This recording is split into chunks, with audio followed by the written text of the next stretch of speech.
Welcome back, everyone. 皆さん、おかえりなさい。今日は240日目です。It is day 240.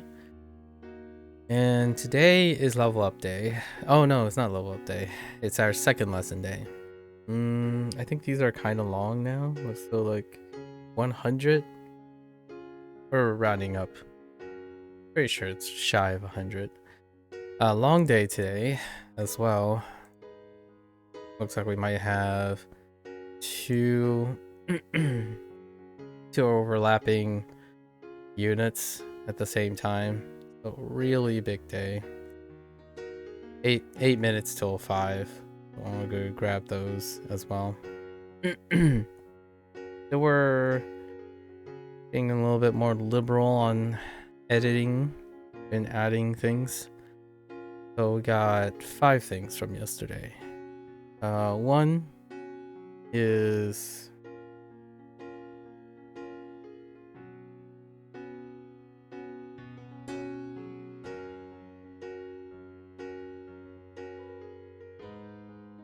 ugh. Let's try that again. A proportion.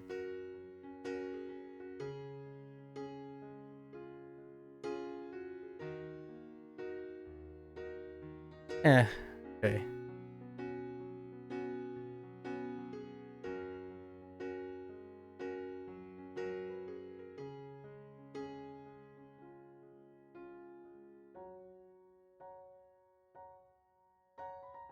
Squiggly hands. Making left to right adjustments first thing is not that hot.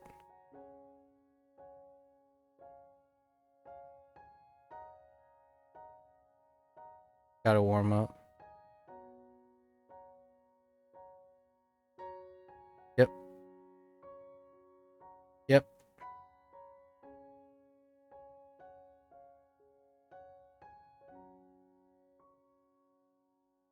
Alright, 証明書. 証明書は certificate.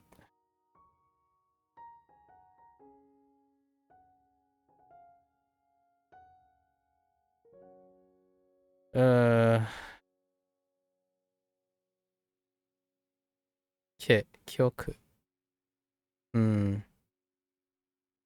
月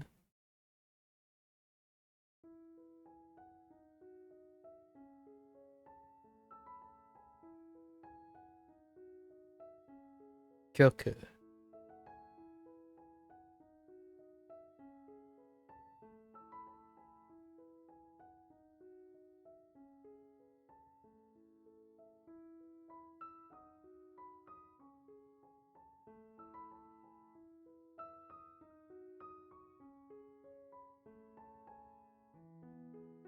Right. After all.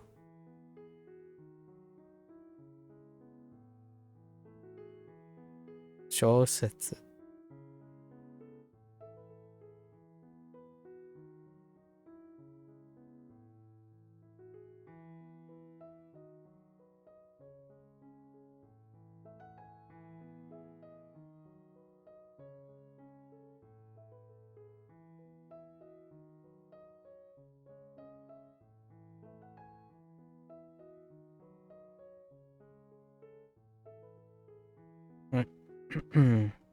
Novel. 2 characters. 形.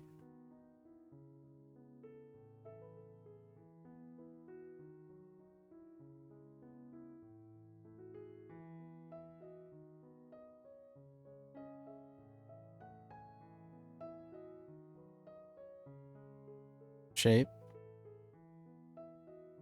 And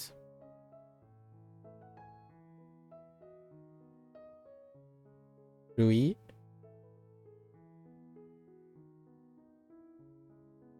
And like 種類.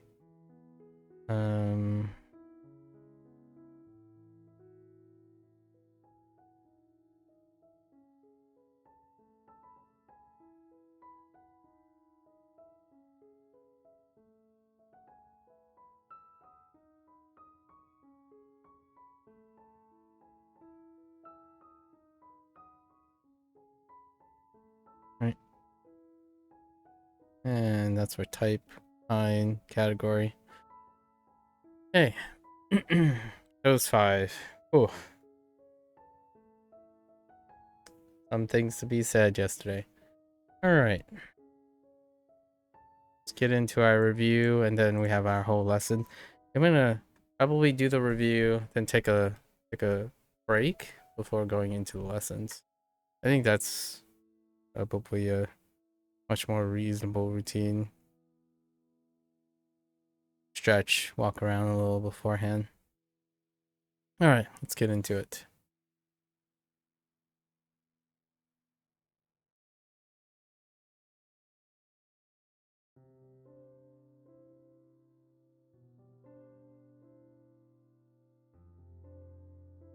Okay.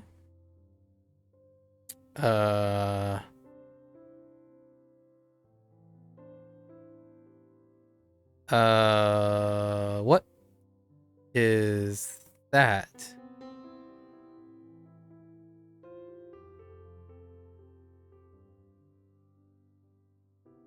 Hmm.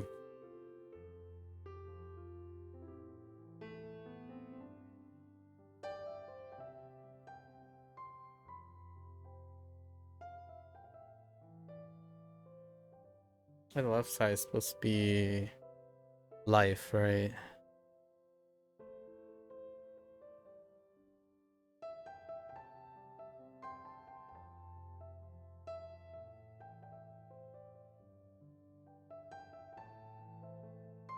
Big sword. Life?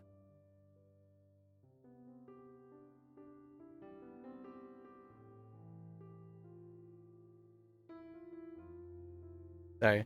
All I can think about right now is like a spelling bee. Is like, can you use it in a sentence?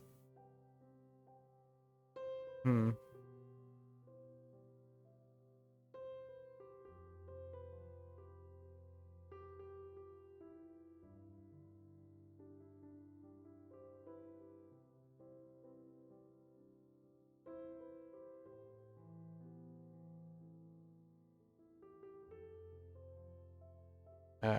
I genuinely do not remember getting this.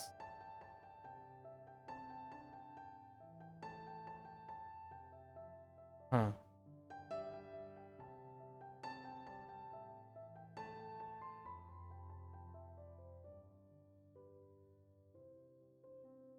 I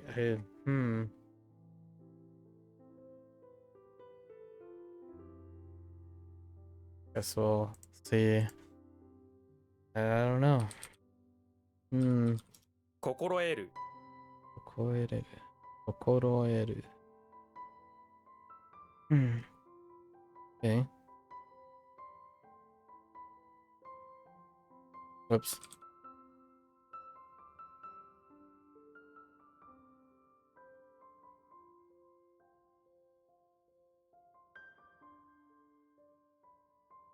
Hyoron Shoron. Uh, Shoron.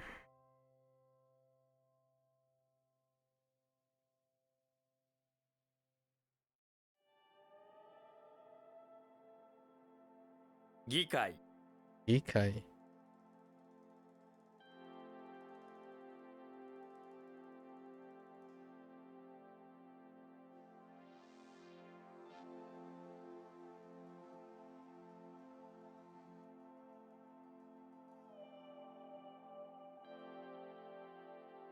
'This is deliberation and eating, like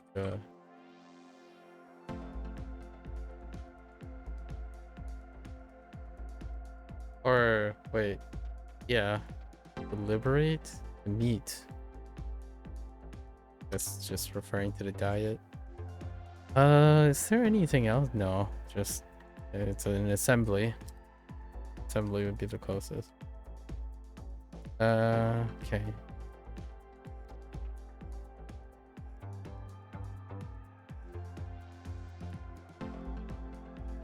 倒す Also,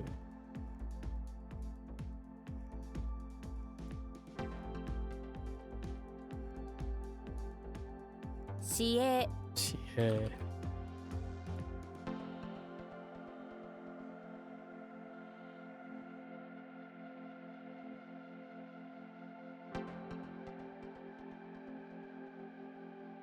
Oh no. Wait, hold. 脱税 That's it.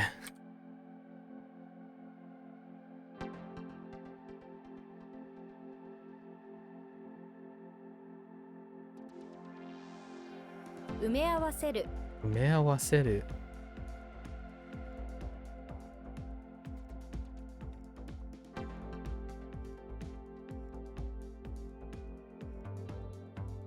立てる 立てる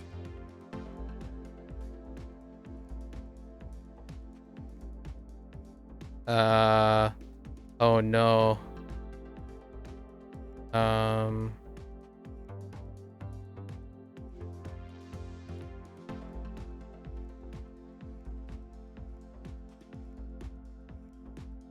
That's what I think it is. It's Oh no.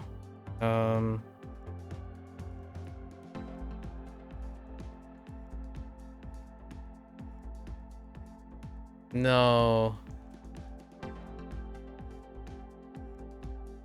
It's not. No, it's not. No. What?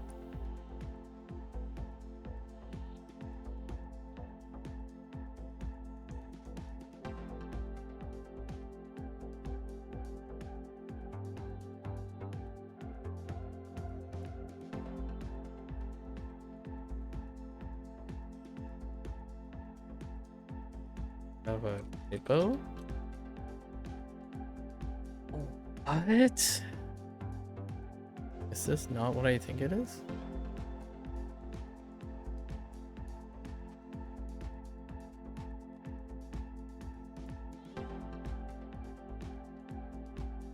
Oh no, it's not.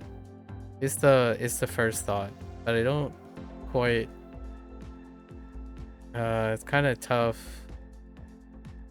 Don't quite.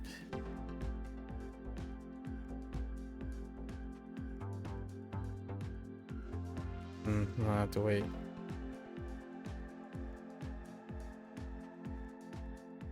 I don't remember the Onyomi either. Actually, was that ever an Onyomi?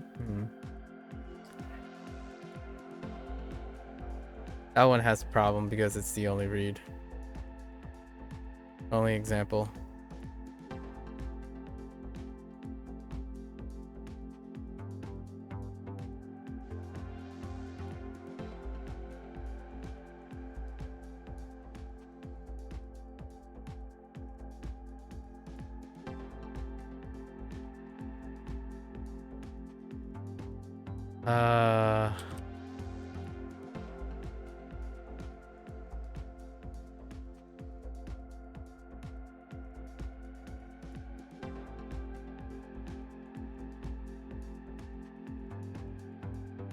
That's fine.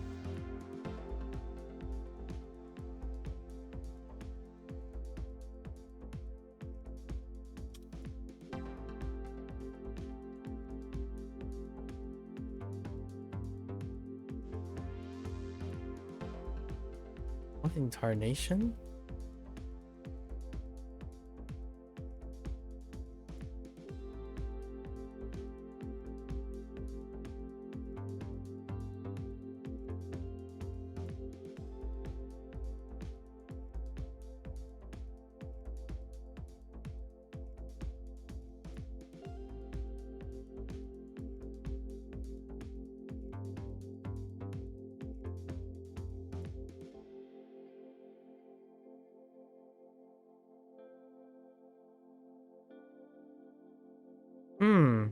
Alright, guess we're skipping this. 市営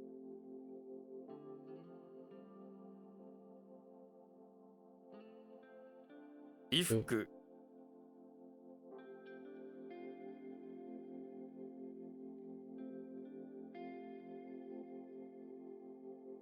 減らす That's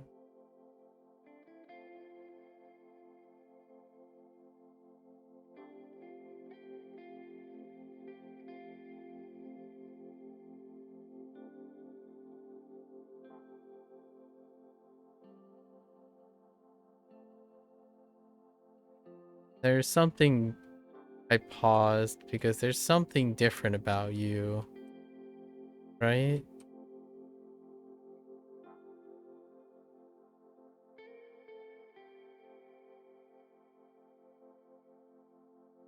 There's definitely something different about you. It's not this. Uh...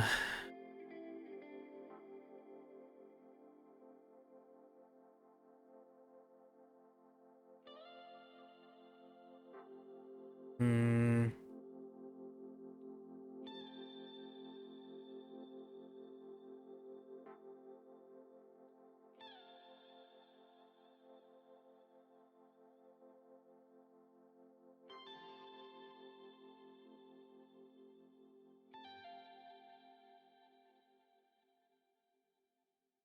セリフ Rifu.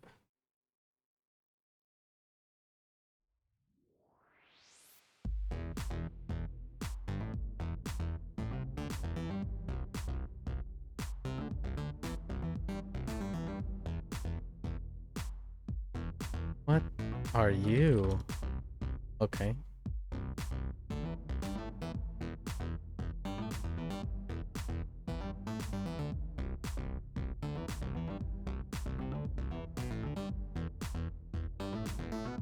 「経済学」 Is like... 「伝統」 dental. 「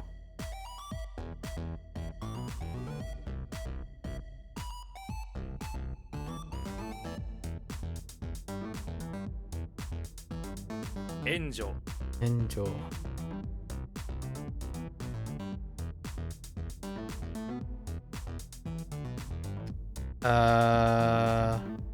'Gonna go for it. Dang it. Okay. Okay. Oh, wait. That was a typo. Just kidding. 目覚める Mezameru.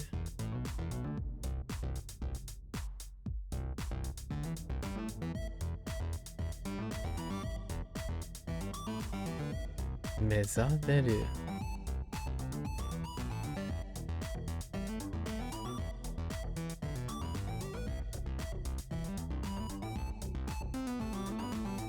I...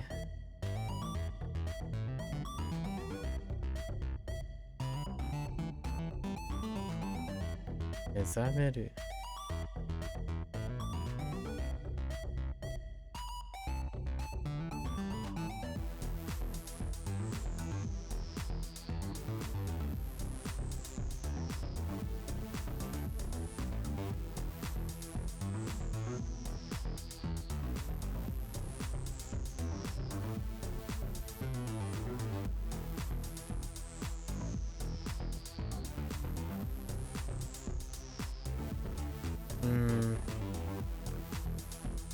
I feel like... Oh, wait.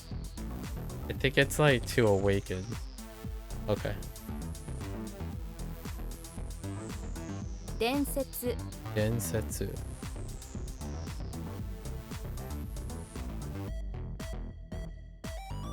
Densetsu.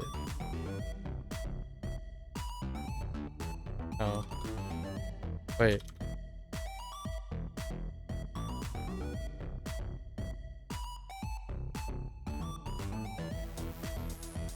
Oh, I thought this was tradition. Oh, in some concepts.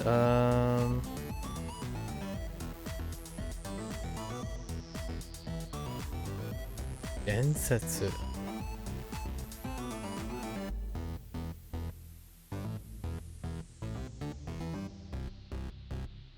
They're just transmitting.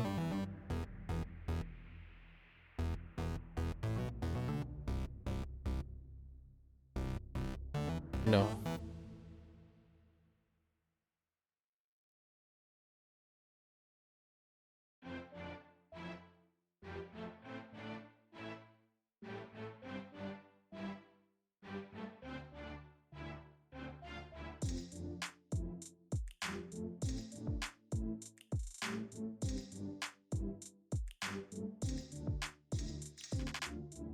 You're like transmitting A theory?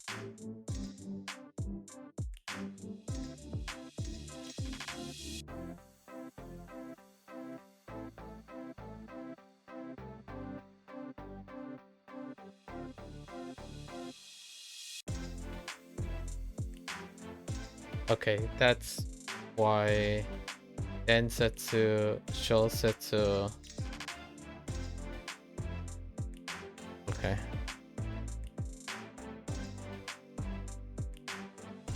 I can get lost, probably. Hmm. 書評 Yo.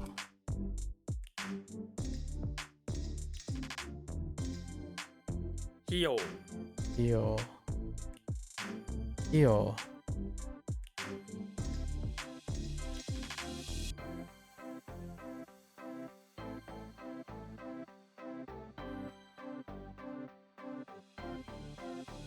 What? Oh.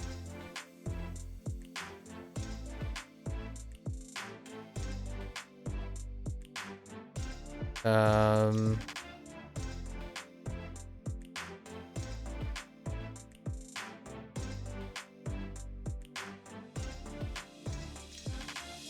Takes too long.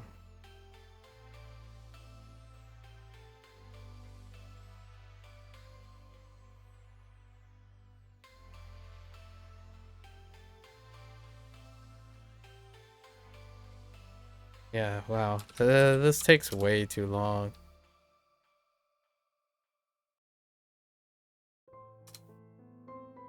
What did they got? Root life, a mouth with a knife, divide cells to create.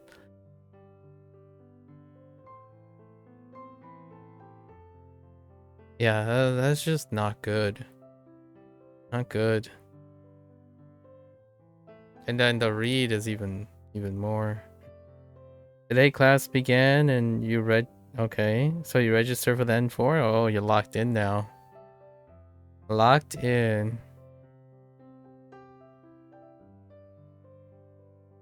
A Honda dealer will tow your motorcycle next Tuesday to service the brakes. Huh. It's good to get your brakes up and running for the school year. getting things done. Nice. 新築 It's good. Are you excited? What's your what classes have you done? Wait, you weren't on your bike today to get to class, were you? Servicing the brakes. Interesting.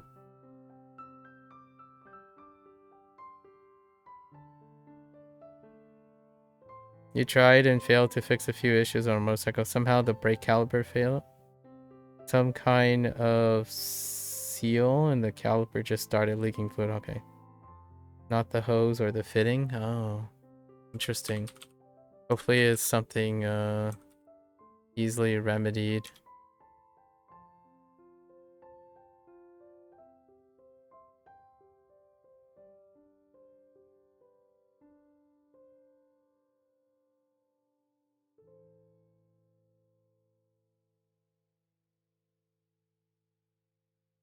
What is happening? Oh,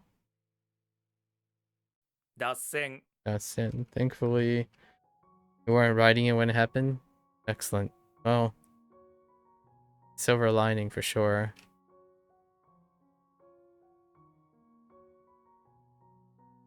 So how's settling back into the new schedule? This year is just building on last year with more lens labs. I see. Lectures about contact lenses and glasses, that sort of thing. Okay, okay. Solid, solid.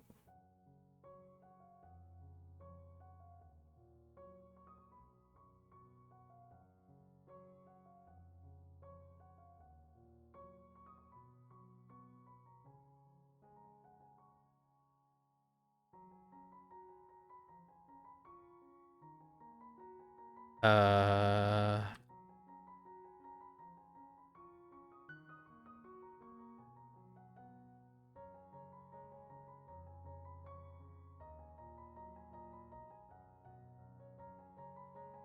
Less than half of you are remaining from last year? That sounds about right.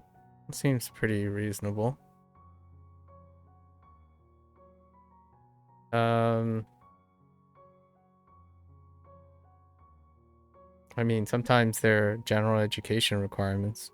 Oh, unless the class is somewhat...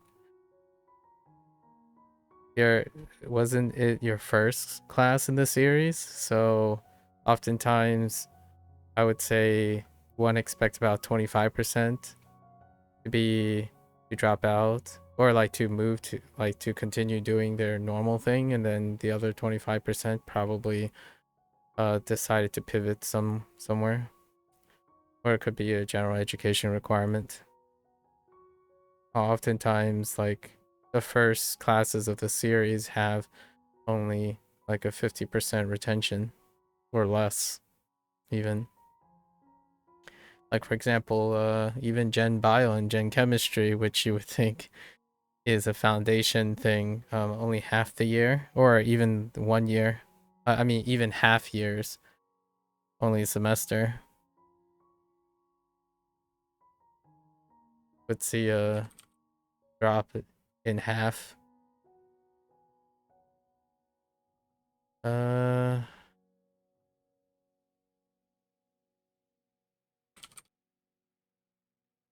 oh, 心得 Kokoroe.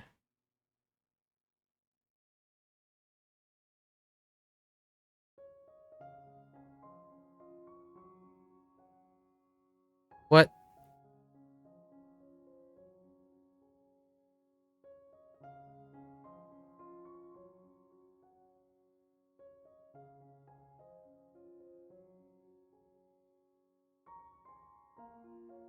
Hmm.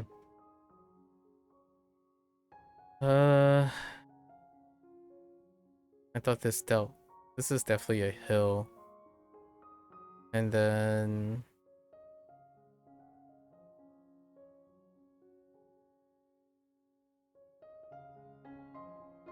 You're excited to see what the future holds. You're going to take the JLPT at Carleton University up in Ottawa to make a little winter trip out of it. Oh, intriguing.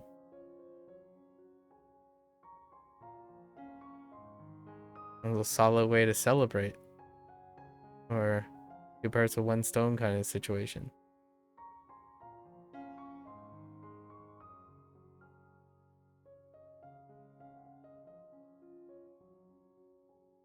Oh, it's like the hills. Oh no, that's climb. I'm combining it with climb. Not good.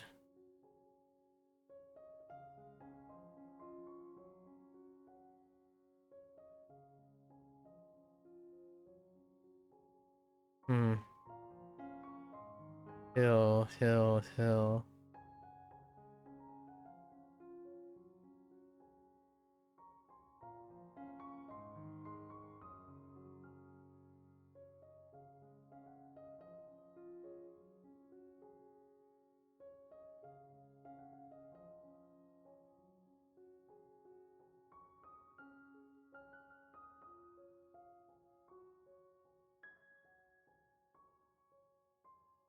Okay. Okay. Does okay work? Okay. Okay. The hill is meh.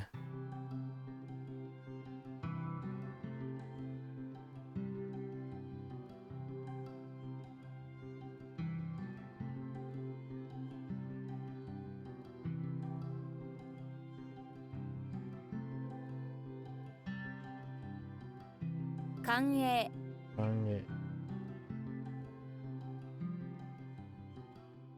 I imagine you're already pretty much prepared for the N4. Now it's reviewing, right?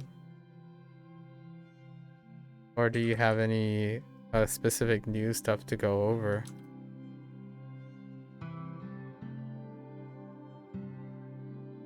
Oops. What? Oh. 建築家 Inchikuka.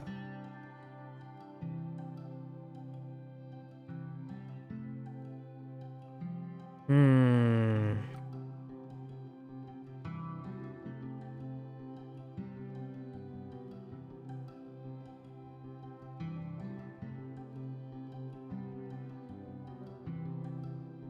Something makes me want to just type this.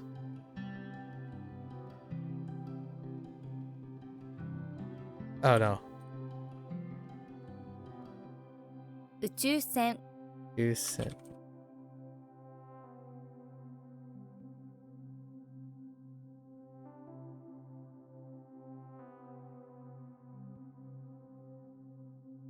You sort of dislike the idea of studying just to take this test, but you think over the next month or two you'll prepare for taking practice N4s. You believe your only weak point for it is listening. I see.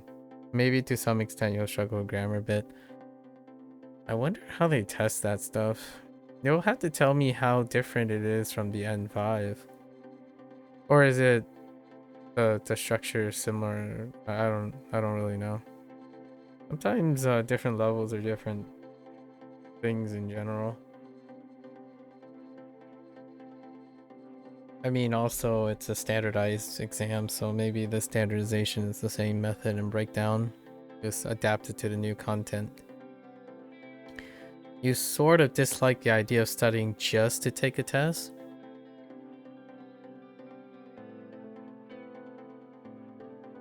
Huh. That's an interesting thought.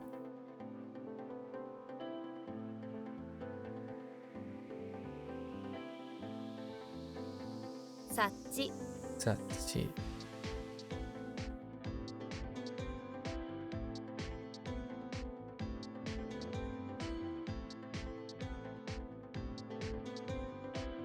Yes, knowledge.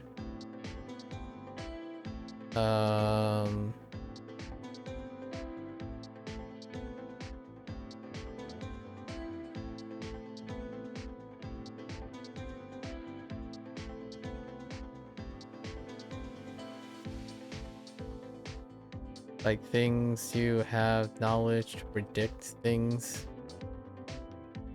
How does this work out in terms of? So from what you understand, N4 and N5 are kind of grouped together and are graded similarly, but N3 are on a separate scale somehow, which you don't quite get. Ah, I see.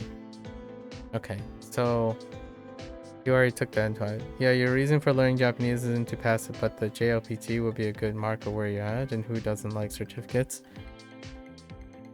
Yep. I'm not entirely sure. So here's my thought about your comment. Your thought is excluding things, not including things, and then you rationalize it to include things. So the idea is that instead of disliking the idea, or like I'm proposing a separate mindset, instead of disliking the idea of studying just to take an exam, you like the idea of studying for an exam. Right? Because you can study for an exam and also study for pleasure or study for hobby. The reason why I thought it was an interesting way you phrased it is it's easier to be upset about just doing something versus being proactive and looking forward to doing something in addition to something else. So your reason might not be to pass the exam, but it is now, right? In addition to everything else. That's probably my comment about that. Like, you like certificates, so now you're studying to pass the JLPT, which doesn't mean that you stop doing everything else, right? Thinking of it as killing two birds with one stone as opposed to deciding which bird to kill. And one is a less desirable bird than the other.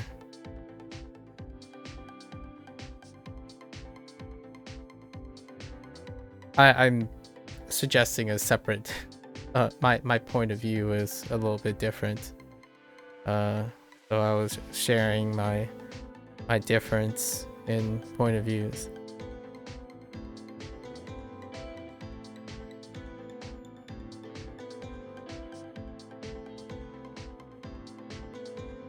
Yeah, you haven't stopped the other stuff. So you're just doing more. So it's great.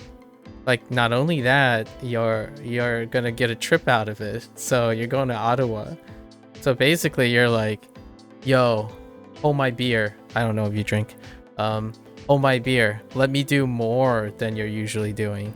It's like, you don't dislike it, you're going to do it. So for me, I like the idea that someone is telling themselves they're doing more than just something, because that only reminds them that no, it's not about A or B. I'm going to do C, which is all of the above. So you're doing more in everything. Like, not only are you not just studying for a test, you are preparing for the test, and then you're still doing everything else. Hopefully that's the case. Sometimes I feel dropping your own, you know how people go from the next fad, like one trend to the next trend, but what they do is in order to get into the mindset of the next trend, they try to dislike the previous trend. So like, oh man, this is the new best video games. That video game that I liked last year, that was so last year. Like, no one does that anymore. So what happens is, if they ever have to go back to that old video game, like say that old video game gets a sequel, like, nah, this isn't as good anymore. I'm all about this new stuff. And that's kind of it doesn't to me, I feel like you're fighting against yourself. Like, that person is spending a lot of excess energy disliking something, and you don't really have to dislike anything. You can be greedy like me and say, well, I mean, I can do all of this and I can still pass the N4. So finding something to like about studying for the N4 is a bit more, I think, tends to be like a nice placebo effect versus saying, well, I don't really have to do this and I don't really want to, but I kind of want to. And then you get in the whole mindset like, oh, I don't want to be defined by this. Like, that's understandable. So that was my offer, my counter offer. I think you are have far more potential to not just do either, but to do both at the same time. Obviously, if you can't, that's all right. It means you tried. Sometimes like a counter argument would be, but then you can juggle too much. If you keep thinking you can do all of it, then you can end up juggling too much. And that's a fair point. But it sounds like you're already pretty well prepared for N4. Just knock it out of the park. I haven't decided if I was gonna take any of those exams for fun. How much does it cost, by the way? Like in Canada, I guess. I know that's a little out of the park. How much does it cost to take an N4? Do they cost different amounts of money?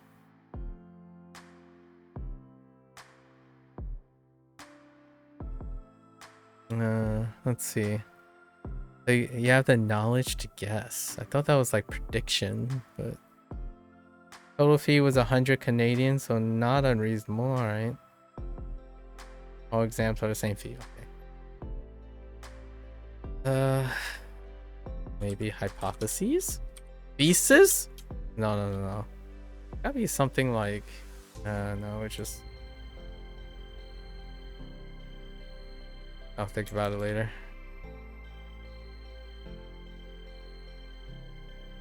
Machi-hazure.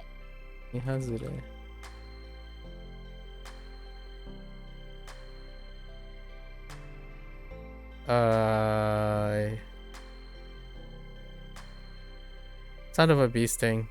Oh wait. 加わる What?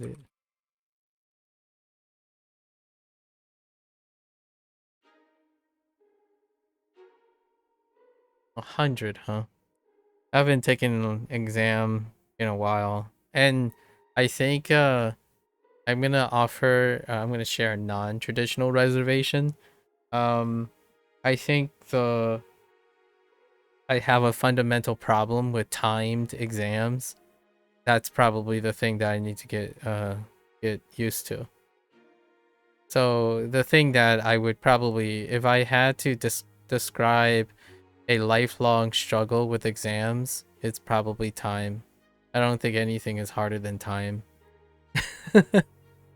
Like for myself. So if anyone asks me like, "Oh yeah, what is the area that you need to most improve ever?" Like I can tell you there are 20, I'm going to say we'll say 10 solid things that my life is compulsorily having problems with, and I try my best to cope, manage, and improve it each and every day. It's probably time. So if someone asks me like, oh, like what is the thing that you must work on the most in like taking an exam? Time management. That's about it. Some people could say, well, that's too broad. You could do a lot of things with time. Yeah, that's how I approach studying. Practice.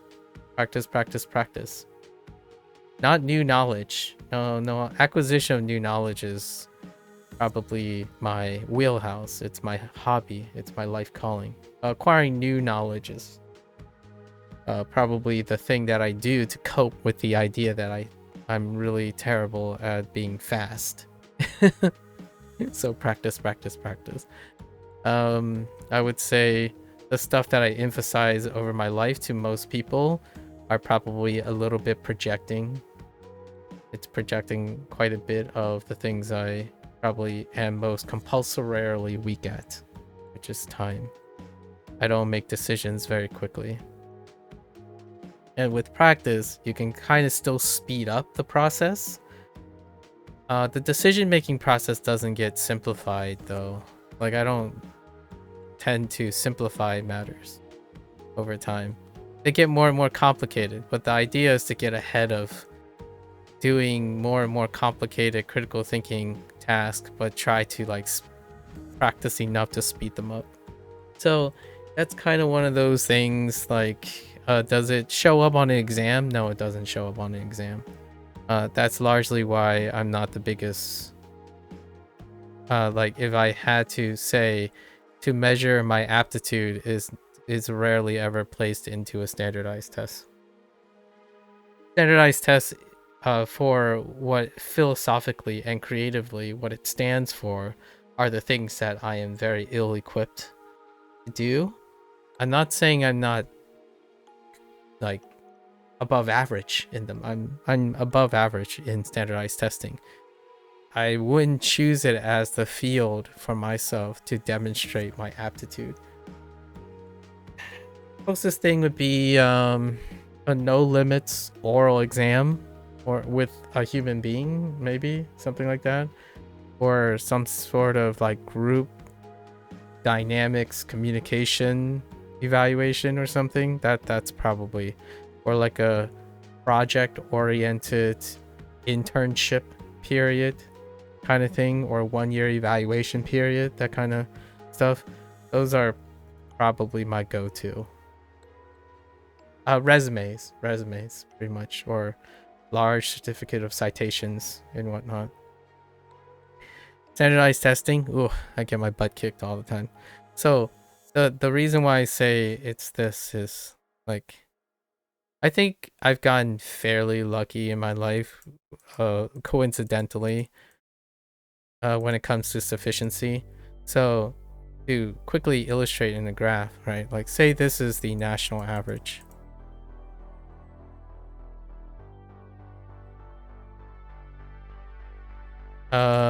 Most of the time when I spend my time practicing or studying or preparing something, I try to at least meet the national average. So the national average is, for lack of a better word, passing, right? And overall, I think most of my skill sets are above this line.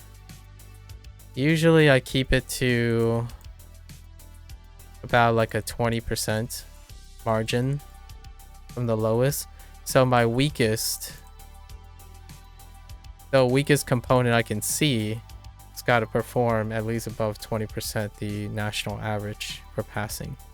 But I would say most of my skills when it comes to average, when it comes to standardized exams, are probably like 40, or sorry, not 40, but like 30%. I know these are relatives, but generally speaking, I would say my average skill is much higher than my weakest skill. So this is the weakest skill. And my weakest skill, I must keep above the national average of performance, and whatever that is. So that's kind of like how I gauge things. And in terms of standardized testing, it's definitely probably something dealing with a component of time. Time kind of like takes my average skills and go downward. So the idea is when I practice, like for example, if you take an N4 practice test, most of my focus immediately deals with how I manage the time management. So like how I would time myself and figure out how much time I would have, in which way I can divide my attention when it's cut off, like when do I move on to the next one, like so forth. This part has been like the bane. Timing has been the bane of my life when it came to standardized testing. And when I said I got lucky a lot of times, I went to various institutions where time is flexible. It's more about getting the job done or getting the task completed than it is about completing it in a fixed amount of time. So there was a lot of flexibility in my educational background. And yes, that actually makes it worse, right? But at the time, it's very accommodating. We have to keep in mind that when you are accommodated, it doesn't necessarily mean that you're improving in the skill. Your skill actually gets deflated and you become more complacent over time. So while it was a silver lining to get lucky, it also means that I try to spend most of my time when it doesn't matter per se, practicing the stuff. It's kind of like language learning, right? Lots of people talk about immersion, right? They talk about only learning or learning native content. What happens when you're not talking to a native? Do you still try to talk native to a non-native person? Well, the inherent nature is that as long as you have your ideal conditions, it also means you don't practice any non-ideal conditions. That's to me one of those like fun little double standards when someone says, "Oh yeah, you know, when you go to Japan, Japanese people will react differently to you if you start speaking English right away." It's like, yes, because they only practice assuming the ideal condition, which is true when you live in Japan 99.9% of the time. Well, what happens when Japan enters a era of heightened tourism, hint right now, heightened tourism, heightened exposure to international affairs, and what does that do to either do they embrace or they retreat, right? Well, in this case, more and more Japanese resources are becoming more and more available because of its heightened influence. So naturally, then they will become divisive ways of interpreting things. And that division will not become normal unless it takes a substantial number of people to adapt to the new environment. I think standardized testing is a great example of the opposite. Standardized testing, it's standardized, so you can practice and study to it because it has a standard, right? And sure enough, there isn't anything, in my opinion, more Japanese than evaluating yourself based on a standardized test. This is very different from what the online communities, extended online people, and the youth culture, maybe the growing youth culture in Japan would think. But in terms of a country that's steeped in traditionalism, tradition is tradition. Standardization is part of tradition, right? Otherwise, you wouldn't have traditions. They would have to be standardized. So that's kind of like my fun little connection to language learning when I think about JOPT. Like, it's actually rather poetic that on the one hand, you have the new age people, right, that says, oh yeah, JOPT doesn't test real world applications or etc. It's like, but JOPT represents the real world traditionalism of Japan. Without standards, you can say anything is true, right? Facts are standardized. Statistics and whatnot have to be standardized to form relatives. Otherwise, you can say anything, right? So, getting a certificate is nice. Then you can cut to the chase and use like some sort of standardization. I answer this question really, really often, like super often.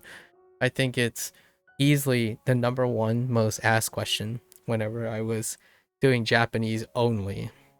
It has since changed when I included both Chinese and Japanese in like a title situation. Like when I was studying only Japanese and only sharing Japanese, it didn't select out people who are only interested in Japanese. Interesting enough, I think that's the most new experience. That's the most common new experience now. Far less people now. So I talk to far less new people on average. If you study more than one language, if you study one language, you get far more people. That's kind of the way the internet works, like it's so interesting. I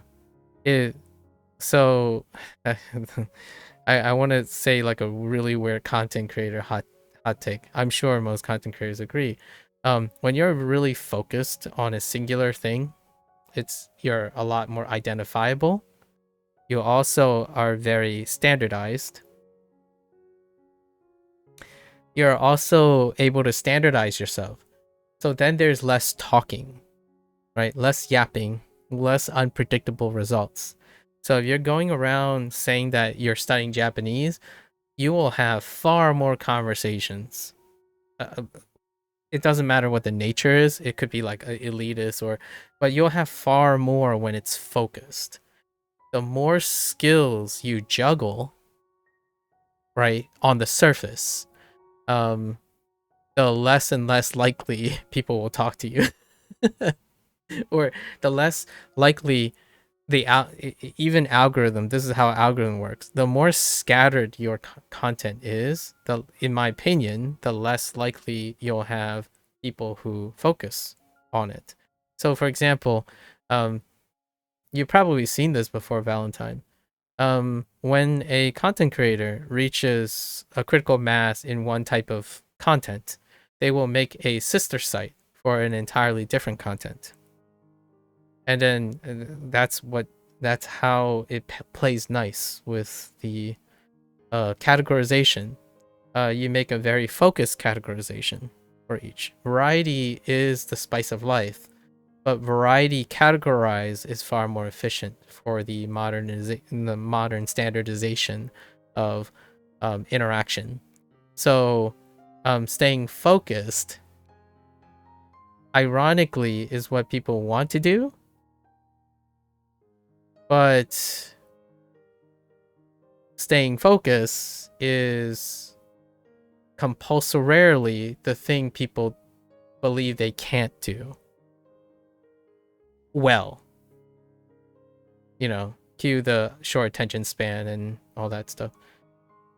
You've had a hard enough time saying you admire my ability to juggle multiple. Yeah, I heard that before, but I think you can do it too. I now hear me out. The thing is,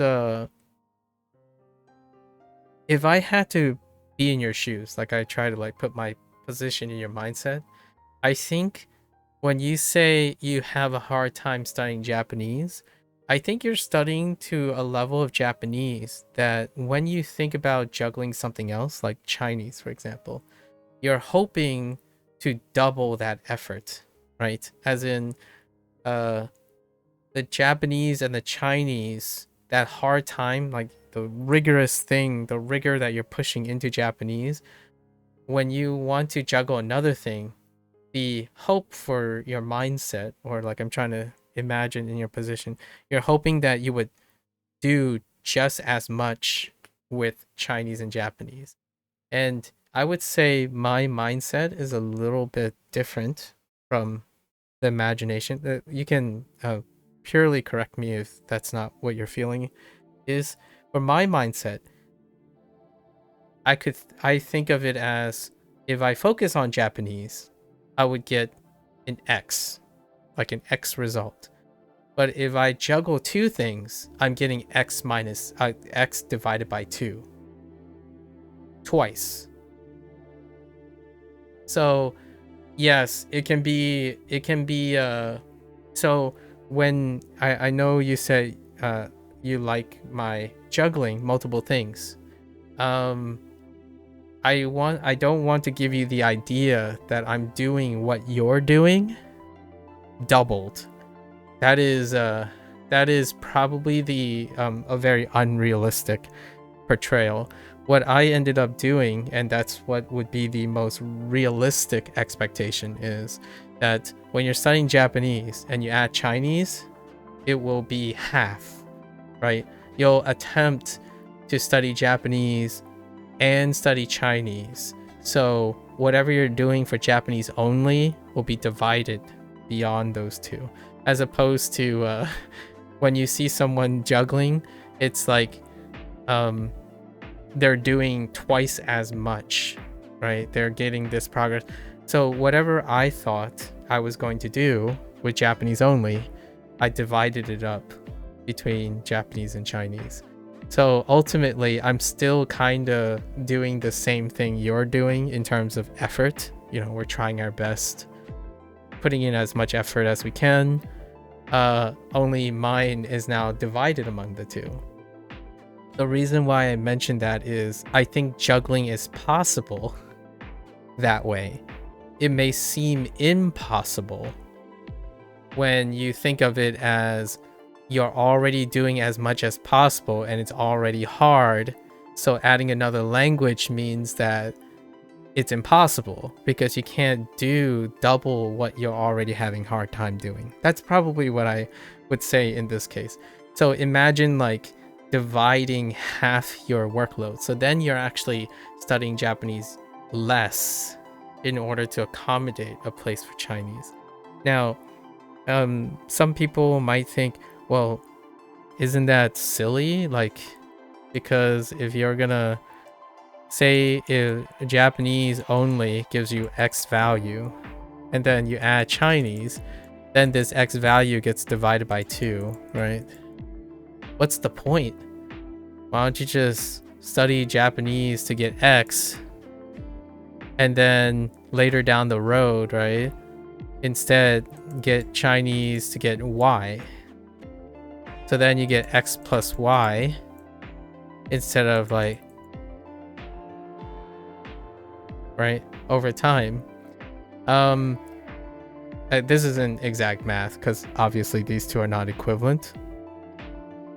Hopefully that's clear, because y, so here's the thing, y could be a different value. Well, y is a different value, right?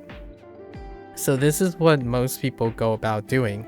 They put all their efforts into x, and when they're done with x, they put all their value into y. So then they have two different values.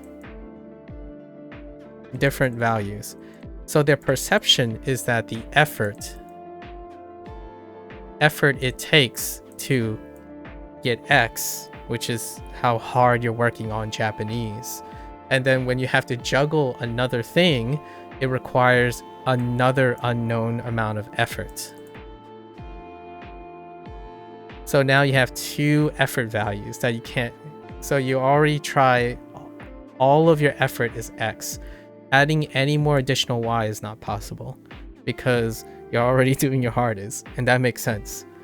And from my perspective, this is how this works, which is if I need to do Chinese, I need to figure out how much effort that of my x do I divide between Japanese and Chinese.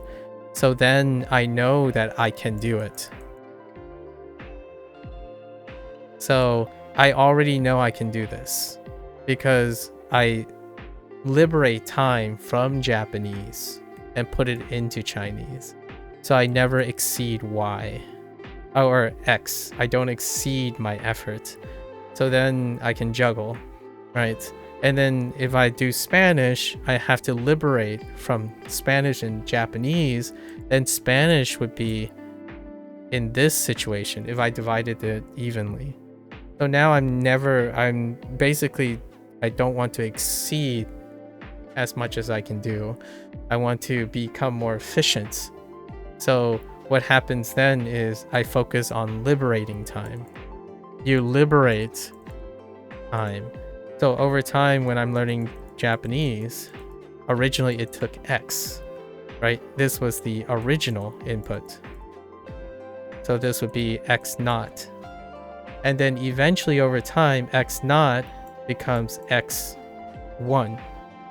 So then the current one, it would be then x naught minus x1 equals xi, my current x.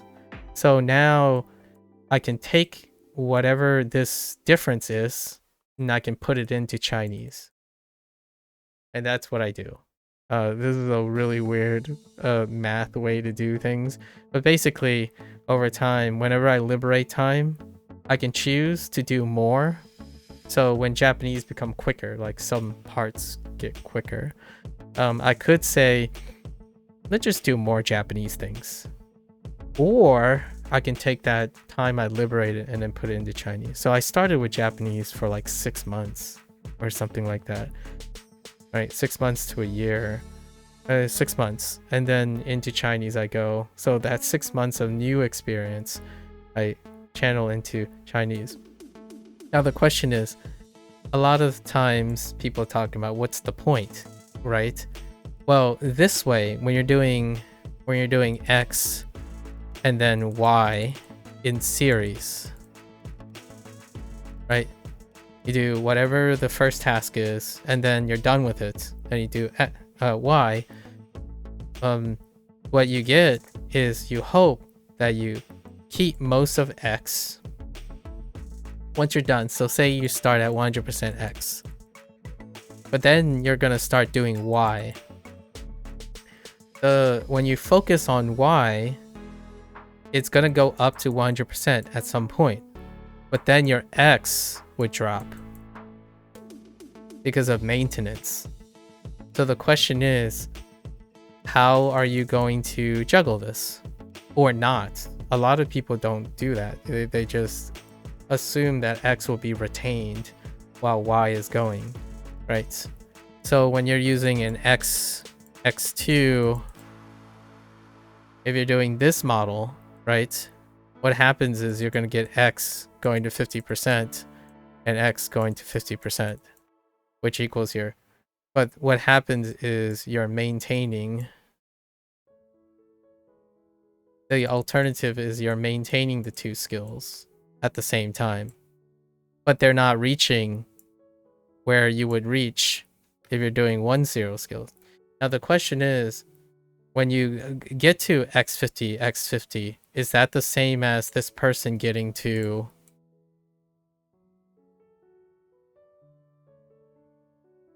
y50 and y50?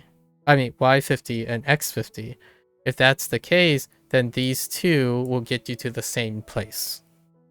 So whatever I'm doing would be getting to a hypothetical place that someone else is getting when they like get to a specific position in Japanese and decide, okay, it's now time to acquire another language. The difference here is that I've already committed to 2 languages. And this person is committed to 1 language at the promise, potentially, that there will be a second language. But this is a promise. And this is a commitment. So these are like 2 different mindsets that often I tend to negotiate with people. There are problems. There are quote unquote, let's just say desires, problems even in life that may benefit from doing it this way. We're doing it this way. And for language, for myself, Japanese is very related to Chinese. So despite dividing my efforts in half, they both feel like X. They don't feel like X and Y. So when you said you've had a hard time studying Japanese, it would translate that you're assuming you're going to have a hard time with Chinese, right? However, that's a promise. Not necessarily a promise, but a prediction. For myself, in my experience when they're together, your aptitude for Japanese enhances your aptitude for Chinese. So despite having half the amount of time, you might be thinking it's half as hard for both. So then you're really working the same, but different. I think this is a way too like a little bit esoteric way to understand it, but my honest like to like TLDR, right? TLDR. What is a less fancy, less esoteric way to explain the stuff? I think often people hope that when they do a certain amount of energy, like certain amount of things, they're always bringing new things in, as opposed to dividing things up when it comes to juggling.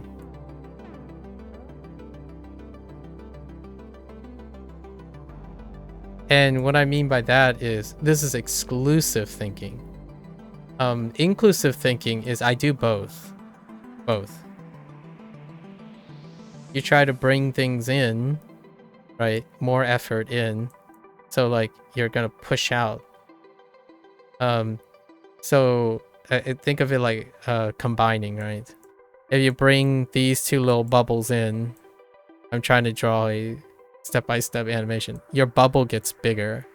So that means you have to output more energy to accommodate it. How this is accommodated most of the time is people think they have X energy. And what they do is, okay, they need to acquire a new thing. So what they're going to do is they're going to convert it like this. They're going to shrink down a little and this is going to be the X new one, X prime, and they're going to shed X amount, and then Y gets added in to it. So then there's no net change in effort. That's the goal anyways. That's the goal of what they're trying to do. So whenever you need to do something new, you have to substitute for something that doesn't exist. So in terms of Chinese and Japanese, people think of Chinese and Japanese like this, where they would say, okay, when I'm done with Japanese, it's gone. And then I reinvest everything into Chinese. So what happens here? No maintenance. So instead, lots of times people will shrink down Japanese just enough for maintenance, right? Maintenance. And then because of this maintenance, they would think that they can still do as well as they did with Japanese. But ultimately they try to push out as much. So these two are equal. But what happens is this is not sustainable. So over time, in my opinion, personally, a person ideally hopes that whatever is maintained here helps with this thing. So then there isn't a lot of effort. But I don't think that's the case. I think most people think that they would put in the same amount of effort that they had for their first language into their second language and decide not to maintain their first language. And then those then finds out that, oh, I still need to maintain Japanese. So they'll go to maintain it and realize that they can no longer sustain whatever they're doing, so they have to reduce it. So then you have maintenance and the new thing, which what happens then is this then's output to being, oh, this is still hard. Still hard, but not as good progress or feeling. And to me, that is a source. That is the source of abandoning things. Hopefully that's not the case, right? Hopefully that's not the case for us in the future. But it's kind of I like this little duality that people need to negotiate. I guess it boils down to there are only 24 hours in a day, and you gotta slam 8 hours into sleeping, an hour into eating, 8 hours into class, 4 hours into work, and then oops, you're out of time. Exactly. So my favorite thing that I often tell people, or the thing that I rely on, is map out your day, which you have. I really feel like, Valentine, you're definitely a person who's mapped out their day. Ask yourself, how can you improve your day to liberate time, right? Like, let's just say rudimentary. How do you liberate time in your day? And when you're able to liberate time in your day, then you have made room to introduce something new. As opposed to the other way, which people would say, okay, well, you're already strapped for time, right? You've already spent up all your time. So, but you really want to learn something else. Okay, so you take something else that takes 2 hours and you just jam it in here. So now you jam a 26-hour requirement into a 24-hour thing. I think this will be sustainable for maybe like 1 month. And then what happens here? What happens when you try to figuratively jam 26 hours of work into 24? You burn out. And that's, in my opinion, that's a symptom of burnout. Instead of trying to focus on the resources that you have now, make them more efficient through practice and preparing yourself to bring something in oftentimes. And what I mean is, when people think about doing something, this always seems impossible, right? Because if you already spent 24 hours, anything extra is always going to be impossible. There isn't 26 hours in a 24-hour day. So something has to give. Either you give by burning out, right? Which some people step up. Like, hey, hear me out. So you're wondering, well, nah, that's not true. Some people have 24 hours of work and they like pick up new skills all the time. It's because they weren't working at 24 hours. They probably had 18 hours worth of energy or worth of work, and they stretched it out to 24 hours. So when they have to accommodate a new thing, they were able to make it work. They decided to work harder than they usually are. And then they were able to squeeze additional hours. So then their 24-hour day becomes 18-hour days. And because immediately gaining the 6 hours, right? Or whatever arbitrary time, 6 hours of extra stuff. And that to me is called stepping up. You're stepping up to the plate. And that's really good. I think that's awesome. Much, much harder.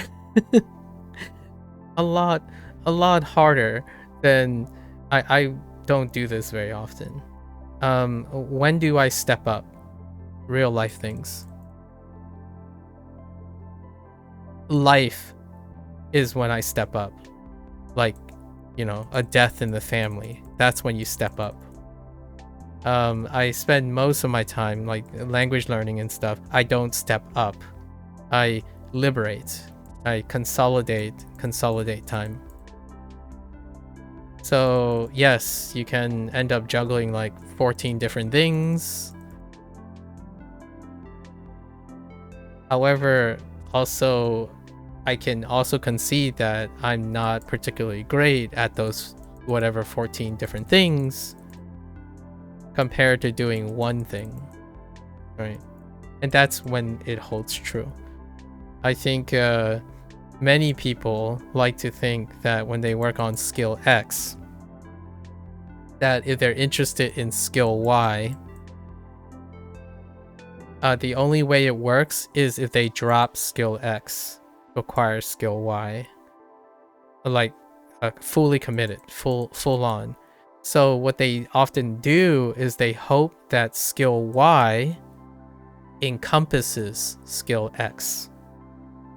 So when they're looking for a game, for example, they like game A. When they buy game B, they want to put all of themselves in B. So they hope that B equals A plus C. So they hope that they have all the values of A and then a new value of C. And that's how, in my opinion, how language learning is done. Language learning is advertised this way. Well, first you have grammar. But if you learn grammar, like if you start with grammar and you're like, okay, well, I need to move on to the next thing. So now we're going to get grammar, but that new thing, A, needs to also include grammar. So then you need a method that includes A and G. And then W, you want to get vocabulary and words.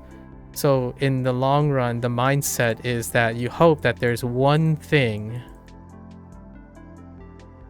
that teaches you everything. And that's not the case. In my opinion, it's not the case.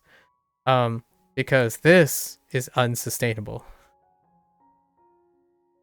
Or it's not sustainable.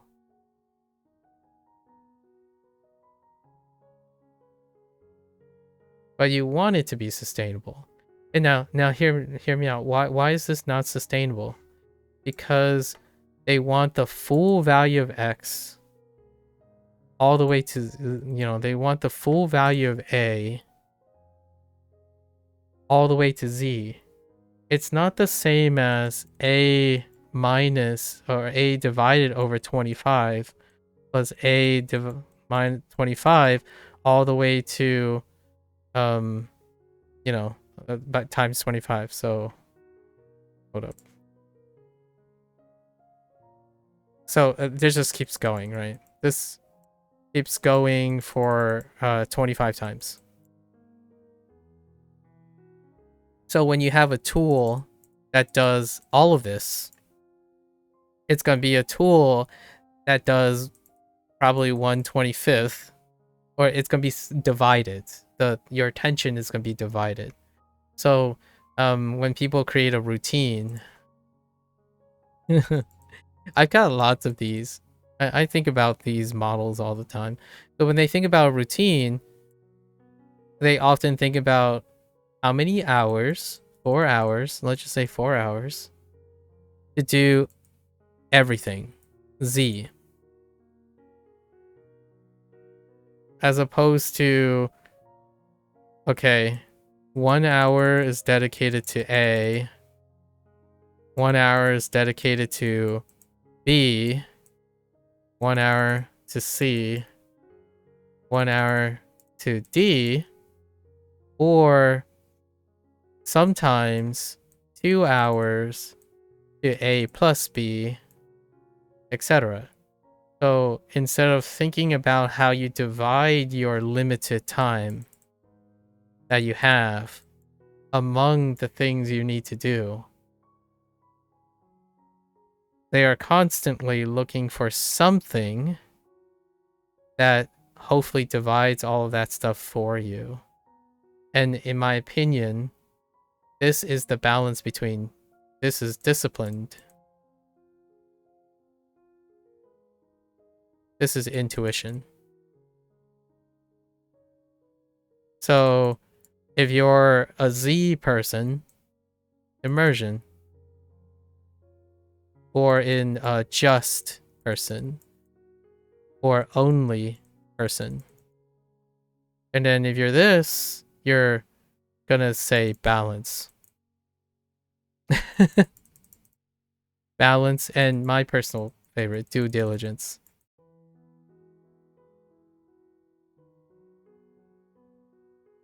In the end, though, it's still 4 hours of work, right? You still have the same 4 hours of work. You can only do so much. How you decide to view it is very important. I think this type of contrast between the two layouts may have an opportunity to elevate one's happiness or one's satisfaction, right? I am not unrealistically thinking that if I do A and if I do B at the same time, I get the same results as A plus B. No, I probably get A divided by, or A divided by some sort of portion, right?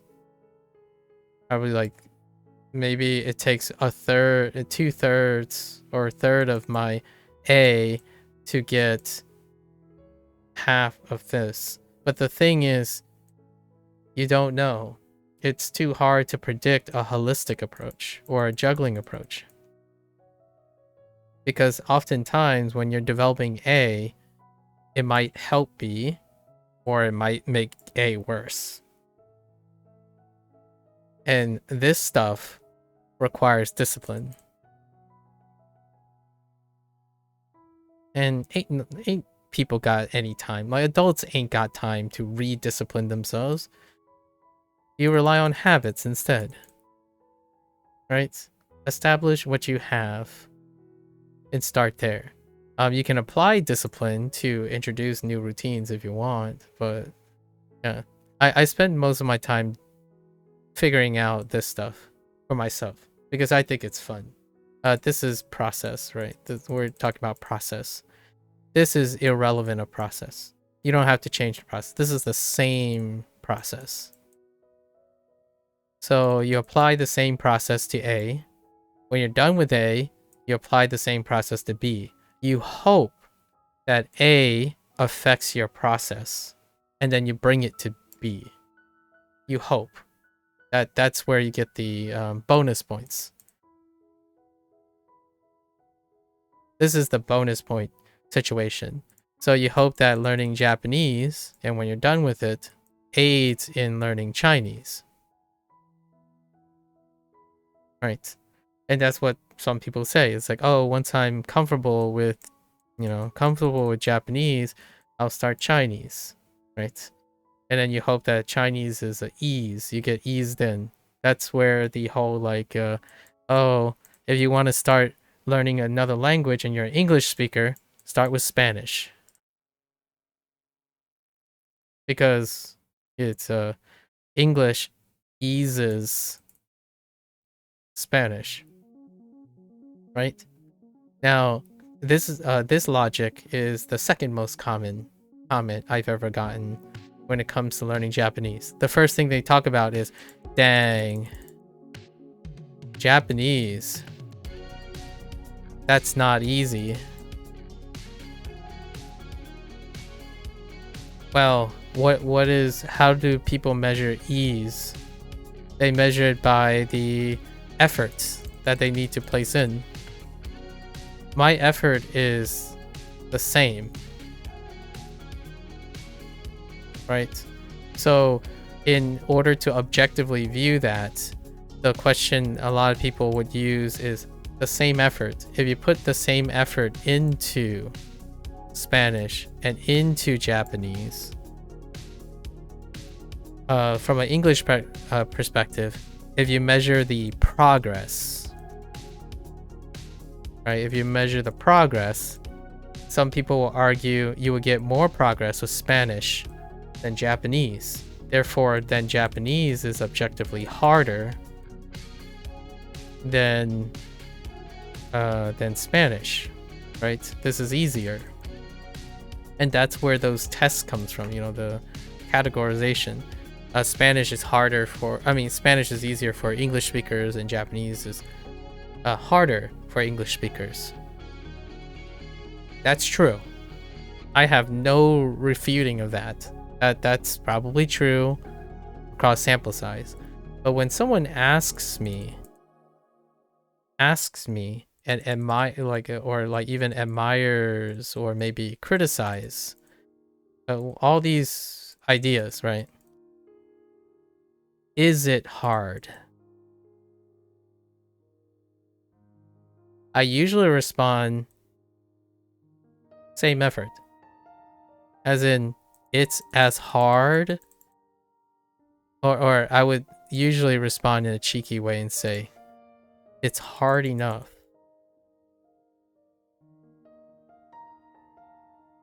And the goal I tend to strive for is always, or attempting to, mostly aim for it's hard enough. So in order for me to juggle Japanese and Chinese, I need to know that I'm trying hard enough on both.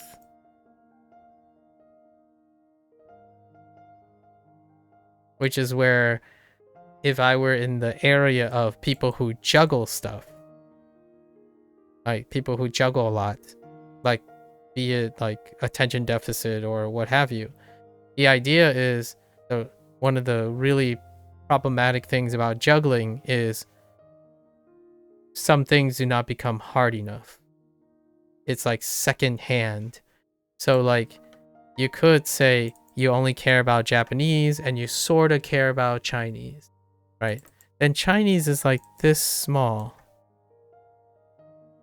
So then then people will argue, well, you should only study one language at a time because the second language, you never get anything out of it. Like it's insignificant. It's negligible. And I agree. When this happens, when this effort becomes so negligible, but you're still saying you're juggling things, right? You're still juggling things. This qualifies as juggling. I don't qualify this as juggling. This is a pretend, in my opinion. If I wanted to use a really strict word that can be negative, this is pretending to do more than one thing. When you do something and you tack on something, and that's fine, right? What is a great example of this? People sometimes confuse this with polyglots. Like, not the polyglots that do exist. We're talking about people who do things for vanity. In situations where you have a dominant language and the rest is to perpetuate juggling that isn't juggling to me. So yes, there are compromises to be made, right? And I only started Chinese when I understood I can be trying hard enough. Well, what is that criteria though? Hard enough, right? What is hard enough? Oh, this is a funny thing. There's one last prong that why am I talking about juggling? You don't know what's hard enough if you only do one thing at a time.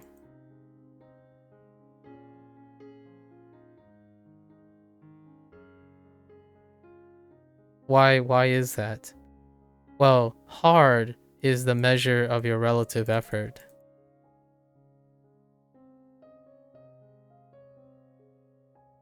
The problem with doing one thing at a time is that you remember the most recency. Like if you're intuitively doing this, oftentimes you rely on recency to understand how hard things are. And what happens is when you go into anything, it's always going to be hard. Some people might convince themselves it's easy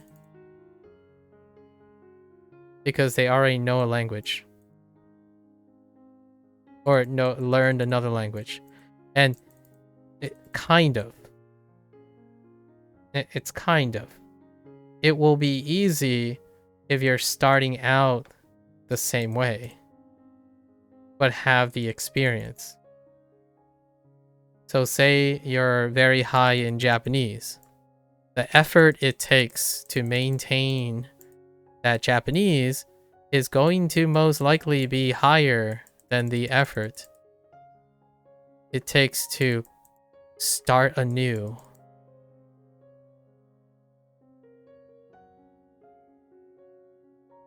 In Chinese.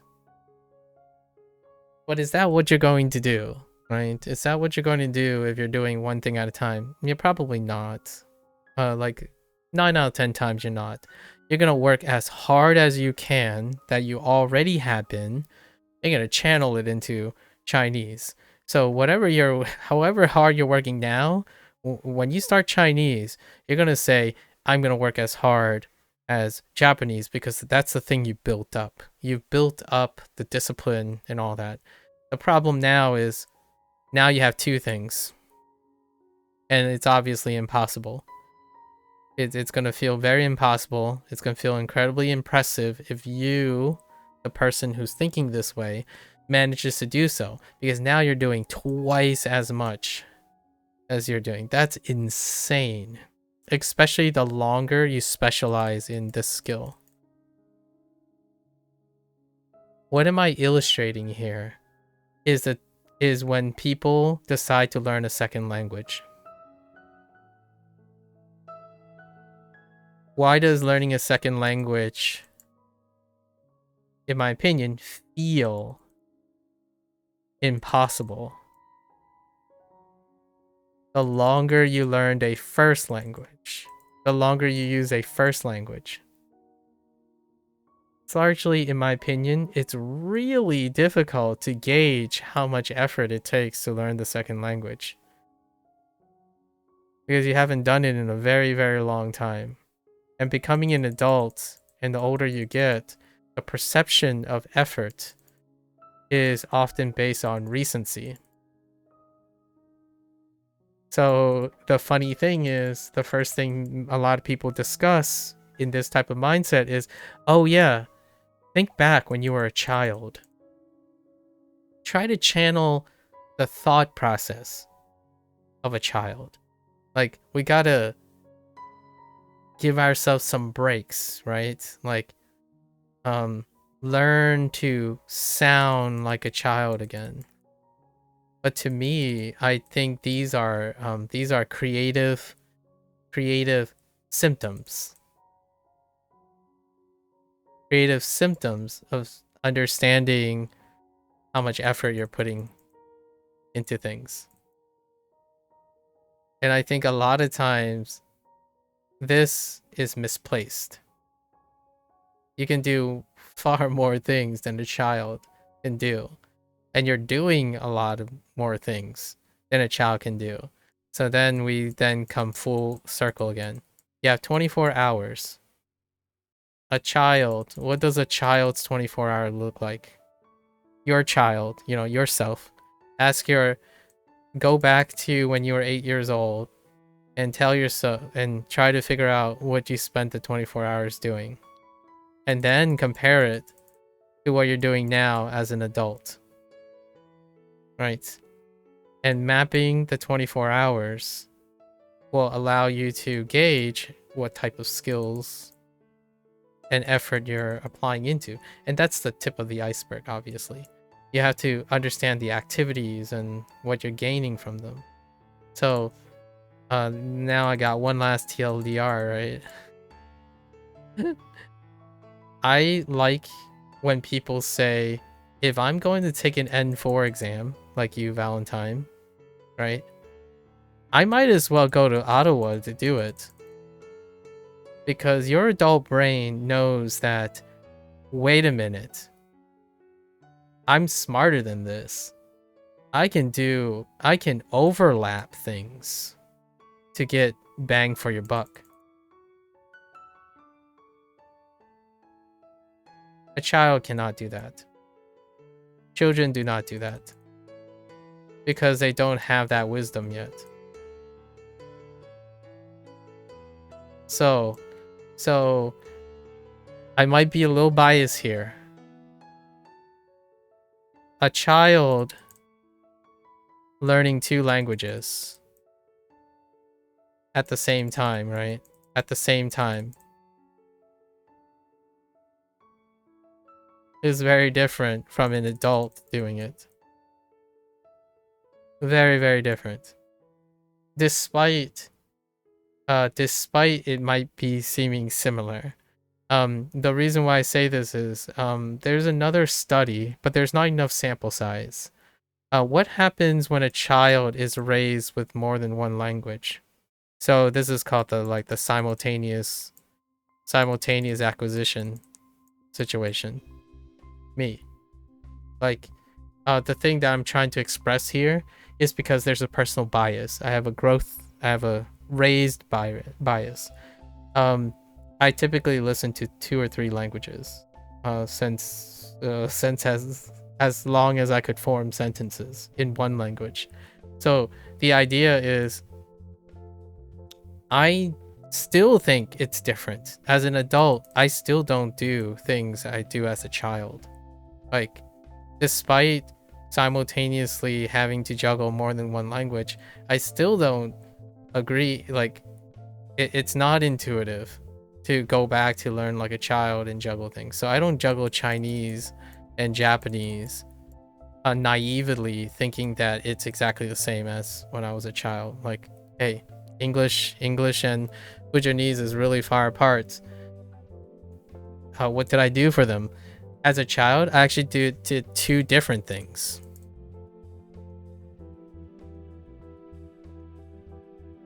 And that worked. I speak to my parents in Fujianese. I go to school only speaking English. I only speak to my sister in English, but I only speak to my parents in Fujianese, right?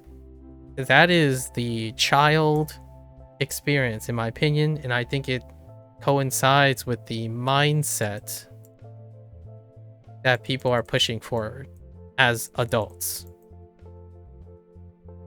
So you learn one language, then you go to the next language, compartmentalize those languages, make sure to learn them separately. However, as a child, they were able to learn. You're able to learn separately and with different methods, because you don't know how you're not familiar with those methods. There's no salience yet. I haven't developed any methods. So one language is retained through constant contact, another language is developed through schooling, and they both exist. They both coexist now, as my adult brain suggests. So nowadays, when I learn Chinese and Japanese, they're being approached in the same way, but holistically. Because as a child, I acquired the different ways to do those languages. I don't think they're separable in this. So whenever someone comes up and say, oh yeah, you gotta immerse like a child, it's like, well, I went to school as a child. English was only learned in school. You think like, but don't you talk to friends? And so what friends?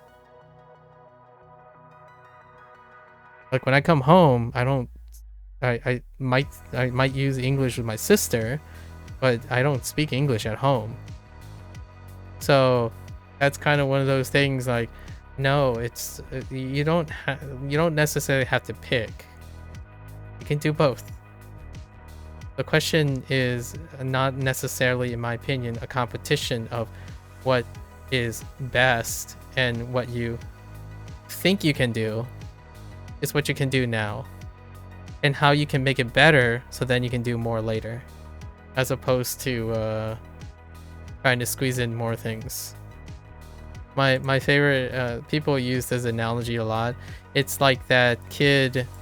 It's like that kid that jumped straight to I don't know, rocket science, or thinking they could become like an astronaut,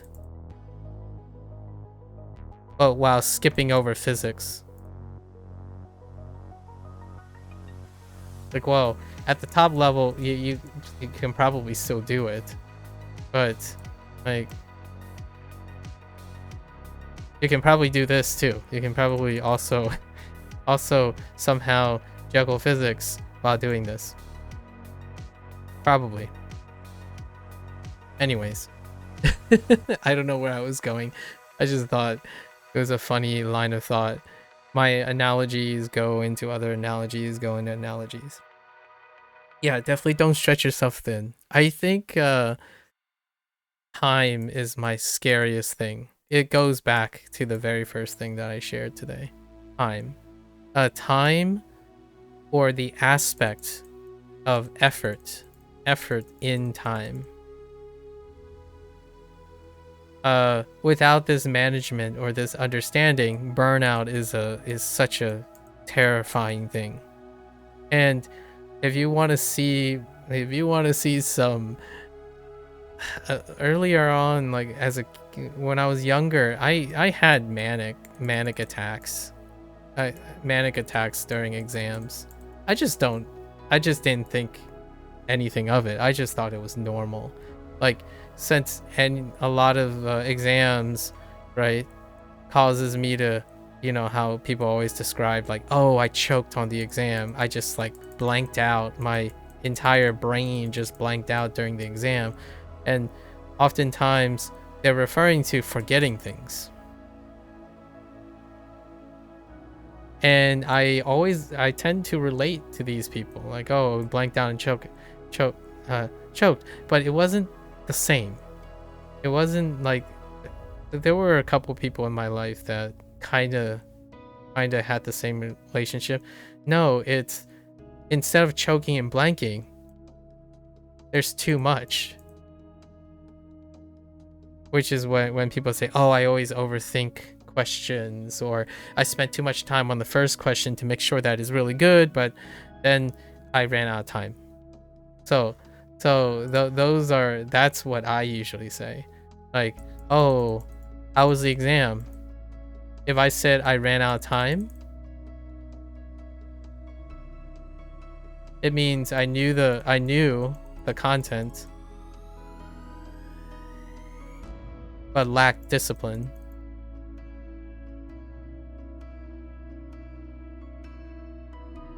And that's usually one of the banes, in my opinion, of my life in general.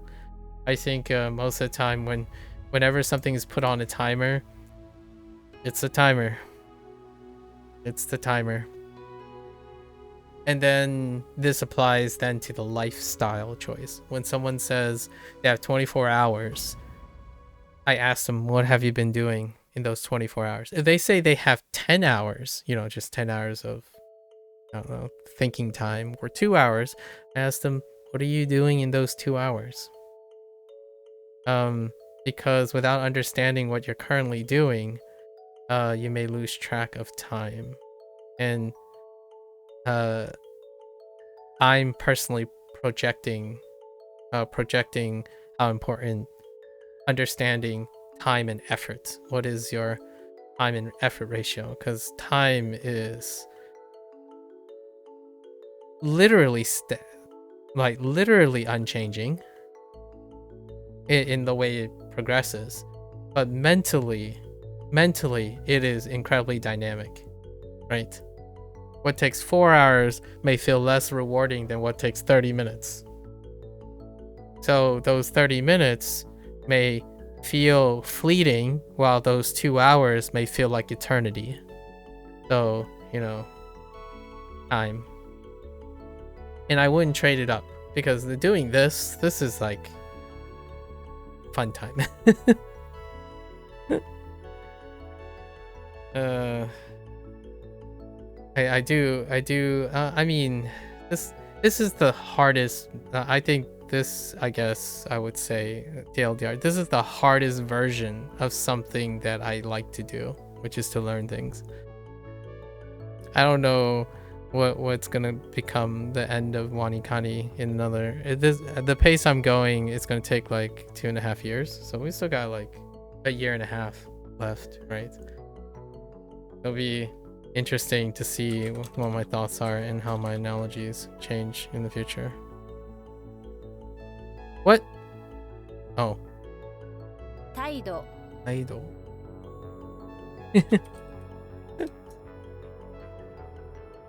Well, that's my story for today.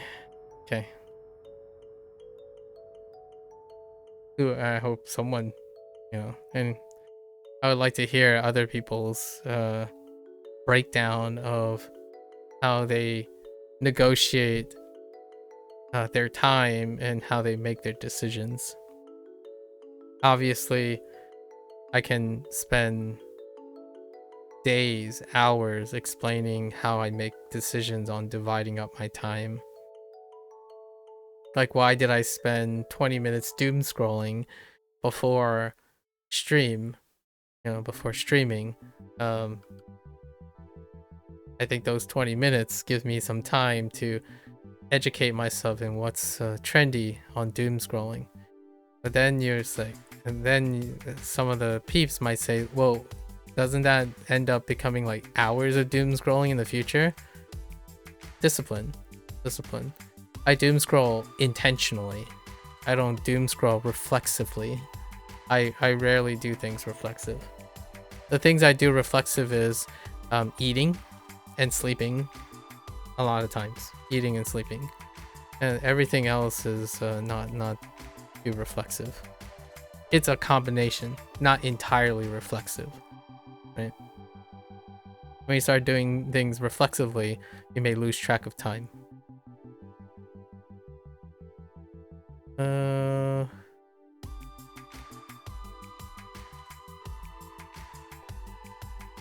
What am I looking at?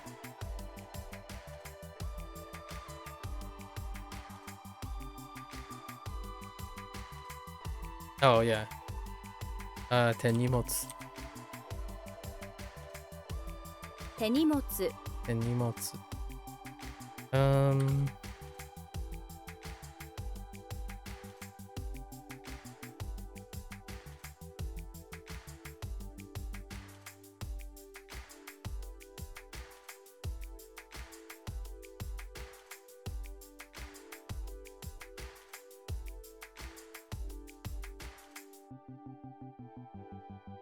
Hold? What the heck is reduce? Oh.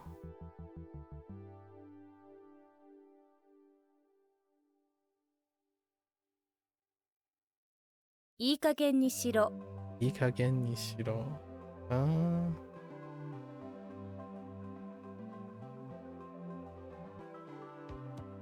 Oh, that got me loosened up. I'm very loose now, which is nice.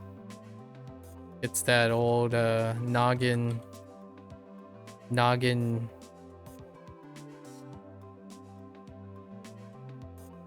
juices are flowing, you know?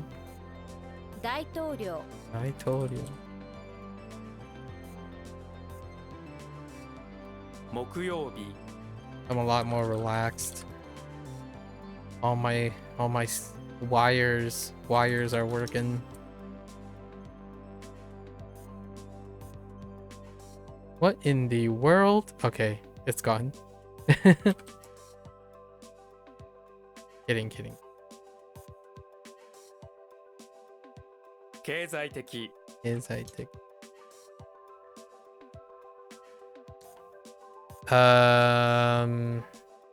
Where did I go with bow?「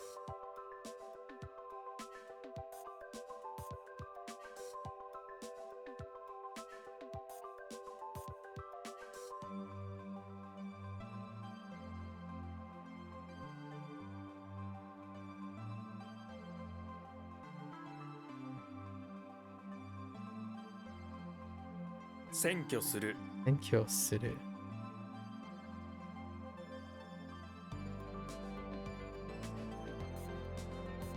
Okay. Wait, I gotta look at this carefully a little bit. Okay. In case it's Joel. Joel and Seki.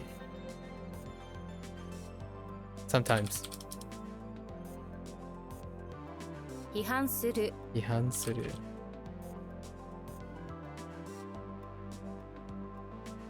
Okay. 県営、 And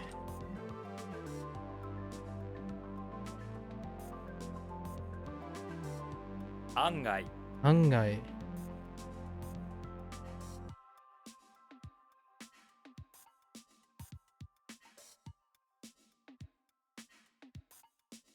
No.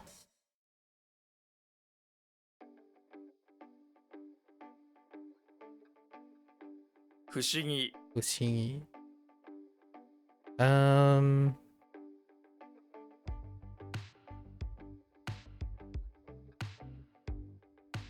Wait. Oh, no, it's just wonder. I forgot. Opposite. Opposite meaning.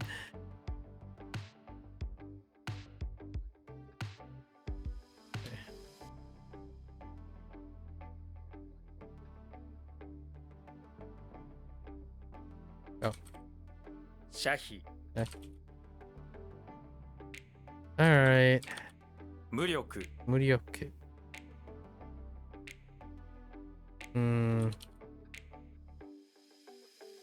Go.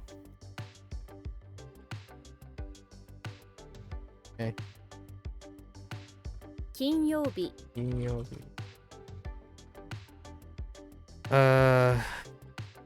Okay.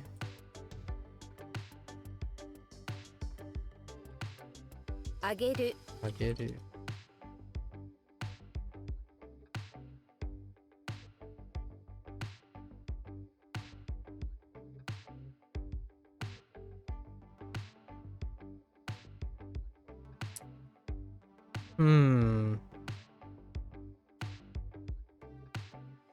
固有名詞 固有名詞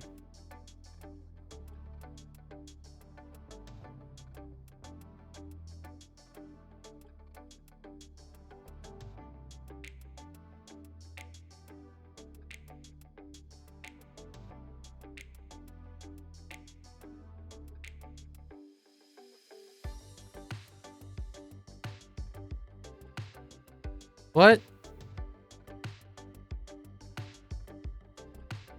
Oh, wait.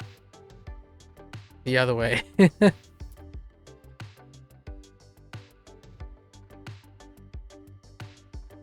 Oops. Oh, man.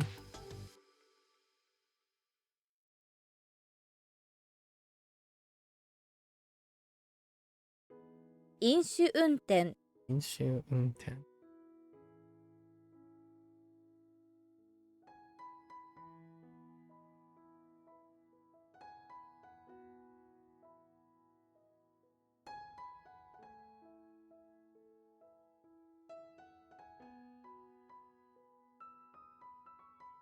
Ah!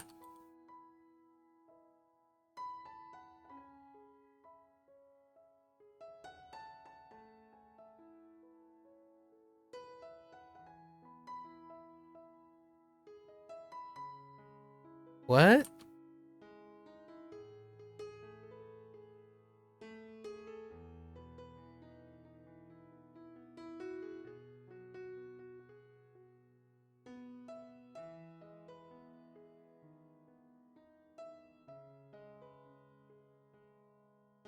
This is like, it's not an issue, right? It's no big deal.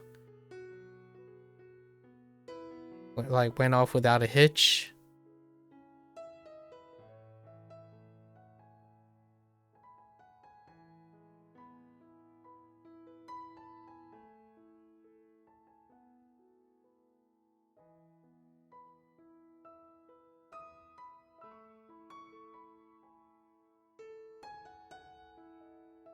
Ay, ay, ay. Alright, we're just gonna...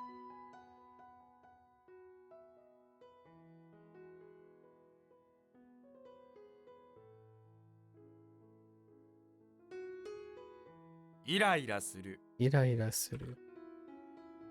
Or... How do you, like, oh, maybe, like, to irritate?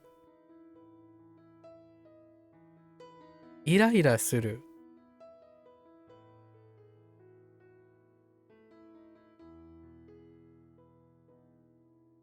To be irritated.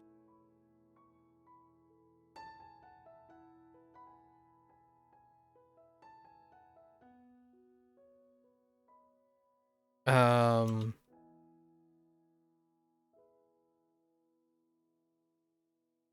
他動詞 Adoshi.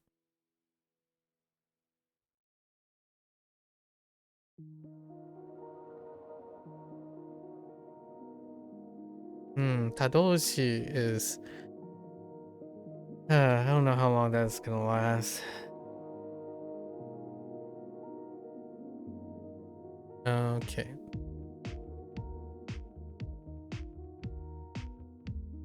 Feels more like a rote memory thing. Excuse me. 混じる Majiru. .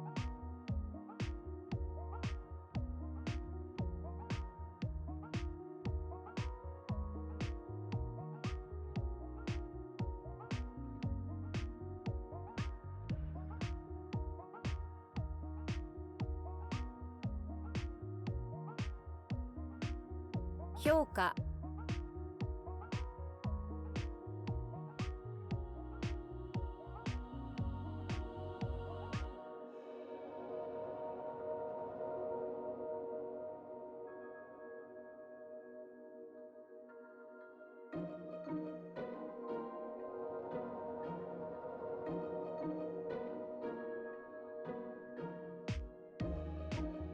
雨戸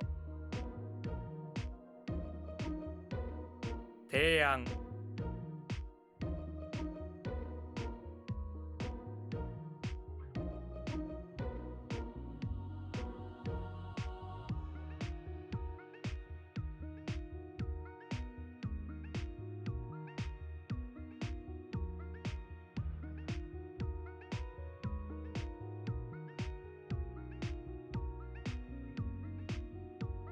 災害、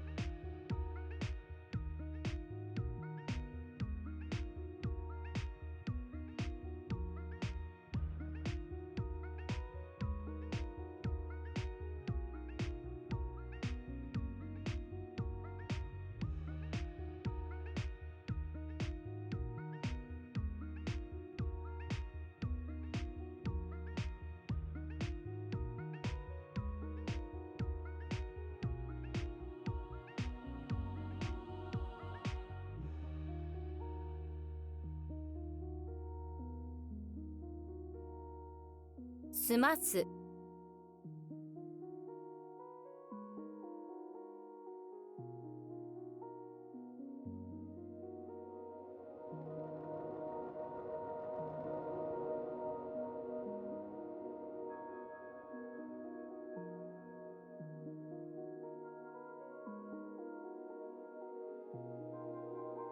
責任感、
大丈夫。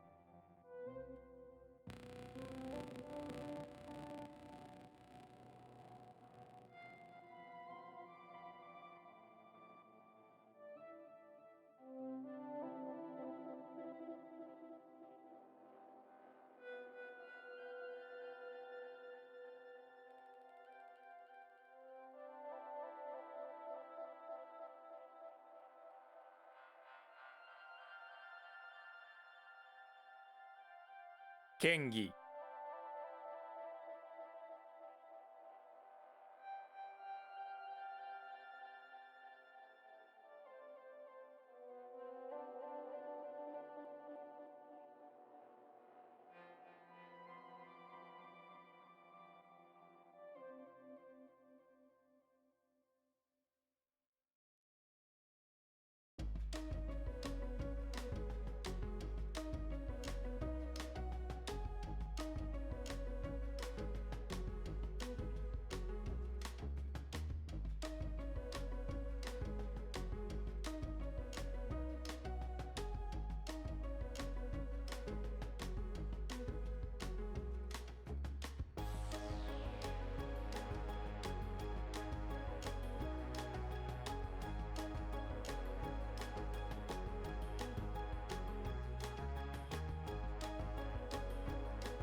会議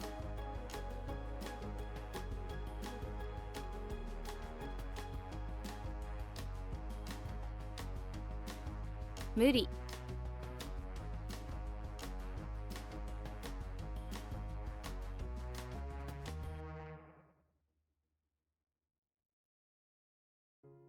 光栄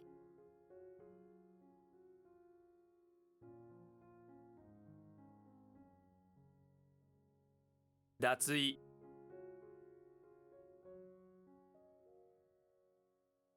火災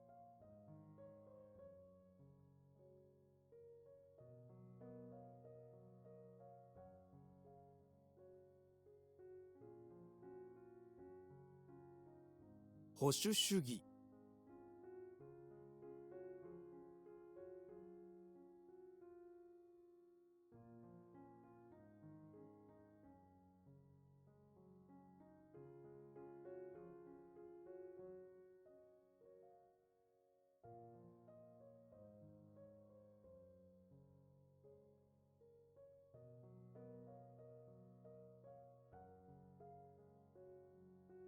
寝不足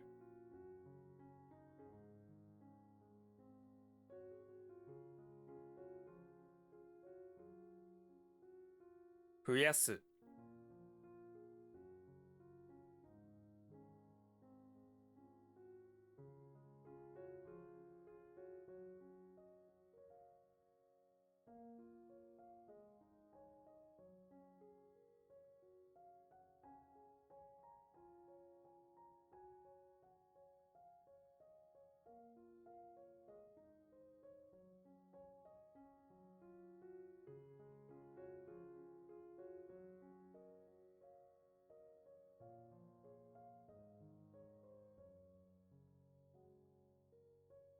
営む案内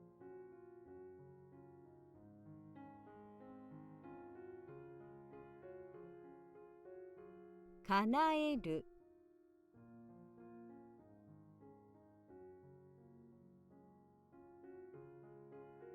なし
産む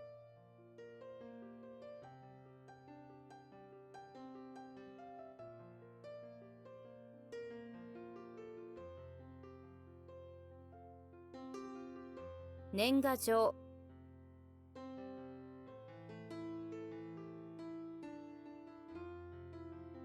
応援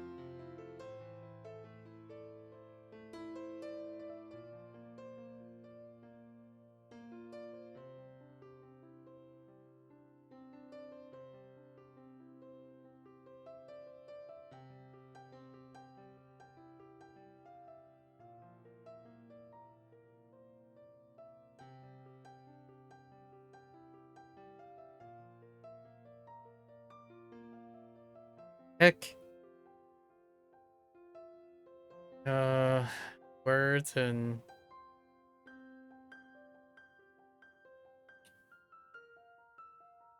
I don't know what a pivot is from society.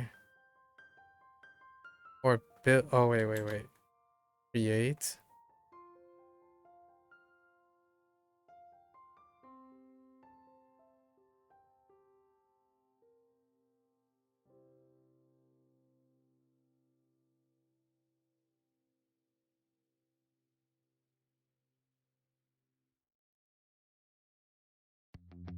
At least I thought it was weapon or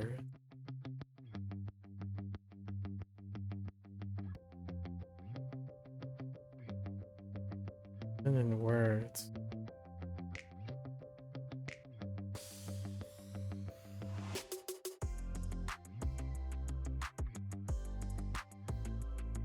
Create or establish, right?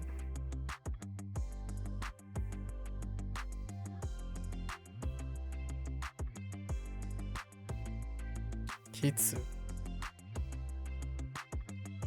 Because you're taking the weapons. It's oh no, it's not Kitsu. I thought it was like kit or something. Oh no, wait. No, when you're establishing something, it's different from the kit. Setsu.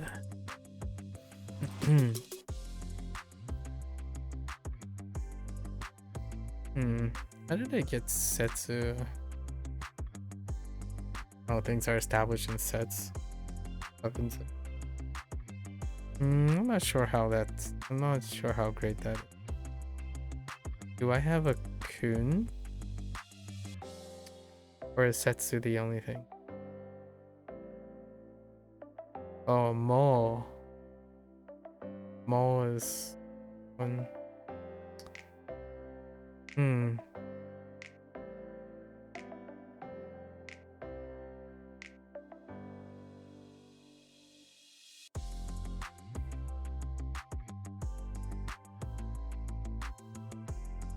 Some say that weapons can be established or setsu or tasks like mowing. Okay.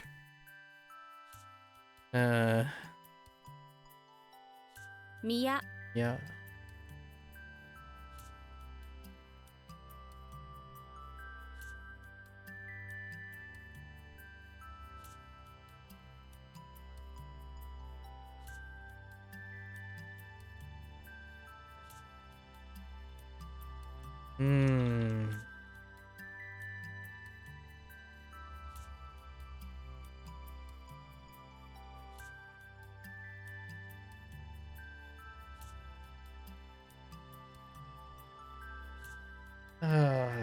Okay, let me think. Is this the...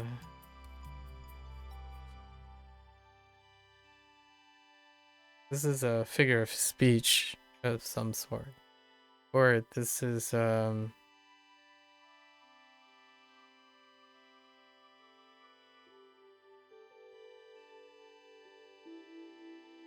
does this work? CN... Like,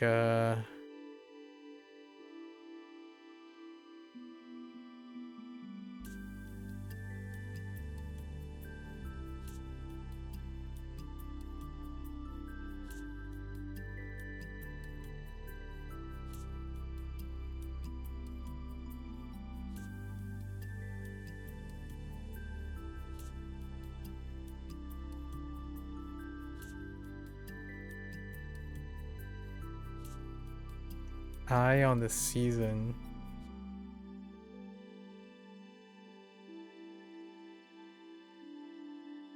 I'll come back to it.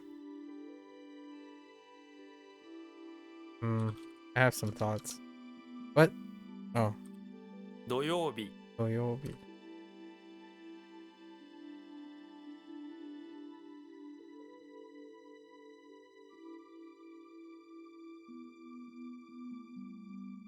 埋まる Unmaru.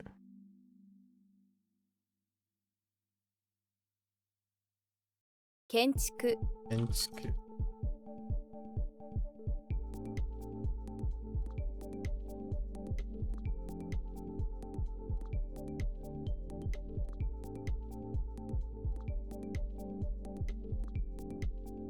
Um.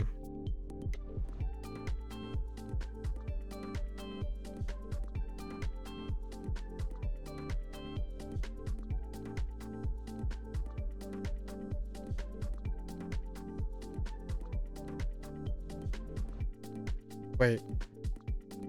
Oh, what are you?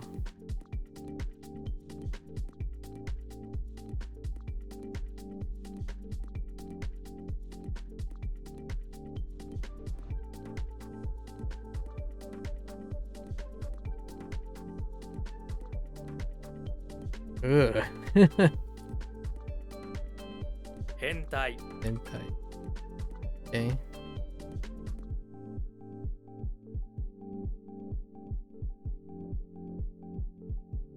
昼寝 Irune. Okay.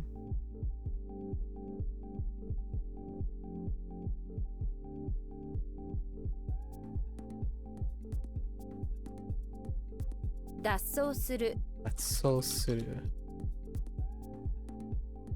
立つ That's.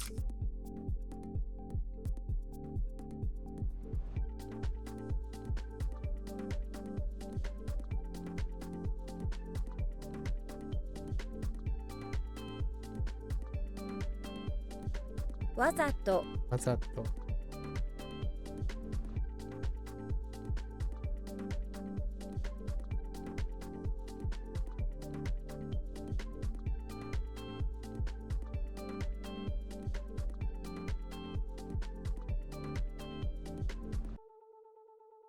確認する Runninsuru. Okay. 状態 Jotai.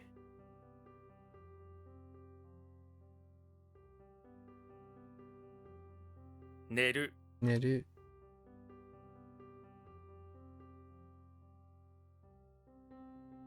失態 Tai.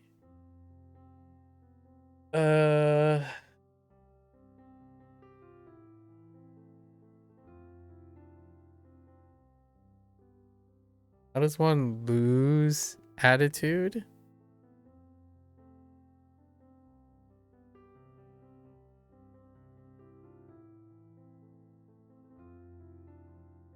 What? Lose state?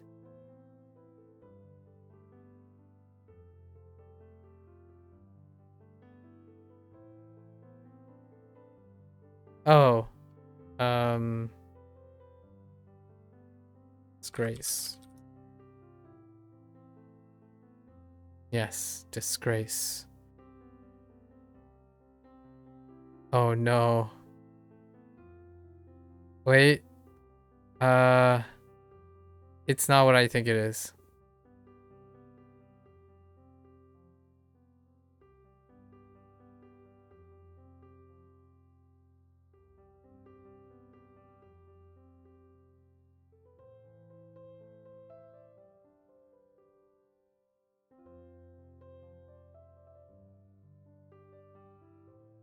Hagaki Hagaki. This one, man, I'm not sure if I'm gonna keep remembering Hagaki. I don't really pick up postcards either.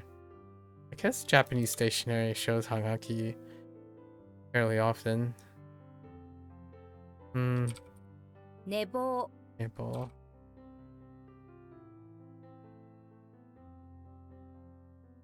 What? Huh.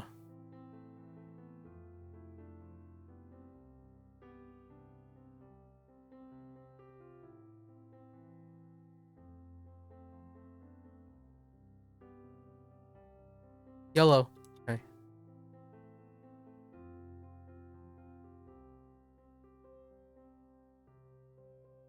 Definitely like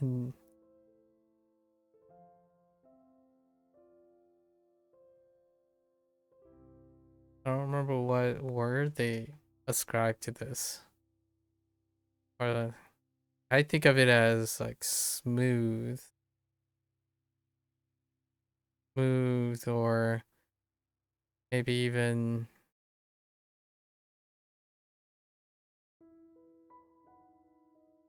low.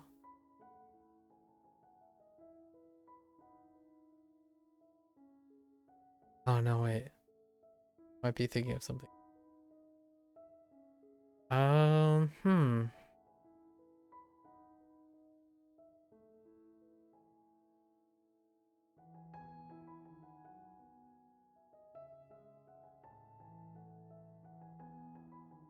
No, this is not flow. Flow is something else. This is more like shun. Shun. Which is instruction. Does that help me at all? Oh, good.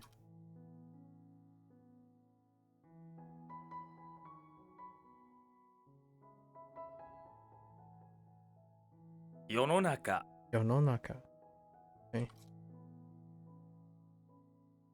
校舎、校舎。Okay.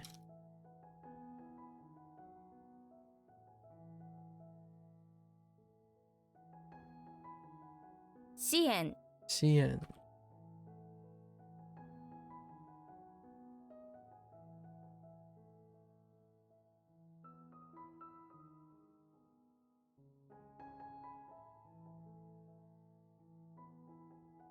Wait.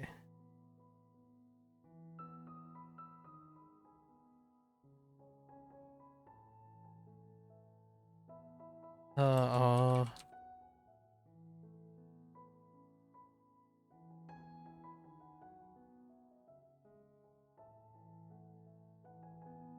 what?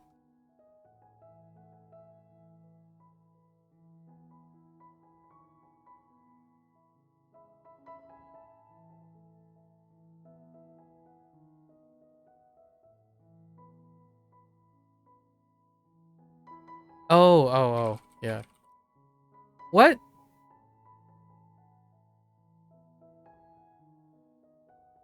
Oh, what? I swear this was,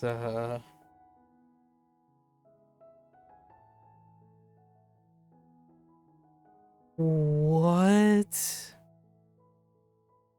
I sworn it was Kenaku. What?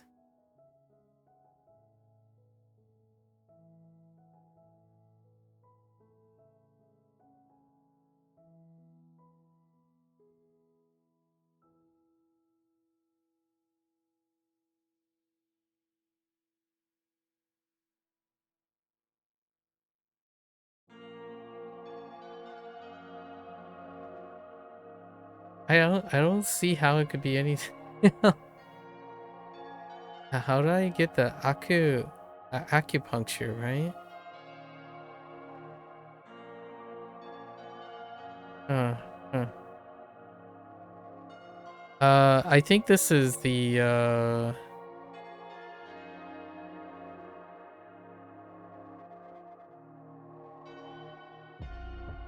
separate thing.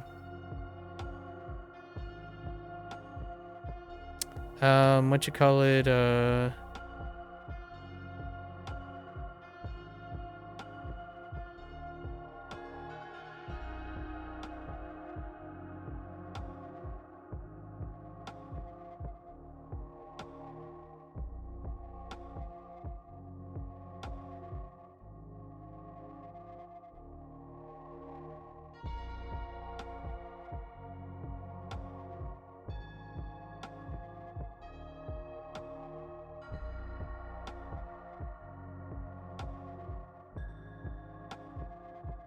We'll come back to this. One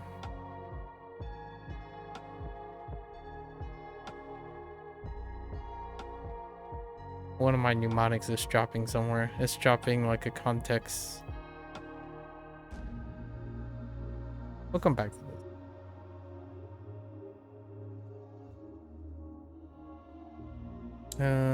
Let's see. Sure. Human being, sure. Yeah, I know. It has evil in it. The reading is fine. It's just I'm trying to remember my mnemonic for it. Probably gonna end up being fine. Most of the time, these things are fine. Togo. Togo.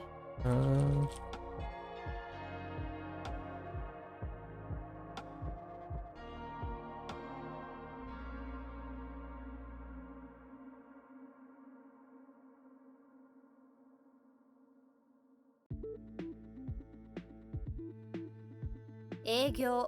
Egyo.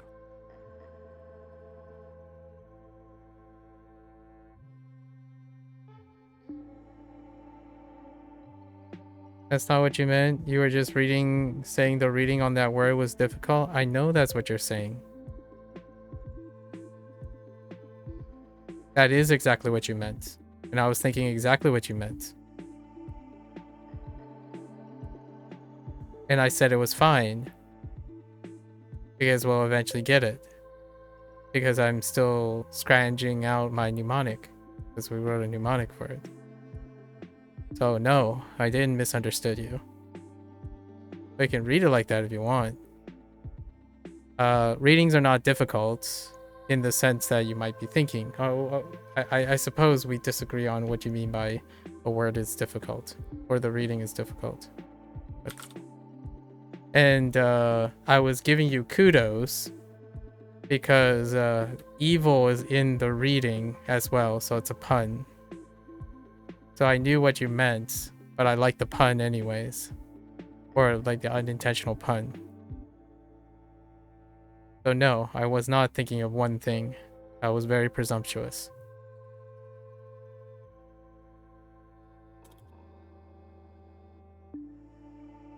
Kigen. Again, let's see. Kigen.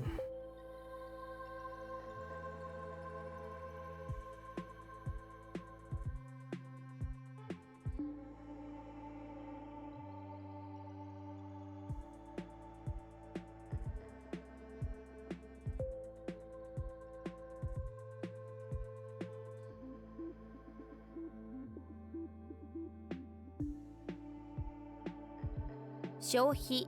Tohi.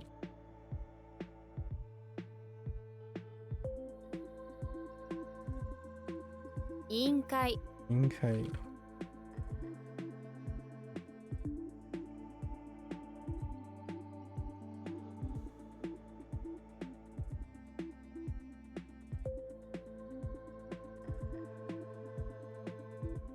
Oh, wait. No?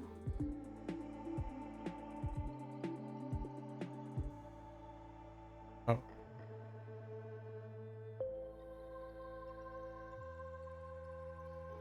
Xing. Xing. It's not Xing.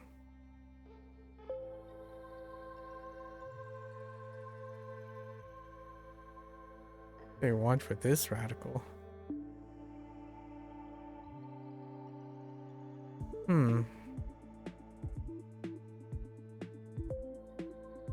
It's not a totem. So it's not a totem. What is it?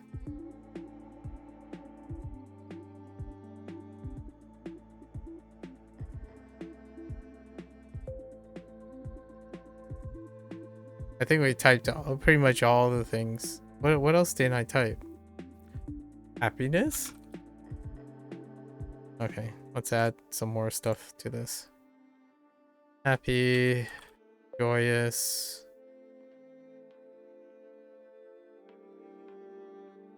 Enjoyment, enjoy. Okay.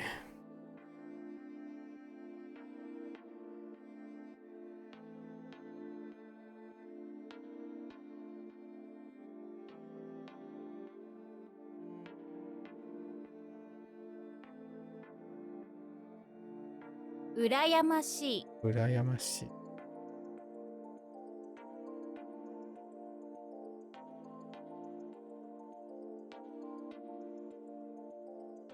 更衣室、更衣室。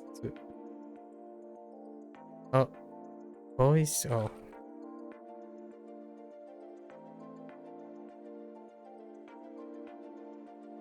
Oops. 連絡。評判、評判。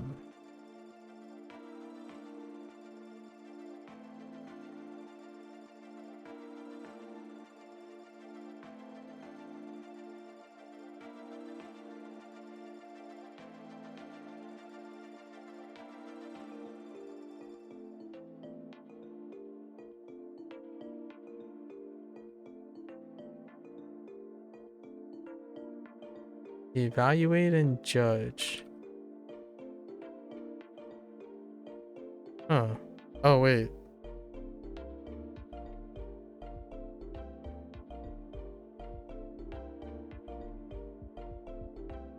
Reputation.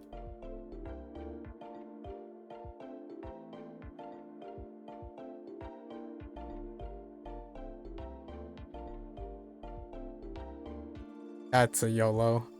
I've seen one.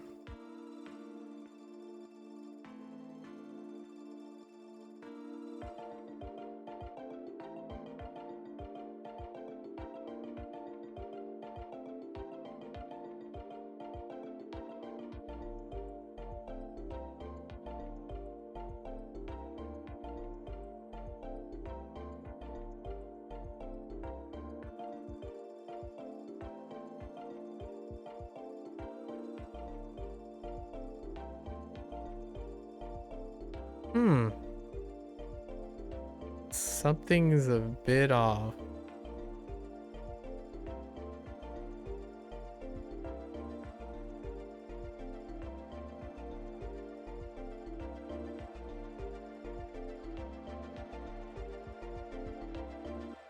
Oh, no, no, no. What am I kidding? What am I 降り saying? る What do you do? I'm thinking of something else. Entirely.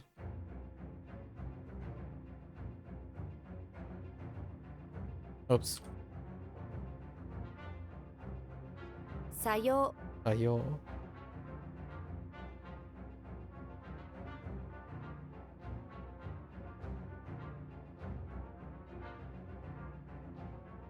楽天主義、楽天主義。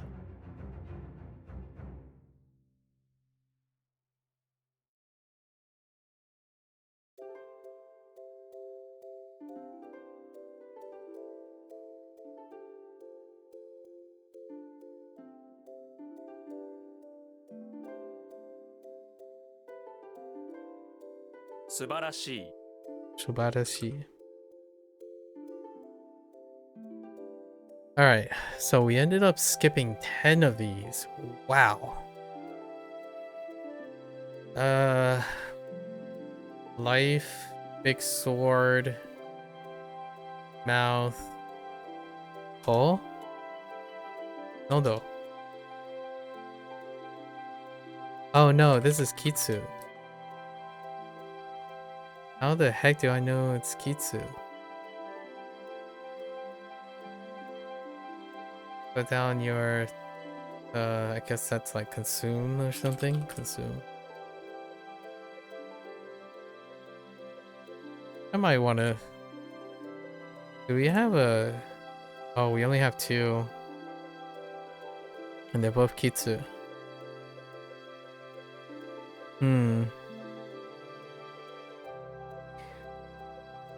Don't have no. Let's see, let's throw in stuff then.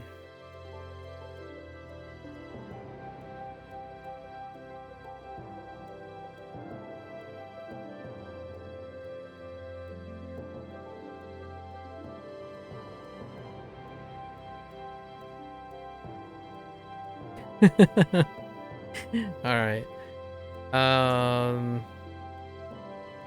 Oh, this is kind of aggressive. You might as well consume big swords through your mouth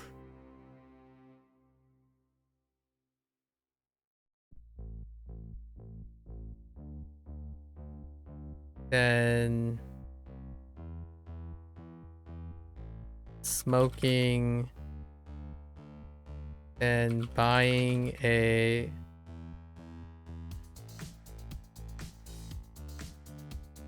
smoke. Oh no, this is too negative. I probably won't think of it this way. Oh, we could do which is worse? Which is worse? consuming consuming a big sword through your mouth, or smoking, or a smoking itsu or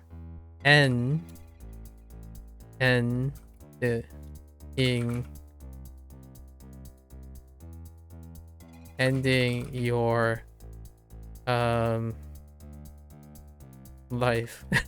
Oh my gosh. I think that's not that great, but it'll get the job done. That's a little weird juxtaposition. Now I just immediately want to think it's Saiwai. Saiwai. Okay, so it did come back to me after skipping it the first time. Saiwai. And why does this work? Sai, why does Shiawa say about Ko's eagle's happiness? Oh man. Why did I? Oh, okay. I included eagle for E.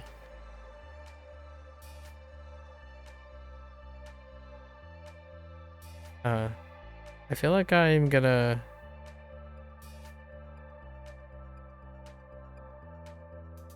It came back to me after I thought Shiawase immediately, and Saiwai came up, but how do I want to go away from expressions, or I don't want to put them first. If I put them first in the mnemonic, it doesn't help.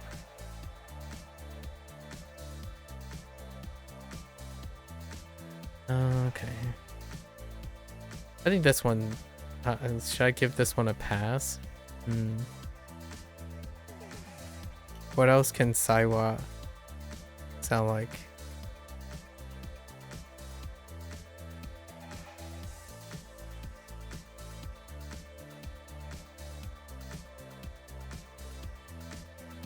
Oh, and it's Ko. Let's change this up. I don't like this. I think Ko starting thing is fine. Oh. Oh, likes to think. Cyborgs.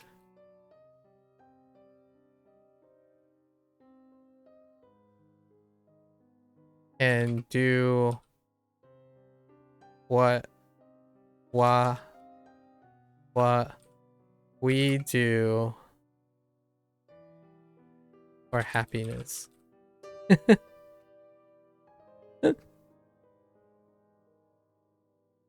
I don't think I need the E. It's fine. We're gonna yes. I'm gonna break up Sai and Wa. Why? Alright.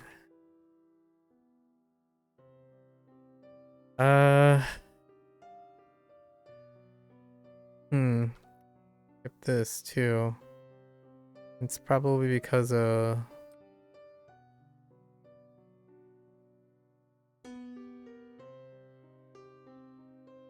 it In?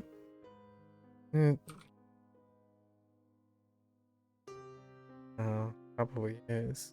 Or it could be Iki.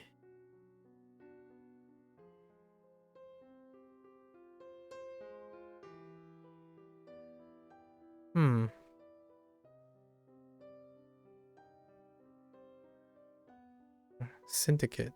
Crime syndicate. I don't think there's any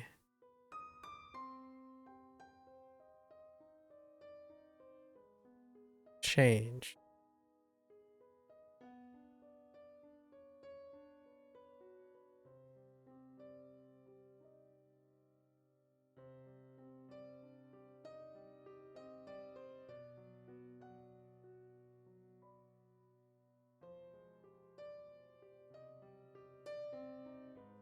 The last character.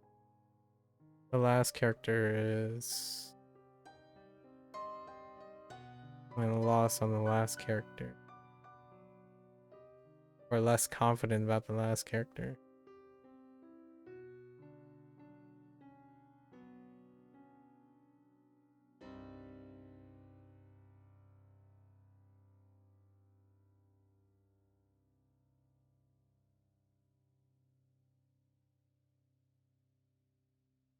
Mm-hmm.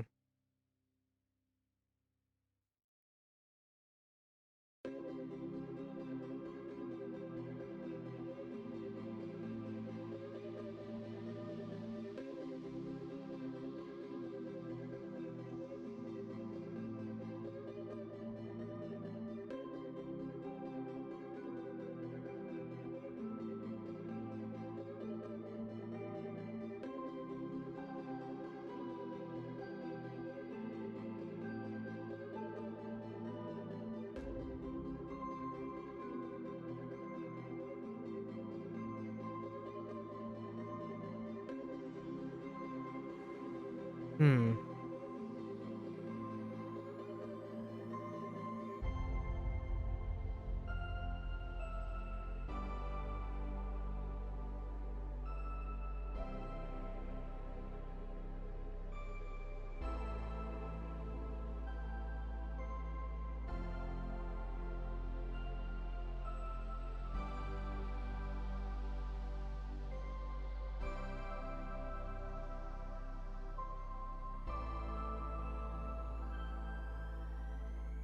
We're gonna come back to this. Oh, the meaning for this. Achi.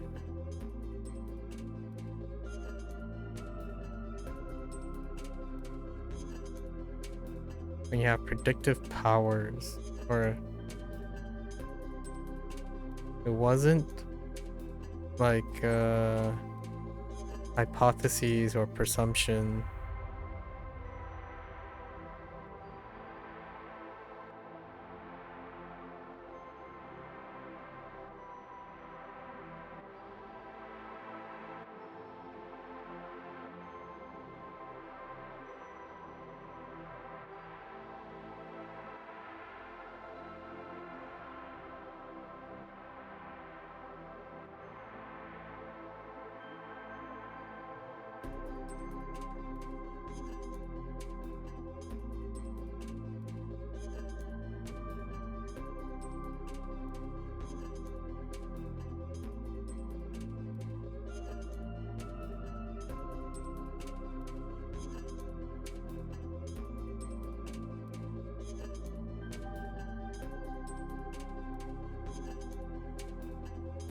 Let's go to the next one.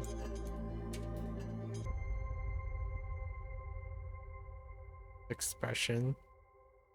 This is our expression.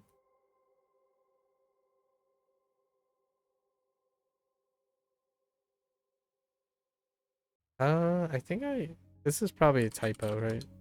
No? Ah.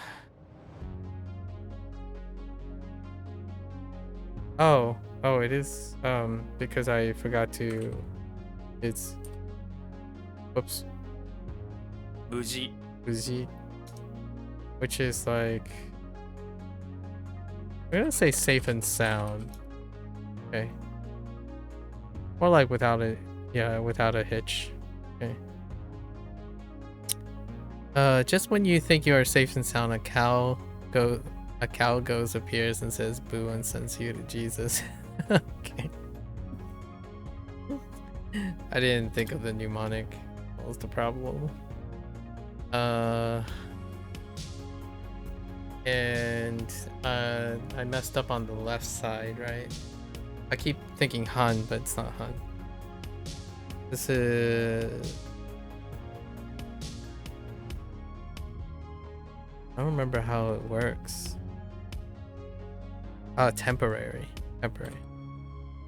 仮説 Asetsu. Hypotheses? Okay. Hypothesis. And this deals with koi.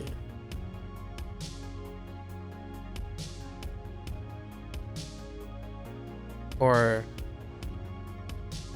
hai. No. Koi.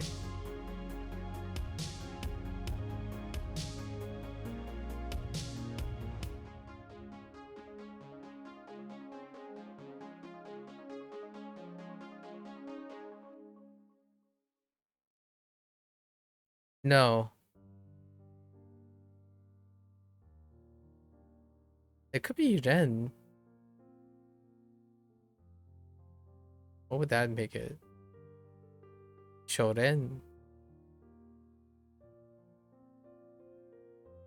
No. Definitely koi. The only Ren that I know would be probably like Renai.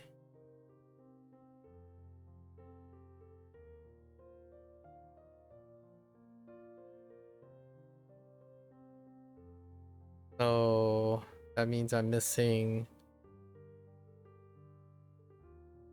the left side for first.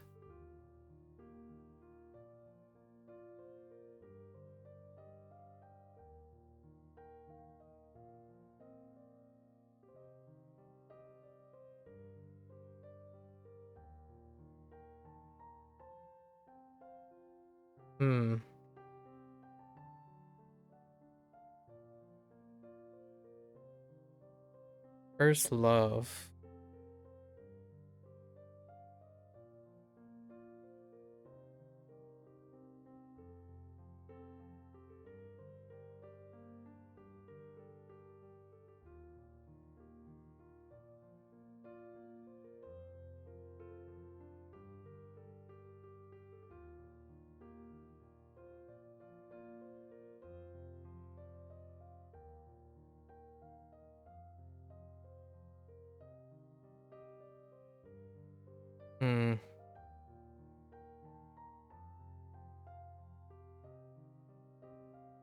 I'll come back to this.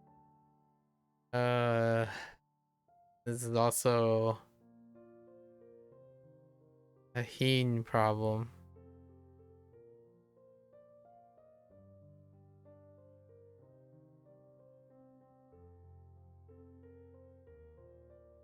Oh. Wait. Oh, I almost had it. I attached this to a proper noun.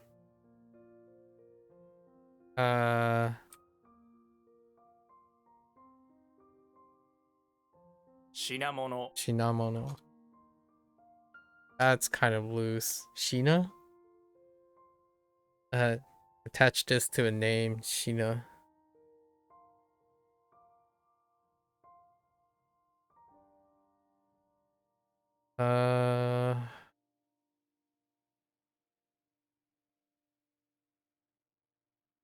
The clue.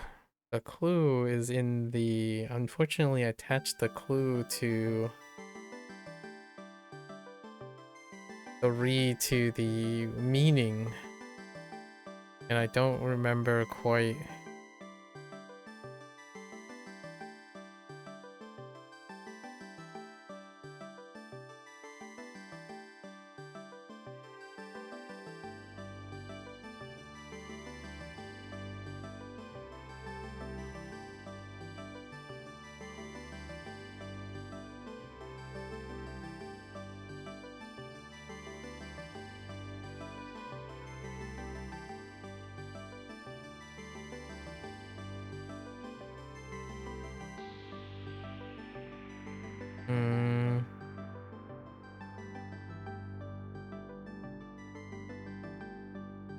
Actually, it's kind of one of the tougher of the. So we have 5 listed, right? Is this the 5th one? Yeah. I knew what the 5th one was.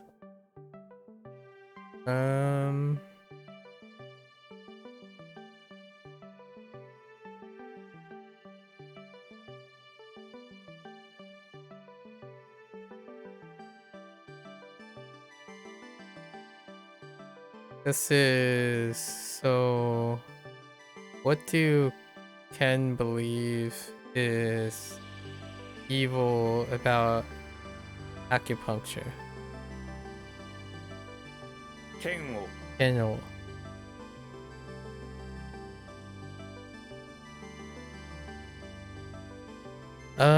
This is where I have to change the expression, right? Because all doesn't work. Kind of like a sigh. So Ken thinks it's disgusting and bad to rely on acupuncture. And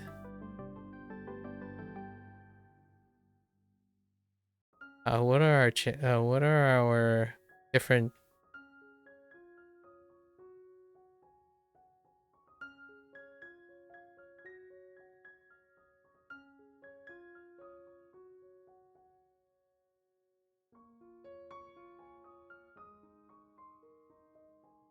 Ken dislikes.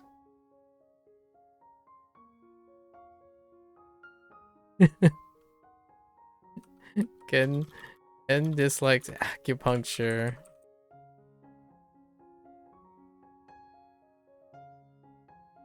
And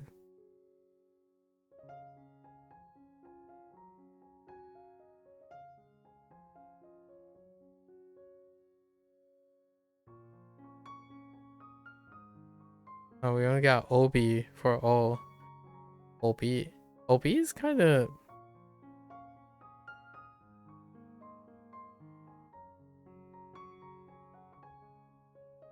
Let's use old.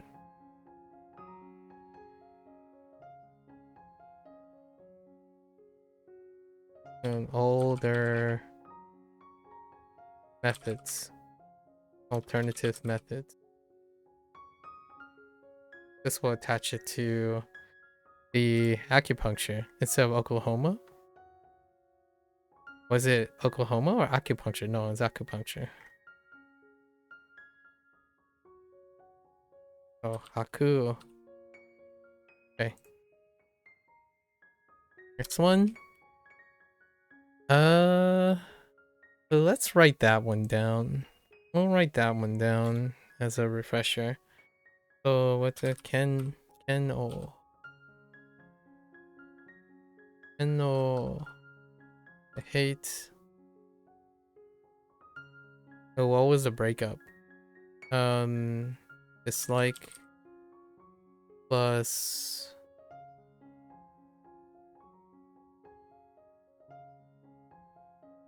Sorry, gone. Oh, evil. But equals hate plus Kennel and modified that, right? So I think we're gonna start writing these now. Let's see. So where am I getting lost here? We have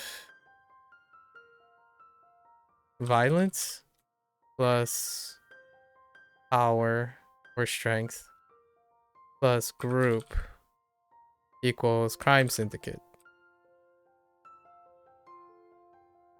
And we have what I think is ball plus it's probably Ryoku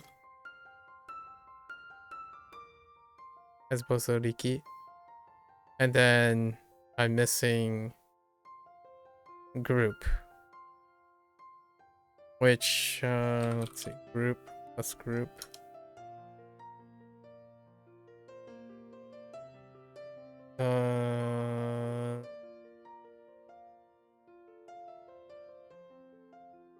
Done. So 暴力団暴力団暴力団 crime syndicate. And now I'm missing. So we have right here. So we have guess, knowledge, guess plus or no, guess plus no equals. Oh, yes. And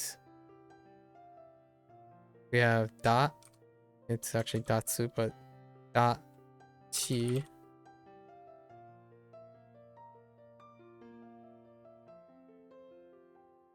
Something about having knowledge.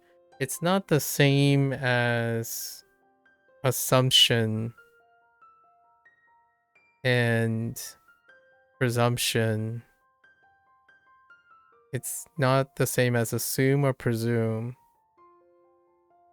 Then it's probably something like if you have the knowledge inference or sense. Sense is pretty good. Let's write something for this.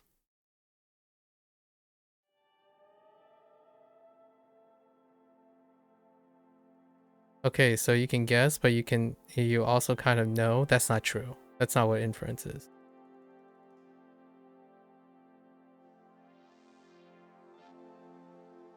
You can make an inference as to what the answer is. You're not 100% sure, but you think you know even though you're guessing.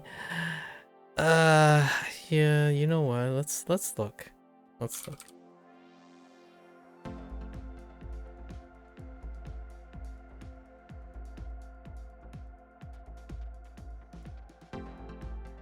Okay. I guess that's good enough. You kinda know? It's not quite... Okay.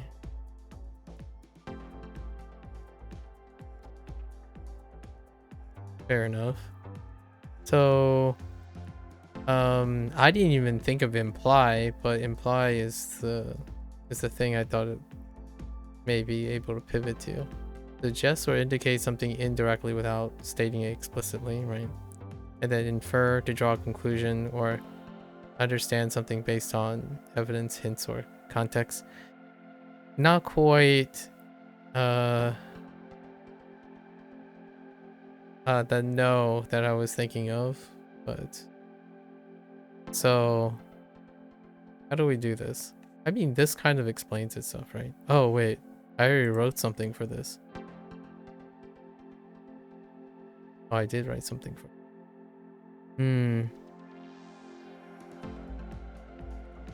So it's not guess and no, which is to assume.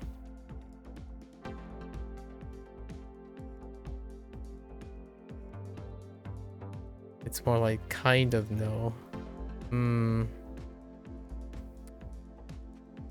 Would be more comfortable if it was something like datsu fuchi. There's this in the middle of this.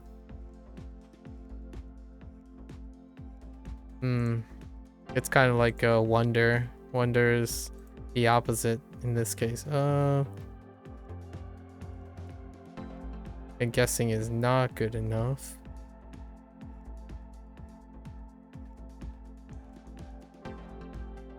And they didn't use evidence for this either.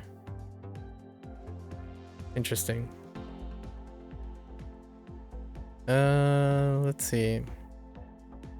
So this isn't good enough.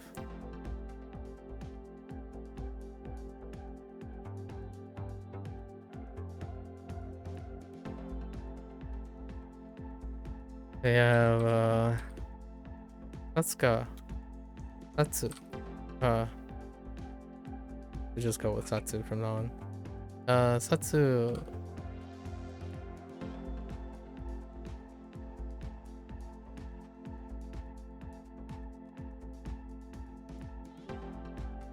Have knowledge. We're gonna go with knowledge. Have knowledge of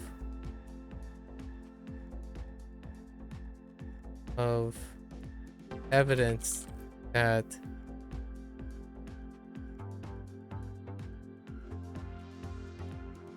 infers the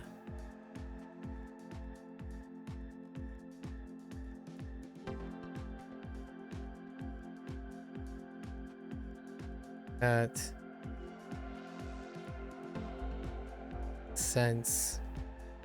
That's interesting.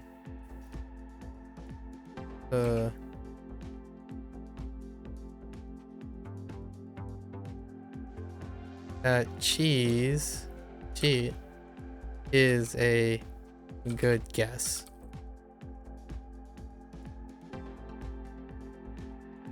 That's a roundabout way of thinking about it. Alright, so now let's go back. Koi. So we're going back to Koi. What is this? This is inference. So presumption or assumption. I was gonna say something like presume. Presume is taking a guess as well. Actually, presume versus infer. Presume is to make a conclusion based on reasonable evidence, probability, or prior knowledge, forming an educated guess. To infer is to deduce or conclude information logically from observation, facts, and reasoning. The key difference lies in the source of the conclusion. A presumption stems from existing facts pointing to a likely outcome, while an inference is a direct conclusion reached by connecting observations. Oh, yeah, that's... Yes. So, can I read the first kanji? What do you mean by can I read the first kanji? You mean on this?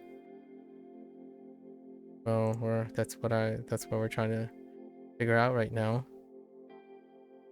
Or trying to figure out a mnemonic for the first kanji. What do you mean, can I read the first kanji? Which that is first. If that's what you mean. Like sho. If you're talking about sho. But it's not sho here.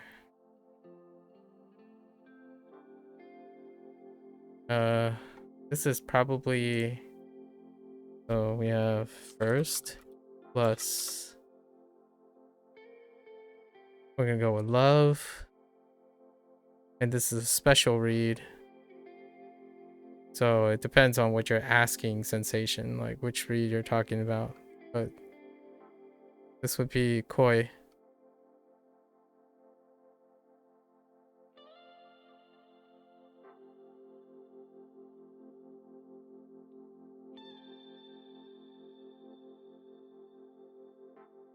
Must be a new thing, Seth. Typing okay.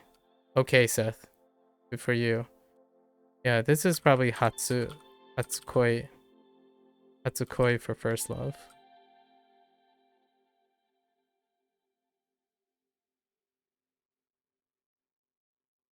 Hatsukoi. Koi. Alright, so the last one we skipped. Nice season. So we have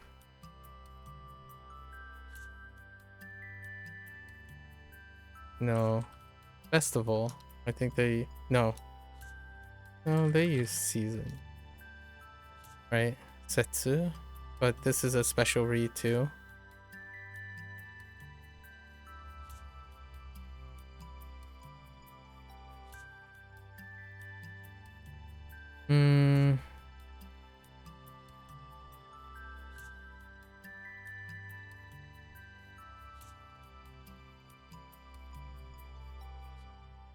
So let's write this out.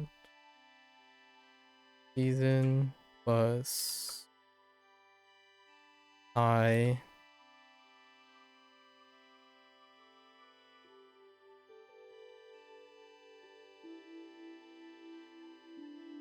It's turning point. And turning point.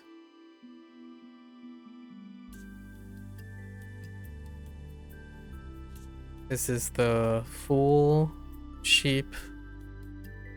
Full sheep. And me. So, fushime. 節目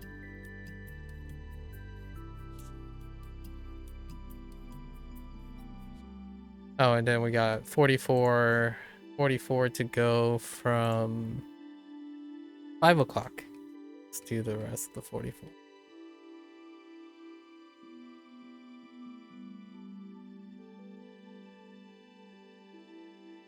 議長 Icho.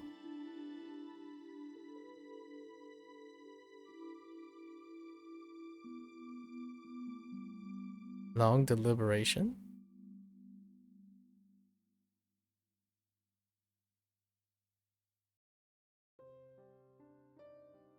We'll come back to this.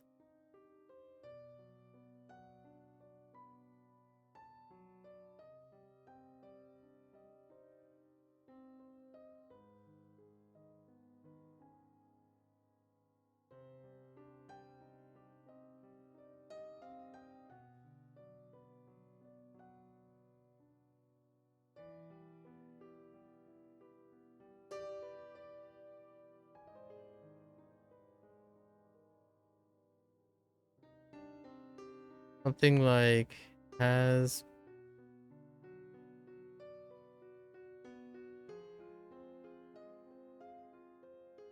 Wazawai. Wazawai. Okay.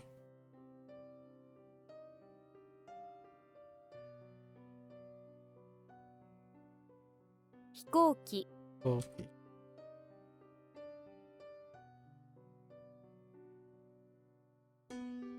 Hmm.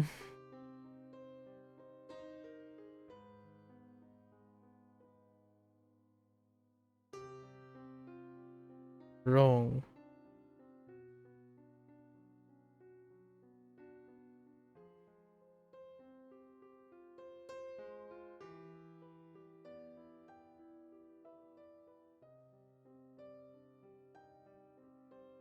Huh.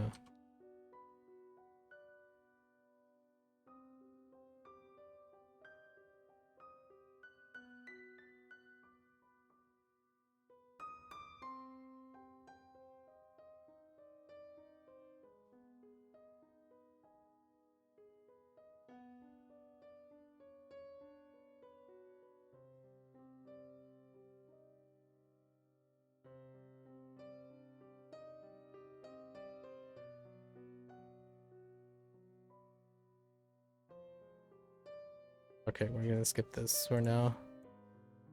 Not quite sure. Hmm.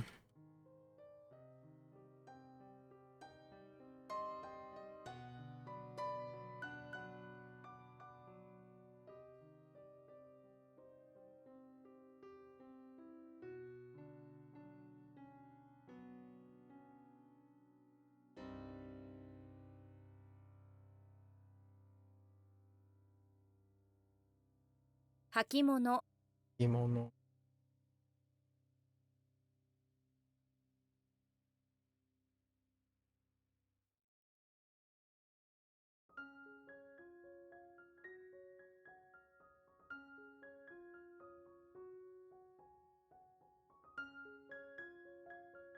Uh.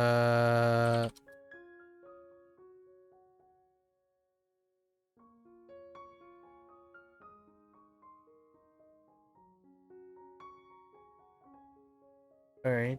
Let's go through our phonics, I guess.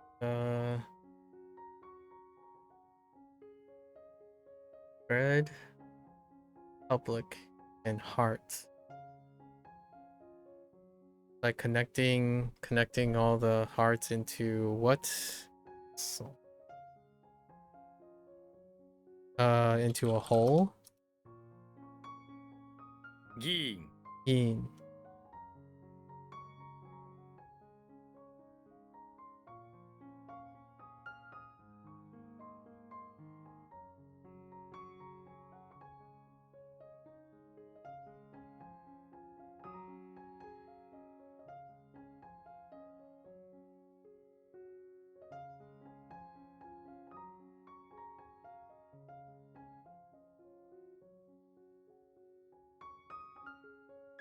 Hmm.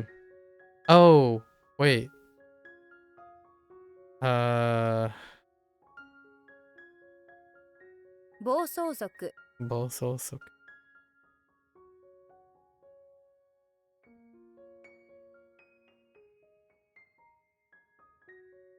立ち去る、立ち去る.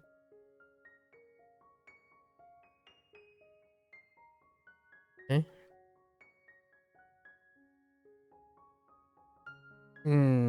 Re came first. Oh.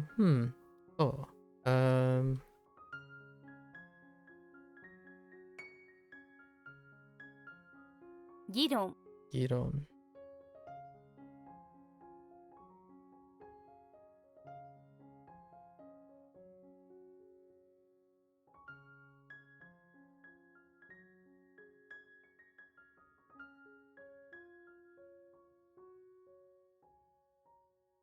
Okay.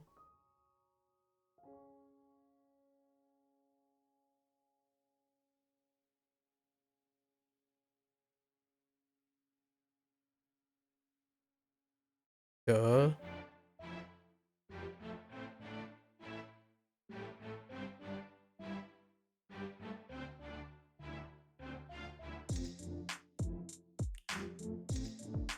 Again, duh.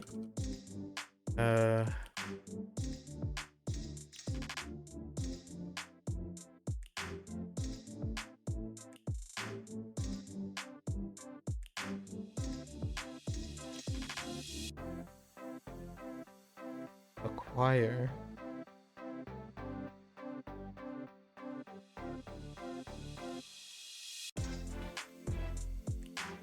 We're gonna come back to this.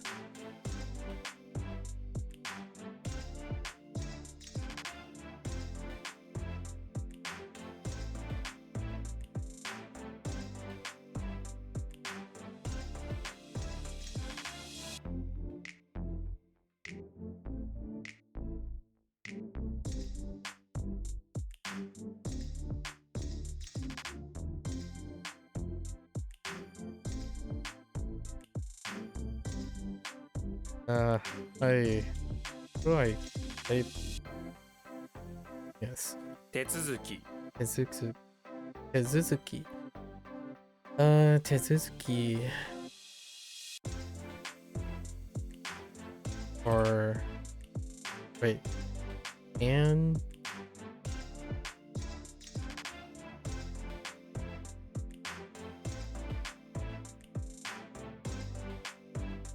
orders? Like holding your hand and providing instructions on how to advance, how to progress. Huh.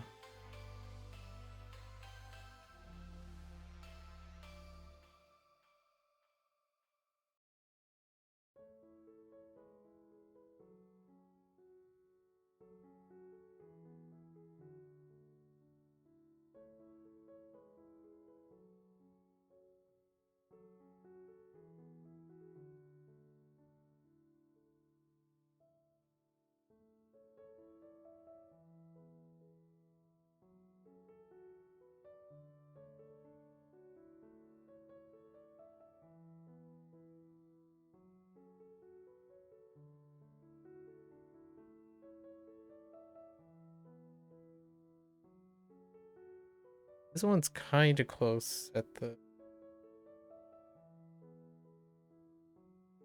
like right there. Alright, we'll come back to it.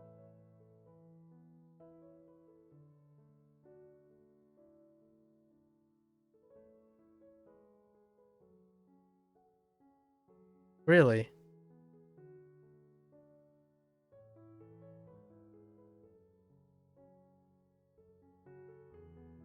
Oh. 混乱する、混乱する. 混乱する.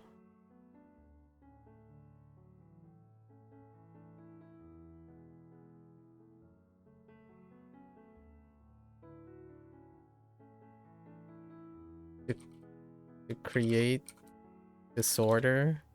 Get disordered. Mix. Riot.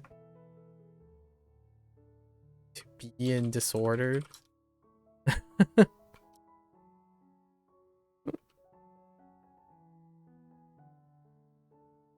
Alright.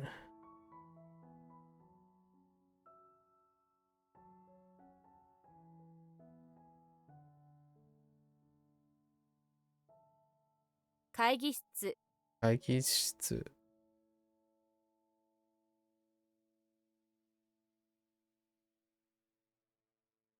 I often think of an office as a meeting room.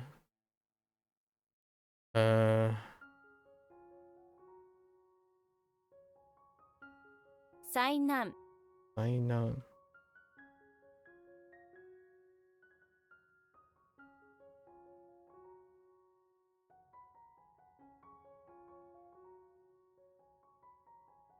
What?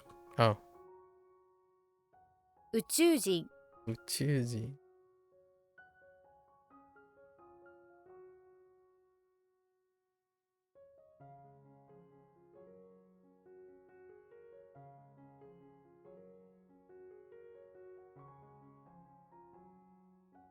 Okay. Oh. Oh. Hmm.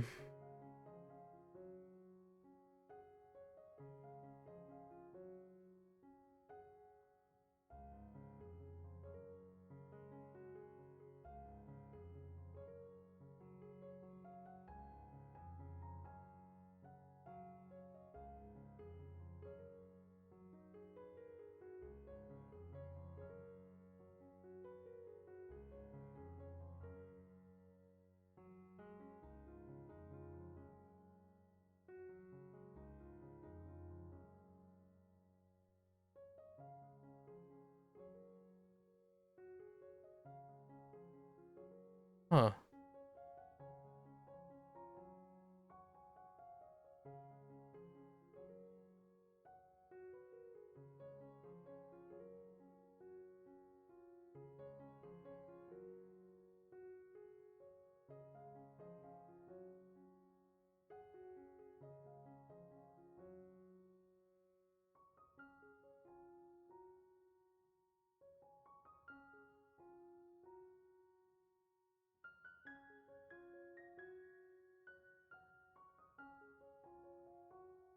Hmm.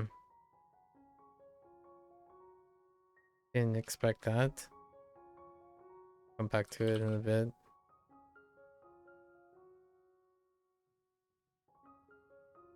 What?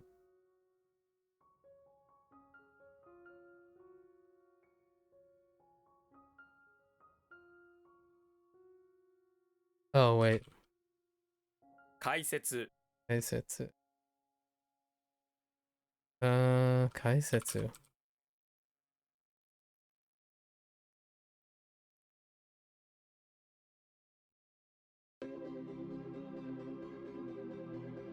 Solve theory.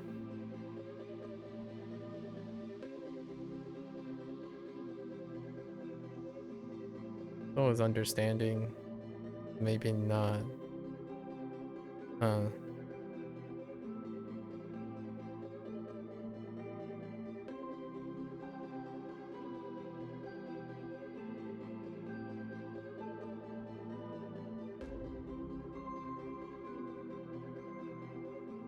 Hmm.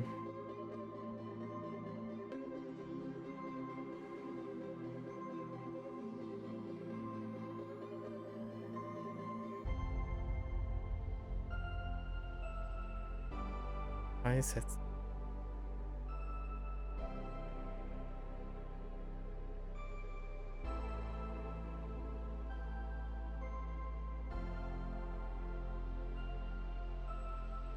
Alright.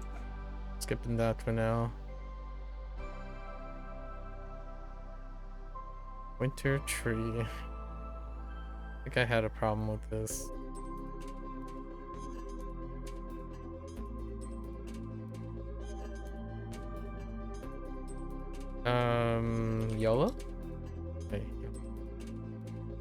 Healing does not work.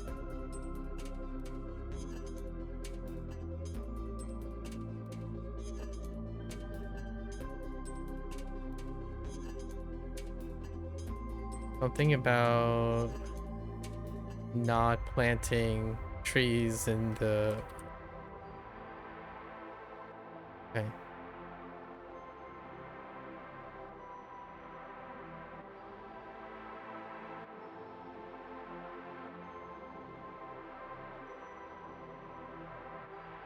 続ける Suzukeru.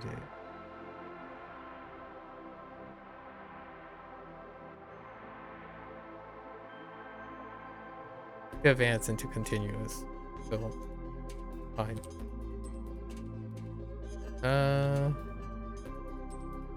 Criticism would be one or criticism, not size.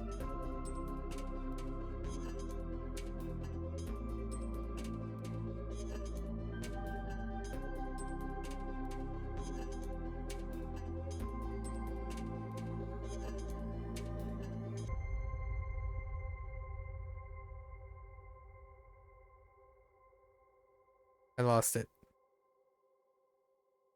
Was there, and now it's lost.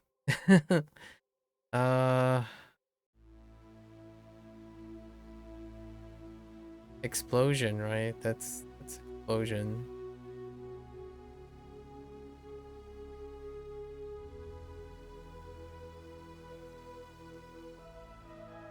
It's rate. Probability.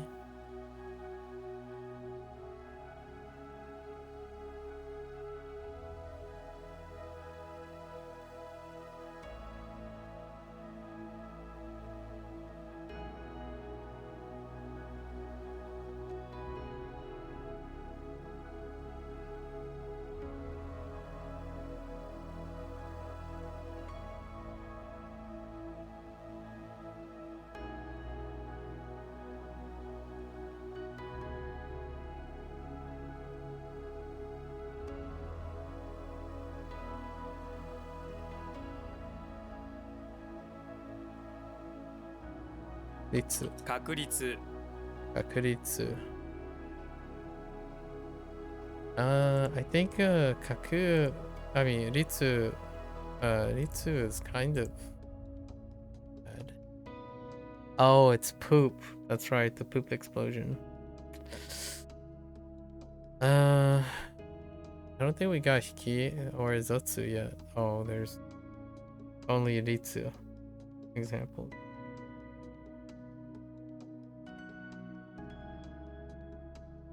Praying to the cross because you have a explosive diarrhea. Alright. Oh, we'll keep that. It didn't take too long.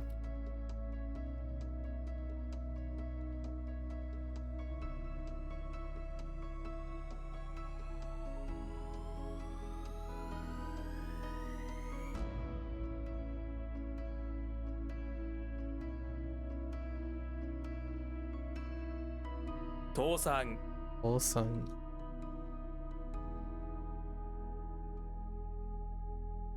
Sun.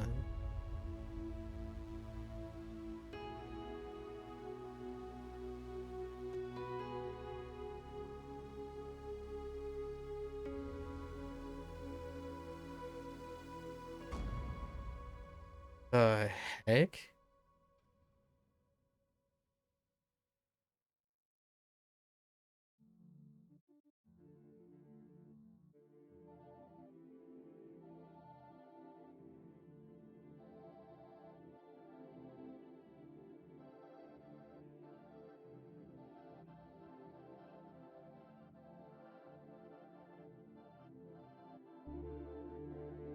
Oh.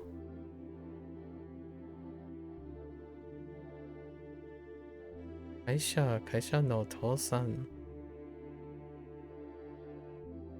Tosan no use.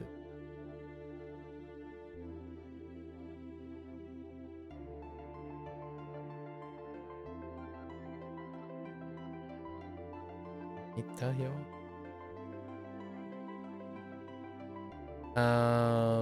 Hmm.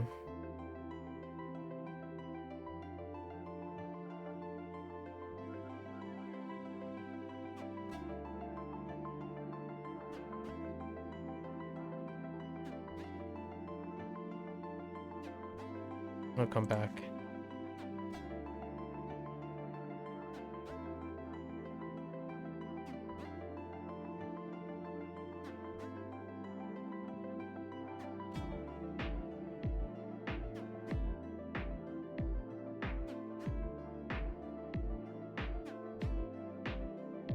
Chi has often been terrifying both ways.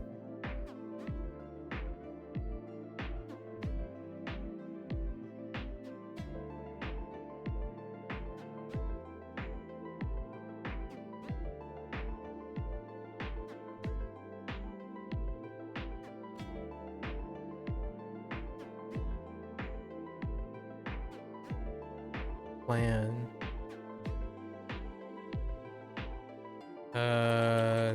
Moteru.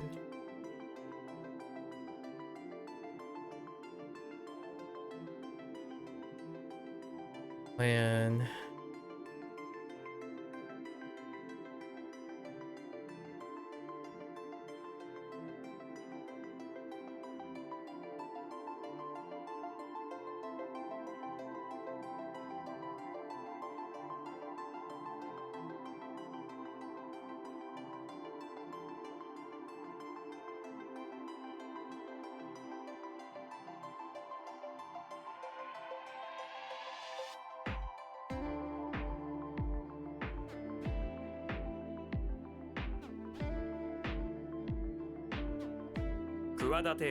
Wadateru.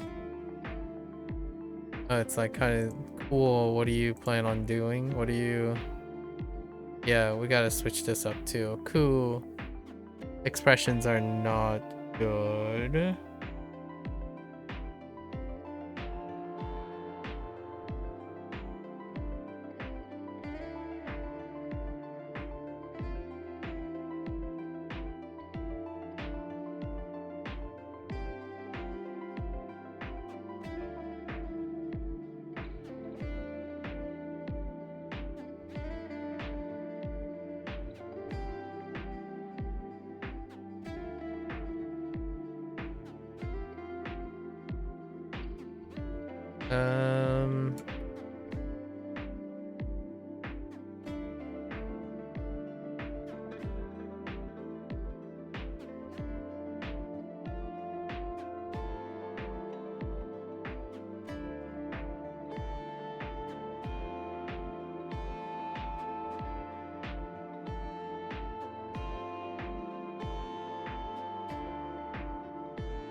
That's bad. I can't get that. Kuwada.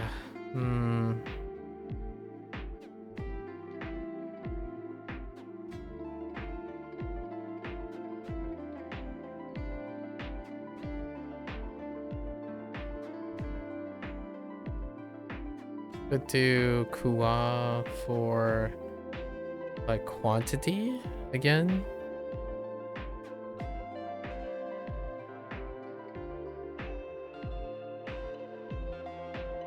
Like,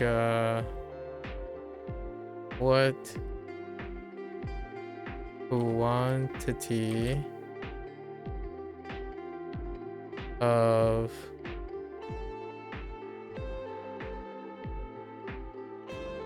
did your da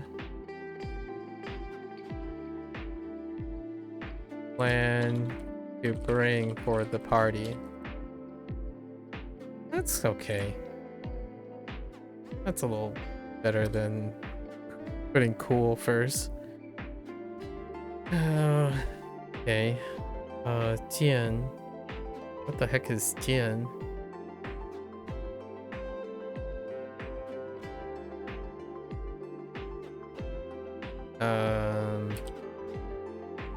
Son of a bee sting. Oh wait. Oops. Tian and something like duties matters or matter, just matter. Affair. Fine.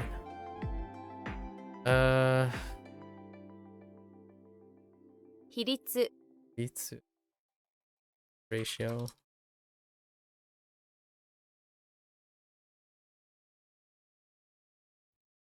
What incarnation am I looking at? I think the top is supposed to be leaf, right?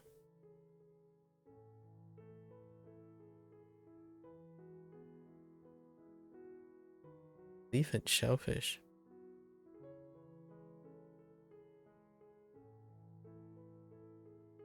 Hmm.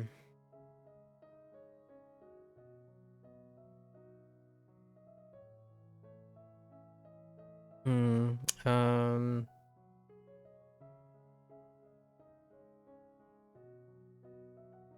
Kun for receive.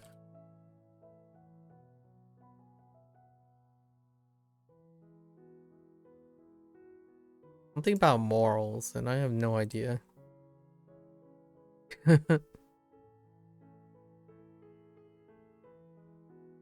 Oh, it's world. World is what.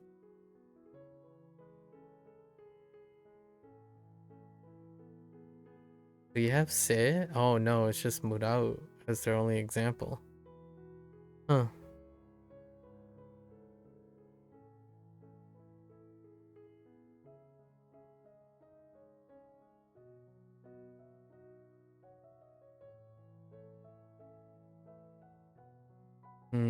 Okay. That's fine for now.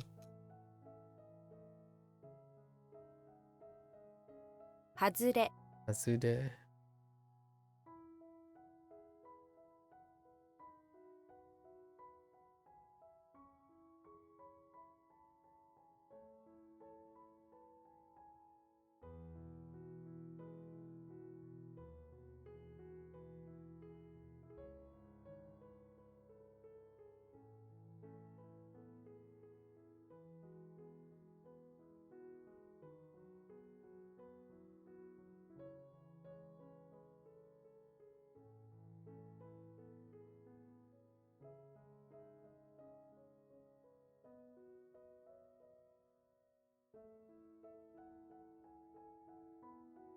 It's like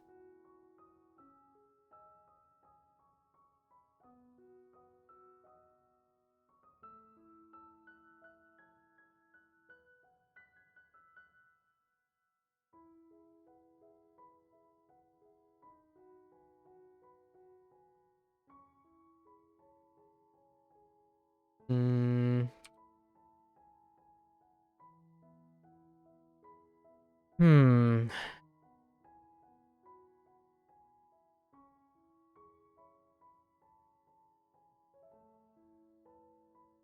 Did he? Oh, wait. No. No. No.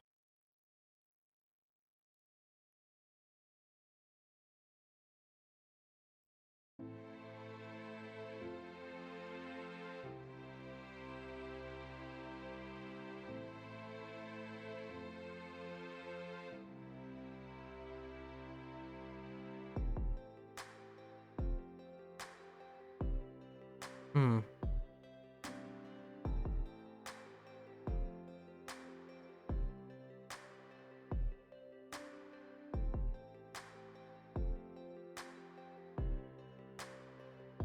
Gene.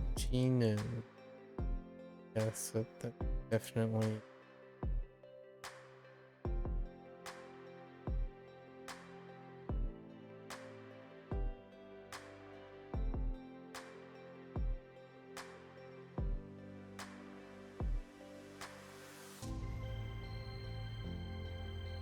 Something's a little weird there. I'll come back.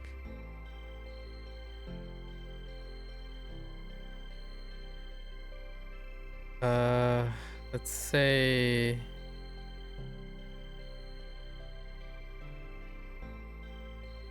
oh no, that's not it.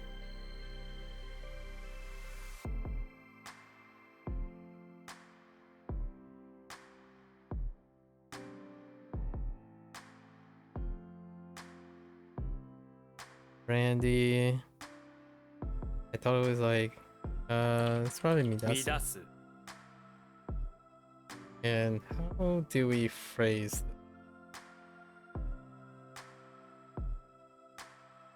Oh no, to confuse, to riot. Can I just write to riot? No.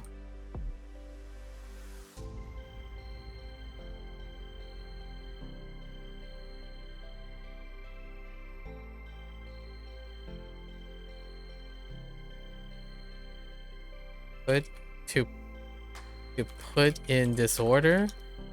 Okay.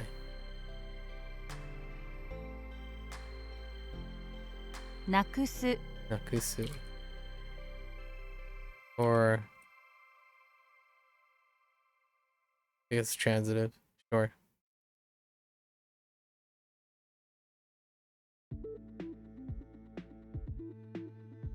How do I go up?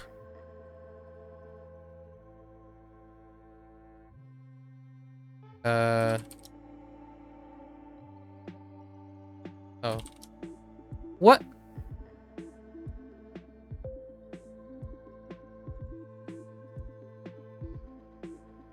Okay. 参加する Nankatsu.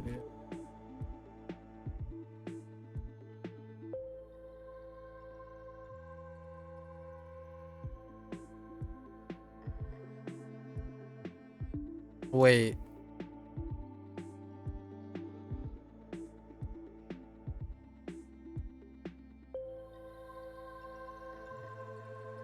Oh no. This has a turn. This has a like a turn of phrase for it. Oh no. Hold up. How do we stabby the body? Quickly.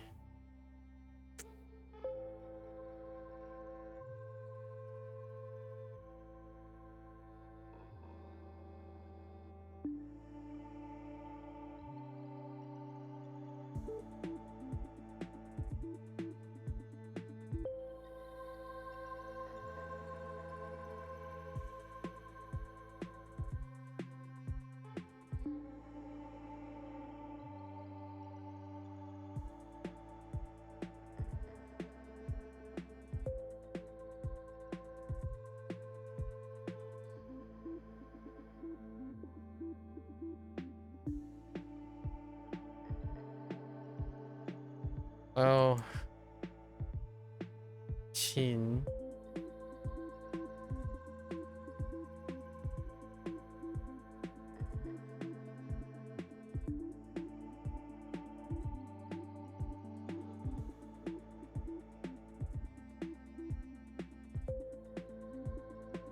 Like the head.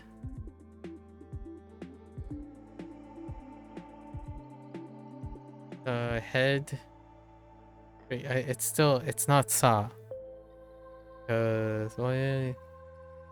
No, we need the onyomi for this though. Or is it still sa? It could be sa actually.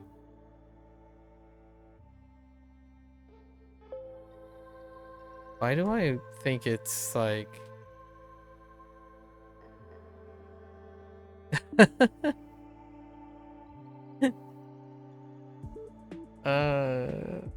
Alright, we'll come back to this.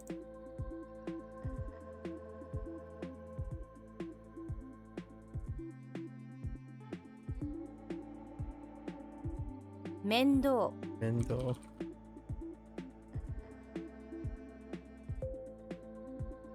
Oh, we skipped 9? Oh my. Oh my.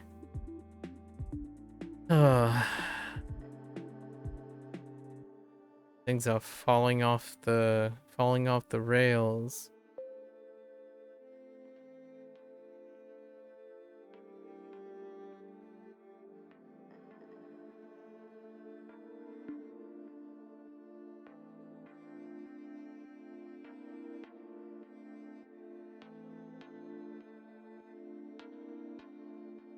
Hmm.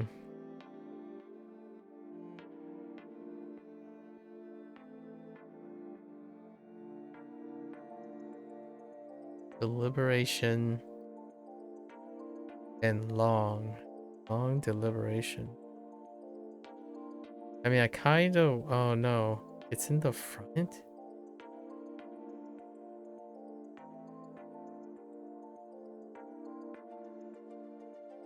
Don't know. Don't know. 議題は何ですか?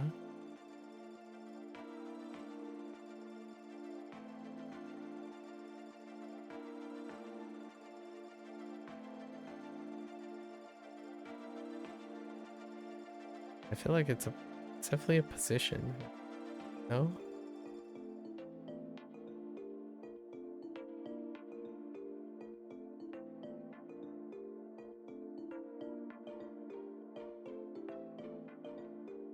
Is that an address? Huh.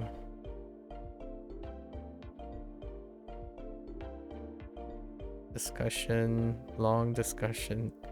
That does not compute.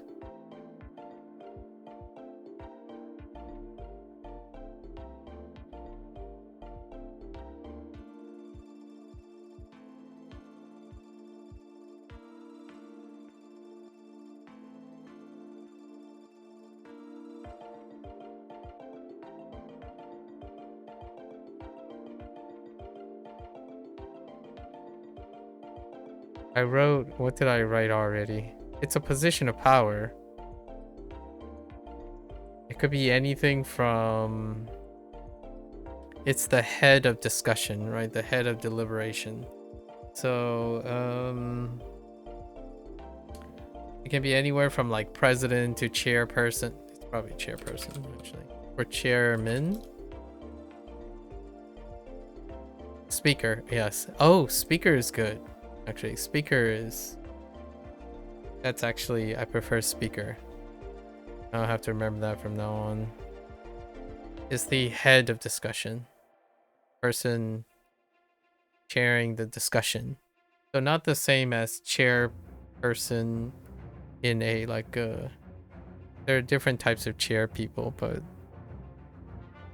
it's the one heading the discussion, the deliberation. I mean, you could have a judge, a president, a CEO, a director, but chairperson, speaker. I think that's fine. I think this one... What am I missing here? This is... Okay. I think I might write this one out. Like, contain doubt person, right? It's a suspect. Or... Yeah, it's a suspect.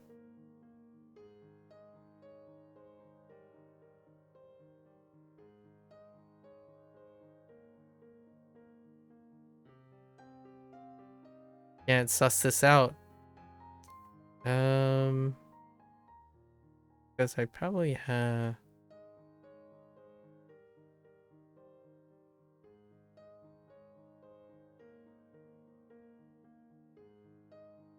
Oh, it's probably the... No.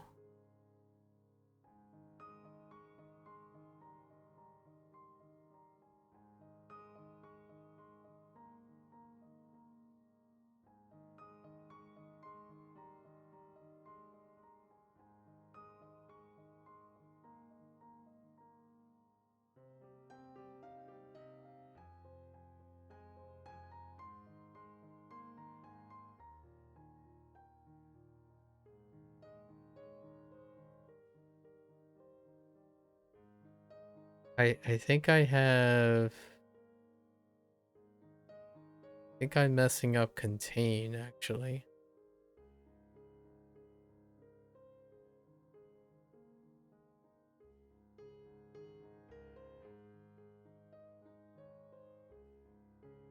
Or maybe...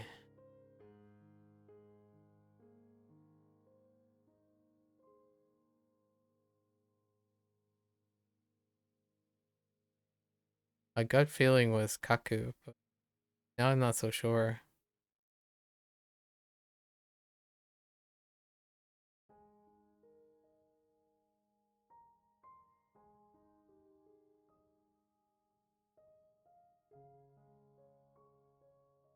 Wrong. Wrong.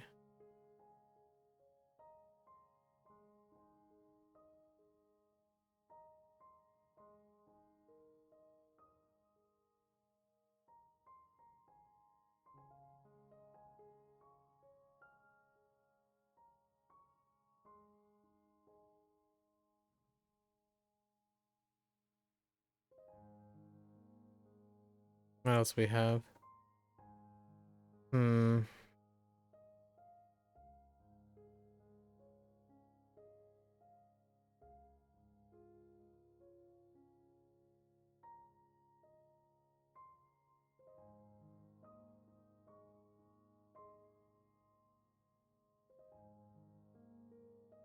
This is somewhat of a figure of speech.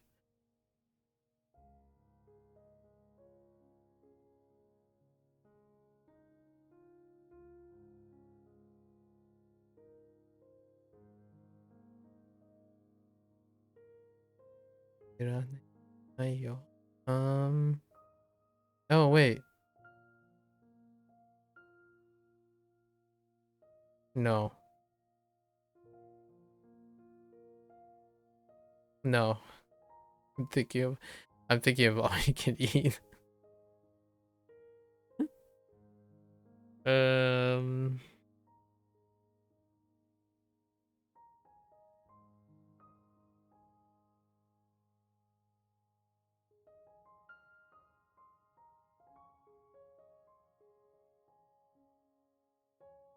Don't quite remember the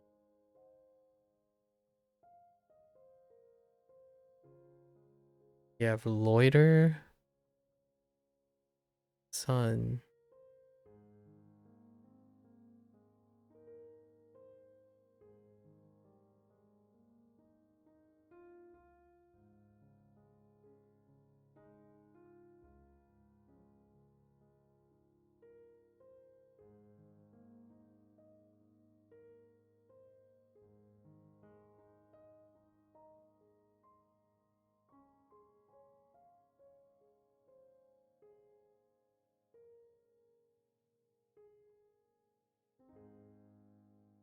I think I'm thinking of as in present or submit as opposed to acquire. And then I'm thinking of toku.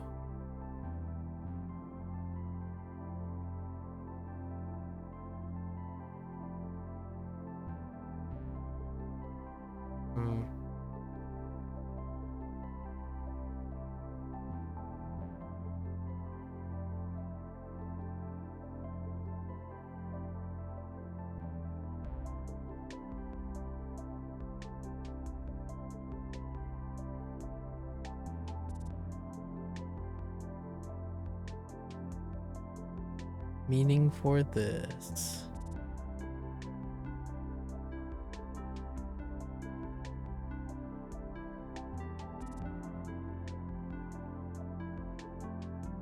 Ezutsuki. Ezutsuki.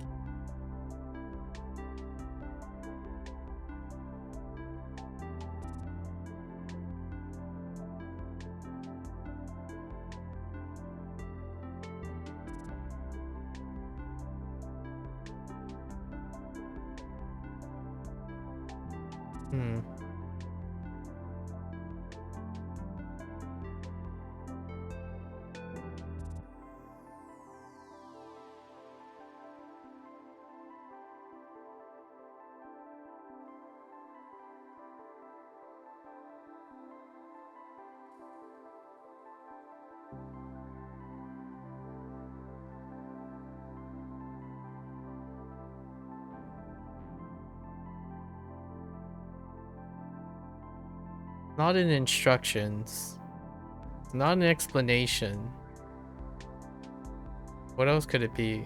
What is like an instruction? It's not directions, but it's very much like instructions and directions.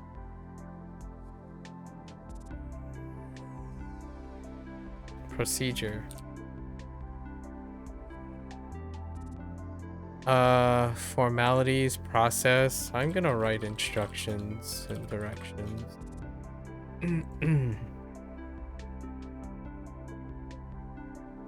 Although formalities is a great way to think about procedure, process as well.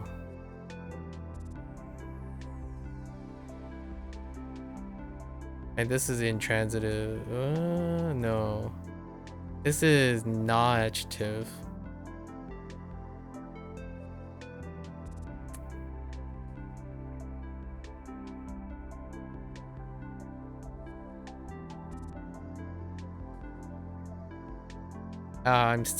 It's this character. I think it's this character that is in common with the other one, right? So we'll come back to it. And then how to interpret this? You're tying the theories together, right? So you're kind of like solving things. Either it's solved or it's understood. It could be an explanation. Oh, it's an explanation. Okay.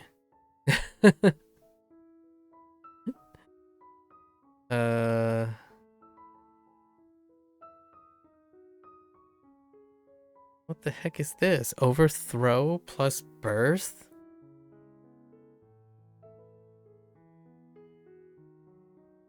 Not every day that I get stuck on the nebulous meaning.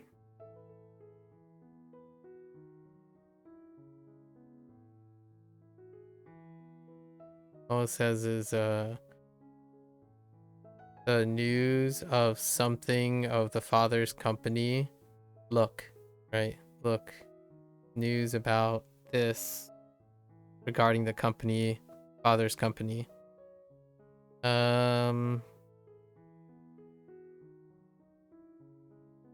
Oh, no.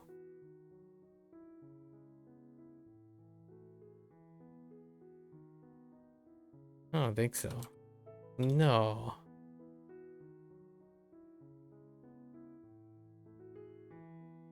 Maybe like to take over?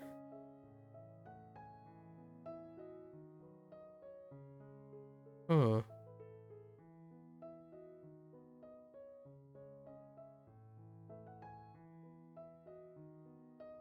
Oh, alone.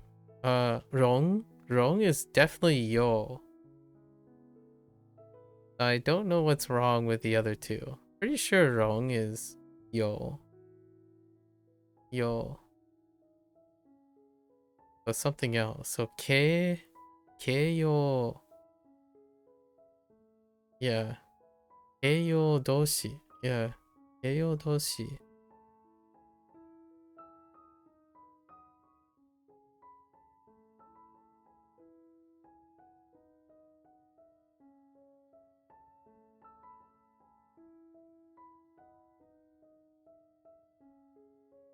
What are you?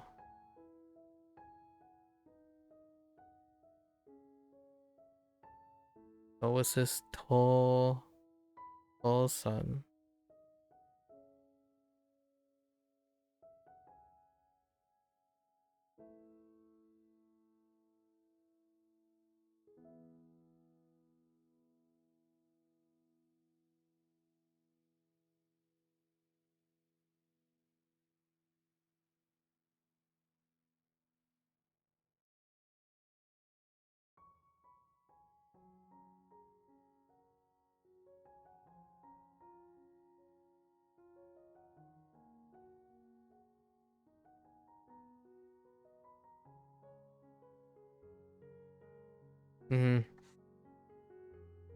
Know how to interpret that. And then city. Or maybe the city proper.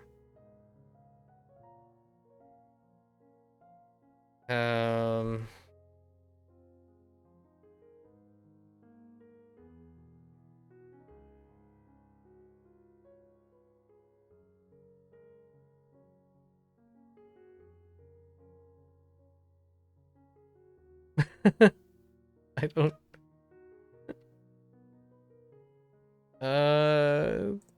Okay, I guess we're down to 6. That's fine.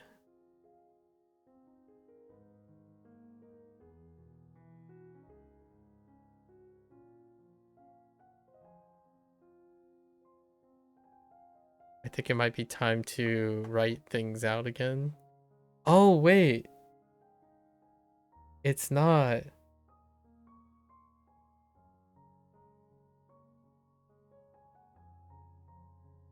Wait. It's not city. It's cloth. Yeah, it's cloth. Oh, what does that mean? Cloth and land. Cloth and land. Why am I getting it confused with city? What is city? What is she?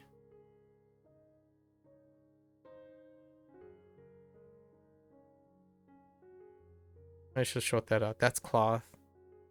I was going for boo, but it's not boo. It's no, nuno. Nunoji. This means cloth. And this is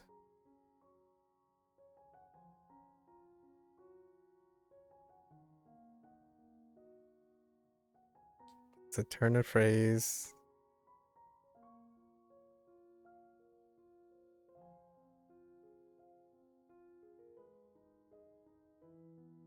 Oh, I know what this is.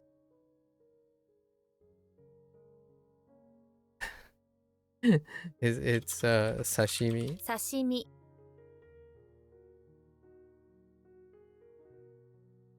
Is that gonna be continue to be a problem? I sa and me, but I lost the sheet because it's not actually in there. I had to connect sa and me together, and the only way to connect sa and me together into a word that I can recognize was sashimi. So this is yo moon.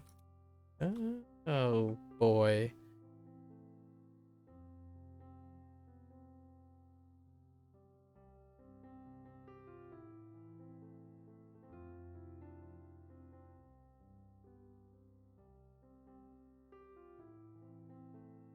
Suspect. Oh. What? Ay. 容疑者 Yogisha. Oh my god.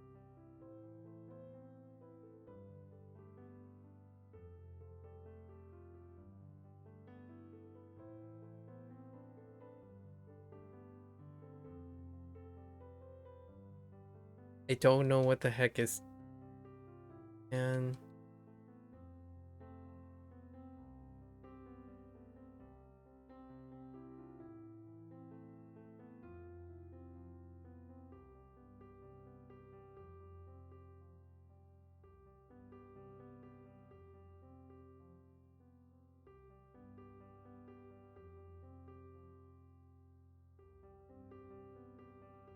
what is attain?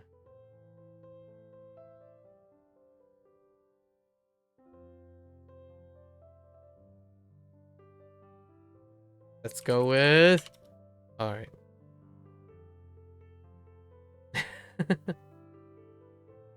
Wait. No. I thought that helped.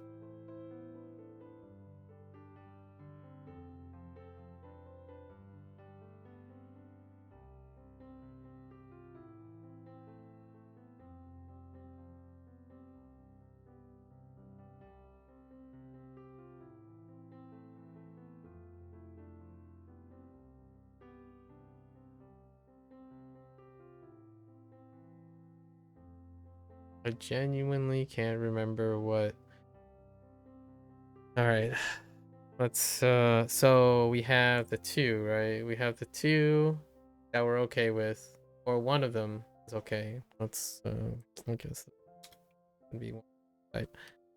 What time is it? It's already been 4 hours. Man, I haven't done my lesson yet. Oh, that's because we talked about other things today. So we hear what? I'm pretty sure this is attain or obtain plus body. I feel like kind of like maybe experience, obtain somebody. That doesn't help. Attain.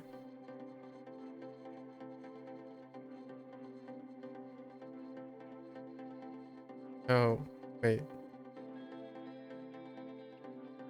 So Thai.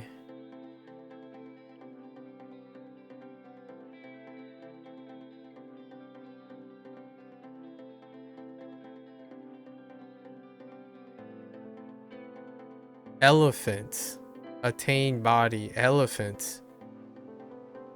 Now I don't know what this means though. It's probably Thai. Thai. Thai. And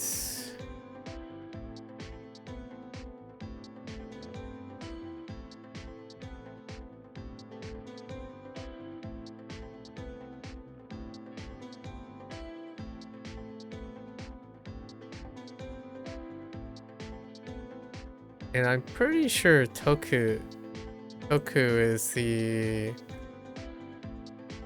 normal read, right? On is the kunyomi. So Toku had to acquire the body of an elephant to ascertain its character. 得体 Ugh. I'm pretty sure that's the mnemonic that I wrote for that. And this one was yo was what I was messing up, right? 形容動詞 Eiyodoshi.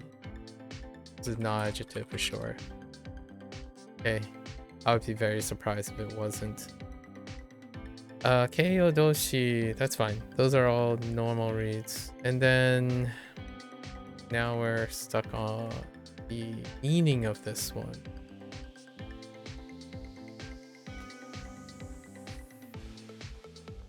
Again, the overthrow birth. Alright, so we got overthrow plus birth. I think it's still just to overthrow or something, no? What? What is this?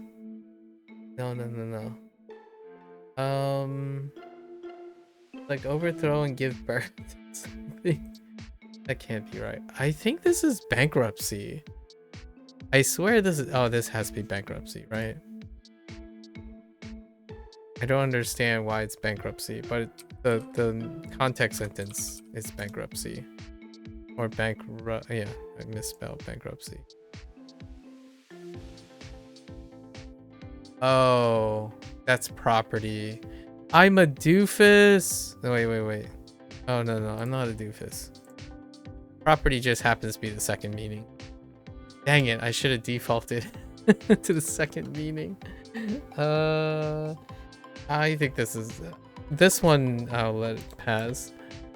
I went so far down the birth route that I should have thought about it as was it Chang, right? Or Zhang.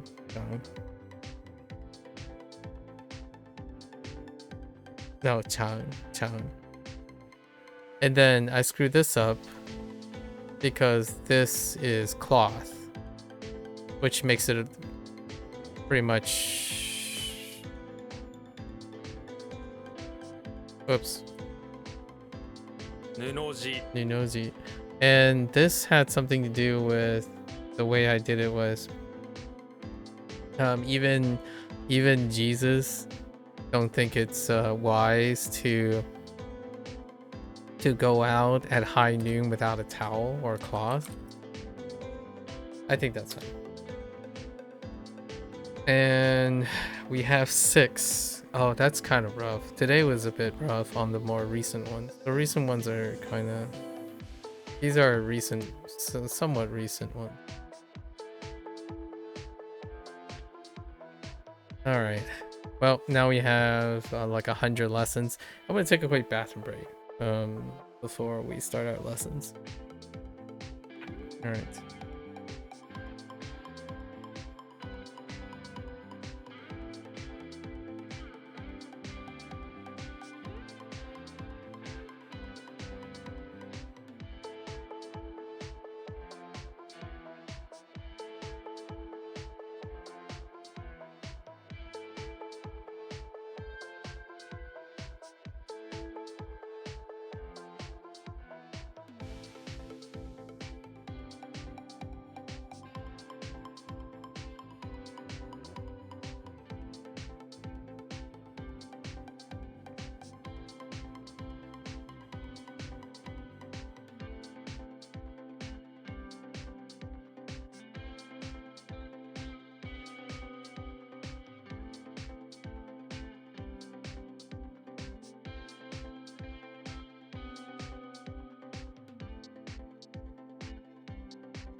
Alright.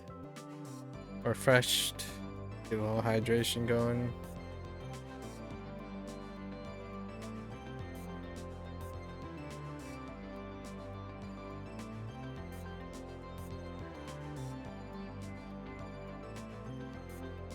Alright.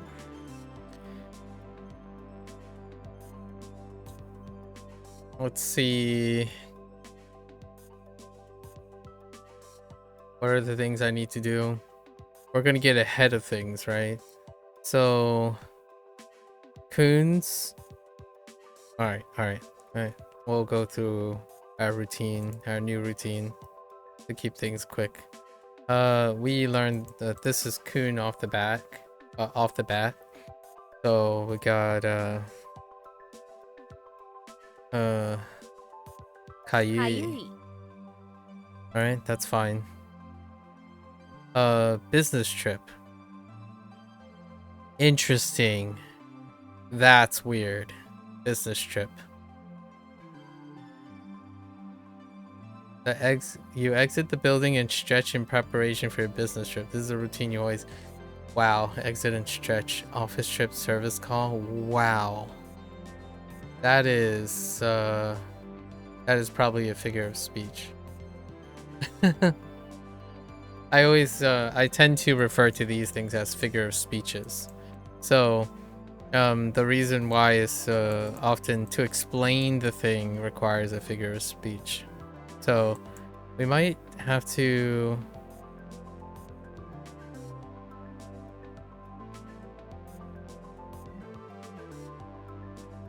add an extra note. Business trips. Business trips require leaving the... I guess I can use exiting. Exiting the company. It's always usually referring to a company when we default to a company. Exiting the company for a long stretch of time. And the reason why I'm putting long is because long is also in it. Okay. 出張 Cho makes sense. Cho. Nothing special there. Obtain. Actually, I didn't make sure if attain and obtain. Alright, let's double check for that. So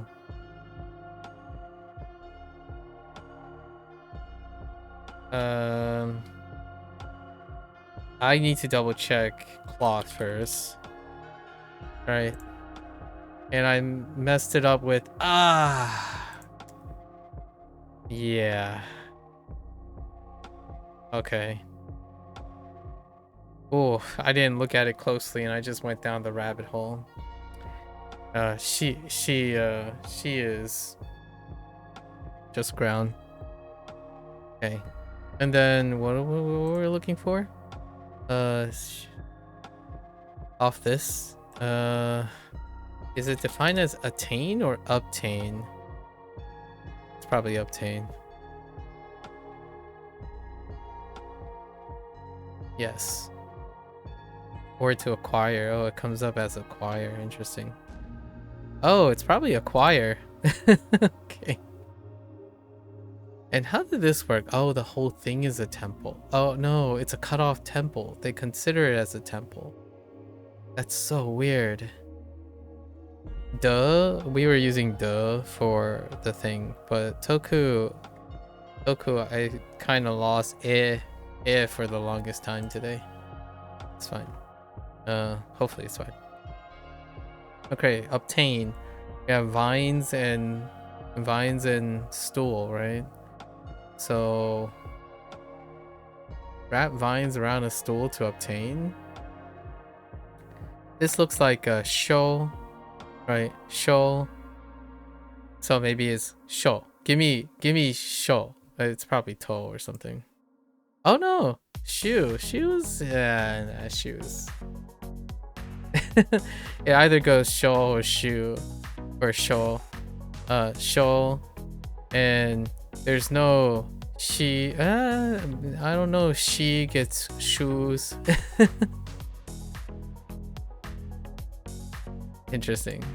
Yeah, pretty sure this is show. Konbanwa. Konbanwa, Moriko. Moriko. Moriko Hiki. Interesting. Hello.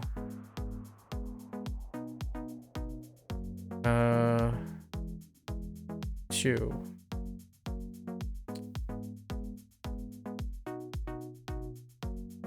How'd you get from show to shoe? Alright. Wrap vines around a stool to obtain it. I like that. I like that. Today you want to obtain a new pair of shoes. You tie your vines around the stool they're on and slowly inch them toward the door. Did you hear right that you're level 22 at the moment? I have no idea what level we're on. Let's find out. It's 22. Oh no, 23. Yeah, we're on 23. Are you using WaniKani? You're currently level 5, but you've been having a blast. How have you been using WaniKani, Moriko? What is your routine like? And then are you doing other, like, what else are you doing around all of that? What's your schedule like? I know I'm asking a lot of questions, but I'm often whenever I meet someone who is picking up like language learning, I often wonder what their routines are like their lifestyle. So like, what does your 24-hour schedule kind of look like? Obviously, if there's any personal things, you can just say personal. I'm often curious how people are balancing their lifestyles. As a personal share, right? As a personal share, this is the only time I use WaniKani. So all of the WaniKani things that I ever do is going to be recorded for some experimental purposes. So this is the only time whenever I'm on Twitch or on YouTube, like all the recorded things, it's the only time I'm using WaniKani. And it's the first thing I do in the day. It's the first thing I do every day. Because it's the most, I don't want to be taken the wrong way here, but it's the most unnatural thing that I'm doing. So it's the thing that I'm acquiring, like engaging with. It's the most interesting engagement that I have. So most of the stuff that I'm not familiar with are the things I do first thing. After running, I run in the morning. So we're here now after running.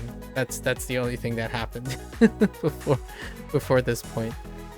You mostly do your lessons and reviews to smoldering dirtles. I saw that smoldering dirtles is great for the phone, right? You're pretty much using all the really good adjacent apps as well. Interesting. So are we talking about like Boom Pro and all of those? Like what are the good adjacent apps? There are quite a laundry list of them. No worries, you totally understand being interested in others' learning approach.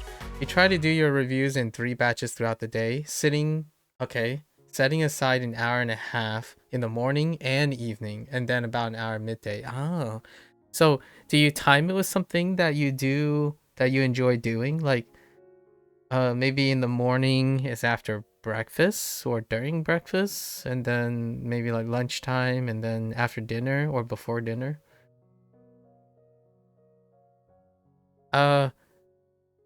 You try to stay caught up on WaniKani, okay, Kame-same, okay, Ringotan, Boomtro, Anki, and then your own little personal drillers or various things. Wow, that's quite a lot. Do you do other things outside of Japanese, out of that side of that? Maybe some things that take advantage of what you're studying? That's a lot. That's definitely way more than I am doing. So, interesting. Those are the usual suspects for sure. What else could be thrown in there? Does Ringotan do what Migaki does? Hold up. Oh, okay, it's the writing portion. Okay. Sorry, not Migaki. Migaku. I was thinking Mikaku. Interesting. So you're also taking some time to do some writing. That's awesome. Japanese has invariably become your super hobby. Okay, but you can already tell you're going to have to slow down soon. May I ask, how long have you sustained this super hobby of yours? You really wish you were in a situation where you could do more output practice, but you're doing lots of talking to yourself to make sure you're getting pitch accent closest to accurate. That's fair enough. Self-talking is you can't one cannot snooze on self-talking, you know? Talking in general. Obviously, I spend most of my time talking, so it's absolutely killing you that you didn't get into Japanese sooner, but as of now, you've been in it for about a month. Why killing you? What were you doing in the meantime? You know, it's been about a year, like it's been 2 years now. Like we're closing in on 2 years. And yes, we're closing on 2 years because the first 300 was Duolingo Japanese. So this is now we're like 330 into WaniKani.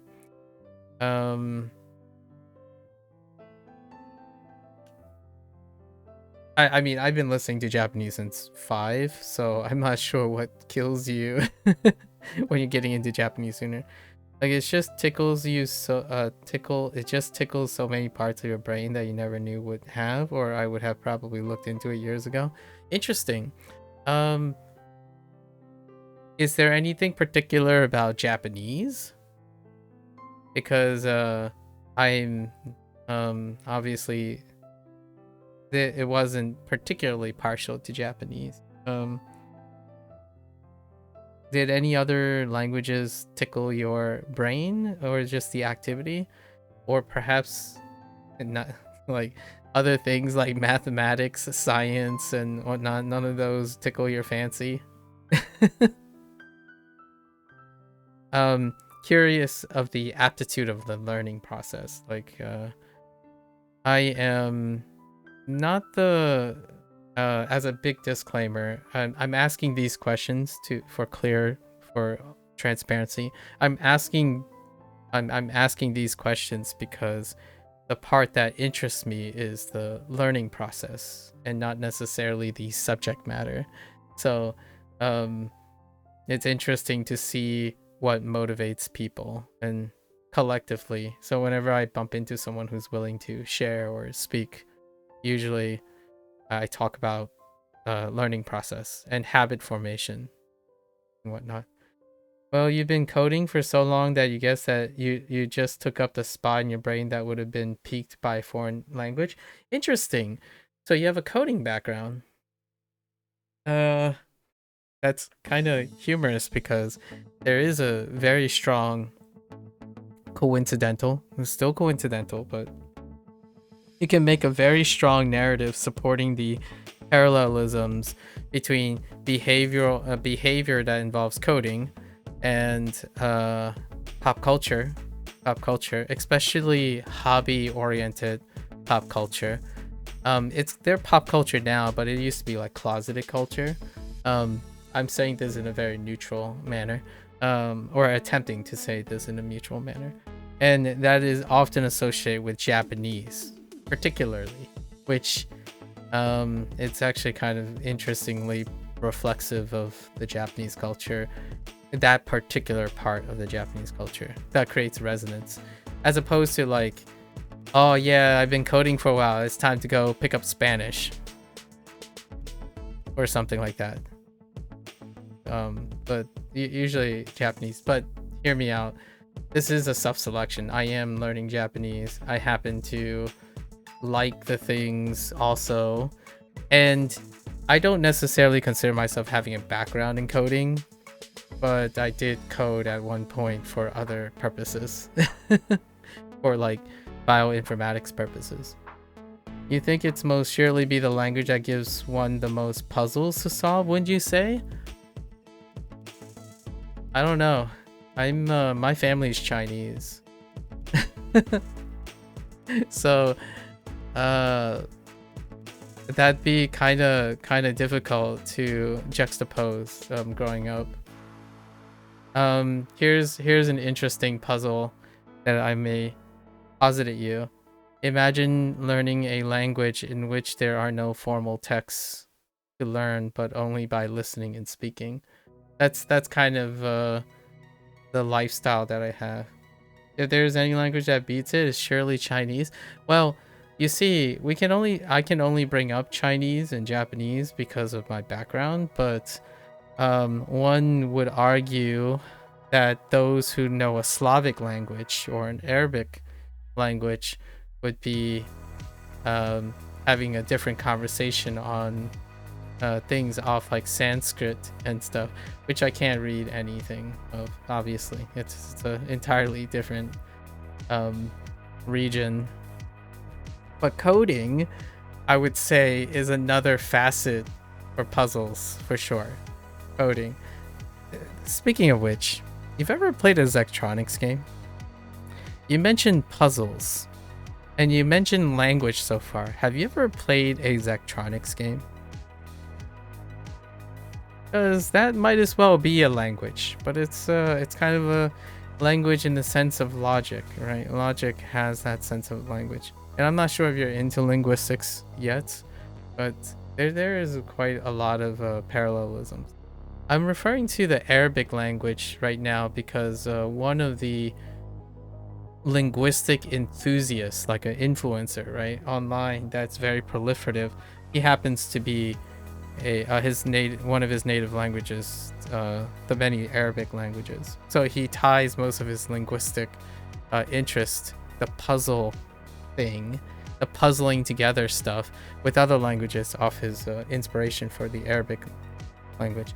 You're not too into gaming these days, but they were right up your street. Yeah, I'd say those are closest to assembly program than anything, but of course that counts as language. Yes, exactly. So if there's anything that I would say is closer to like scratching that itch of what I think you might be referring to when it comes like language, and it gives that most puzzle feel, I think using logical systems in puzzle games, like a Zachtronic game, is a fantastic way to say, if you're okay with this, by all means pick up Japanese or something. Prefer, like whatever language maybe you find the appropriate lifestyle. But I played 3 Zachtronic games. TIS 1000, which is my introduction to that thing, to his games, and then Shenzhen and Space Chem. Yeah, absolutely. You never made the connection until recently. Yeah. So my background, I have only coded in Python most of the time. Imagine I still remember doing a project where you had to code a game in Python. So I used like the Pygame, what do you call them? Pygame class. I forgot what the module is called. It's just a Pygame, and trying to think how to code scorched earth in Python was a puzzle in itself. It's kind of like if you took Japanese, right, and I asked you to describe your favorite game in Japanese. That more or less represents what the puzzle is like when it comes to programming languages. Package, that's right, packages, that's what they used. Yeah, nowadays I've dabbled in multiple languages, and the semantics kind of get lost because I'm more or less a dabbler in coding. I only code for purpose, for application, as opposed to like completion. So sometimes I'm like, what do they call it? A module?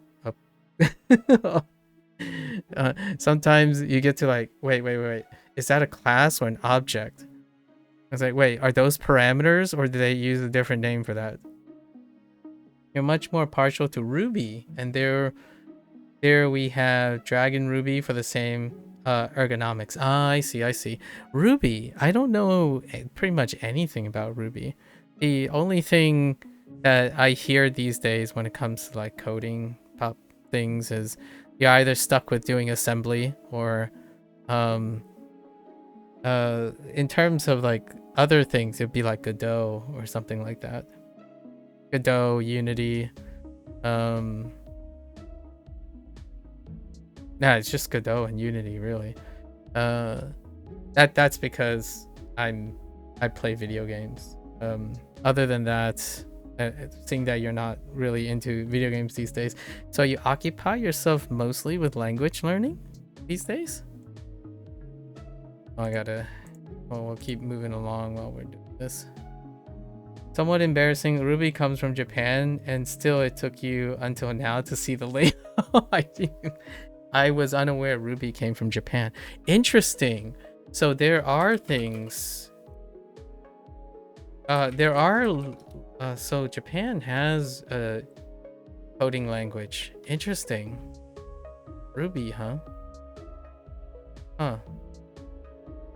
Yukihiro Matsumoto. Interesting. Yeah. I'm a novice in coding. Do you do it professionally right now? You code for work? Okay, that answers my question.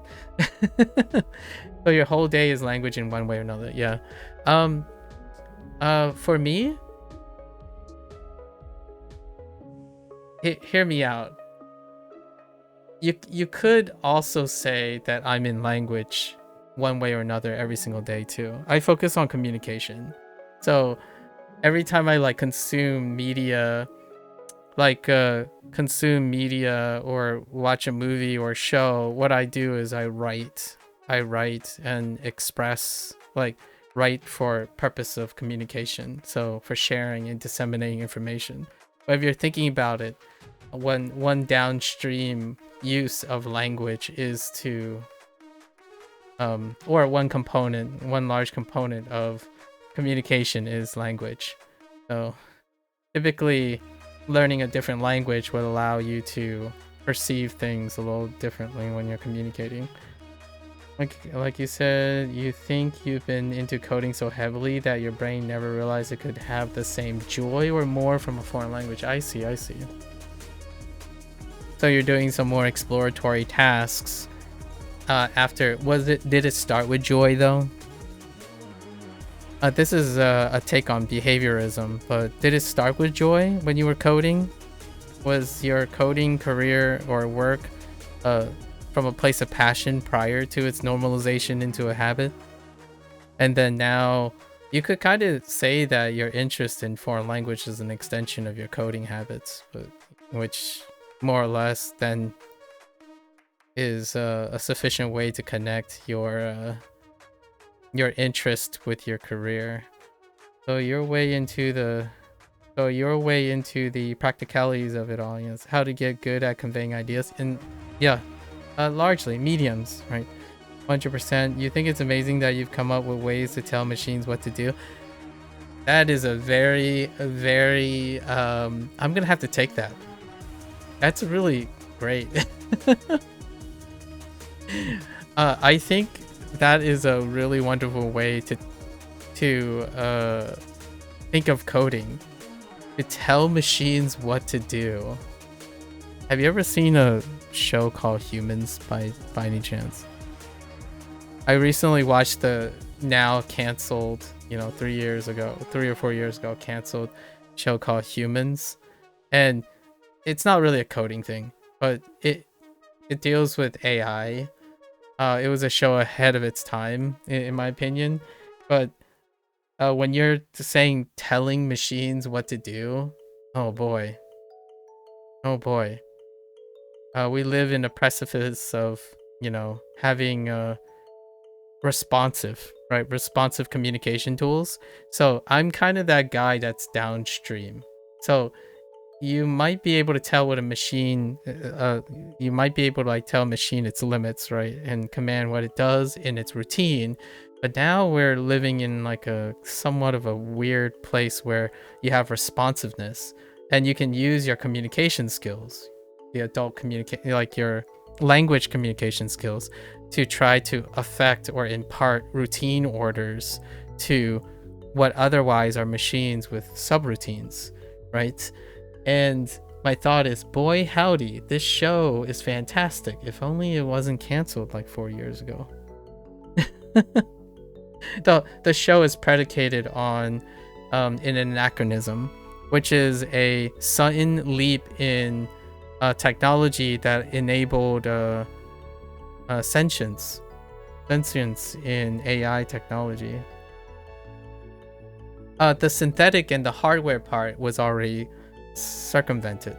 It was already invented in this world. So that's what the premise of humans are, where the technical and hardware has already been overcome, and then now it's about the coding and stuff.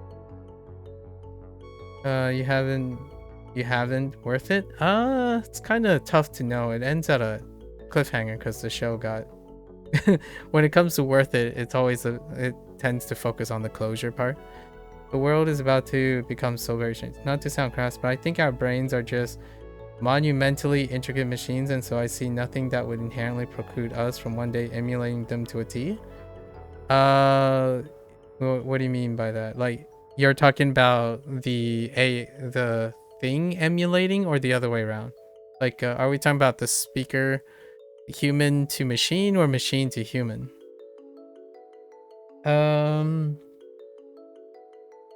that is one way to look at it. My background is in genetics and biology, so I would say it is very certainly possible. However, there are fundamental physical things that are not emulatable. Otherwise, they would be one and the same. But when it comes to like the behavioral outputs, right? Like the task and operational ends of things, I would say yes. What happens in a brain that doesn't boil down to IO? The material that it's made of.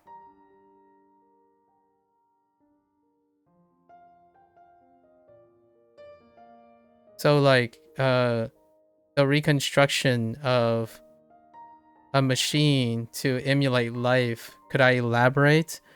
You can produce the brain, right? But that would be the defining feature that separates machine and man. So when you make the brain again, you are making a human being. So what I mean is that's when categorizations cease to emerge. They are one and the same. So like categorization exists to make things distinct from each other. So it would be a logical fallacy, or it'd be a cyclic argument to argue when a machine becomes a man. So I agree with you in the sense that you can probably convert one to the other. That is still involves the point of like emulation. And so when you're talking about emulating, you're probably talking about keeping something that is different but outputting something that's the same. The thing that's responsible for receiving the inputs and outputs will fundamentally stay the same, stay different, because they are categorically different. So from a biological and a genetic standpoint, a human is a human and a machine is a machine, because they are definable by what is taking the input and the output, not necessarily how they're using the input or the output. Certainly you can make a machine act like a human being. I have no qualms with that. Or a human being acting like a machine. Actually, in the show Humans, that actually did happen. Are you effectively saying that the map is the territory? I'm saying the categorization is different. So what it comes down to IO, input and output, that is a categorization of only the process matters. Whether a machine has a brain or a neural network connected by synthetic parts, that is a different way to elaborate the categorization. So like when it comes to, can a machine walk? If we both walk, the category is the act of walking. How they walk or what is doing the walking would be categorically different. Like a machine's moving legs will not be the same moving legs as the organic matter that is in a human being. So there's going to be a human leg and a human machine. Or like a human like walking machine. Like the machine is walking, the human is walking, because they are made of two different things. Now, when they are made of the same thing, they are no longer categorically distinctive. So in the argument, like for semantics sake, a machine will become human and a human will become machine. When they're one and the same, we would have a different word for it. It would no longer be human or machine. So for me, I agree with you that a machine can emulate all the inputs and outputs, but I'm not entirely sure if, like, do you know, like, it's one of those things, like, if everything becomes a singularity, can they also determine if they're different anymore? If you know what I mean. And I often wondered this because of how the science fiction tackles AI, right? Whenever you see a post-apocalyptic depiction, or maybe like an anachronism, alternative history depiction of science fiction, a machine wants to become human. So they want to become eventually indistinguishable from humans. So no longer is that distinction between man and machine exist anymore. And when you don't exist, can you appreciate the differences anymore? That's the irony, right?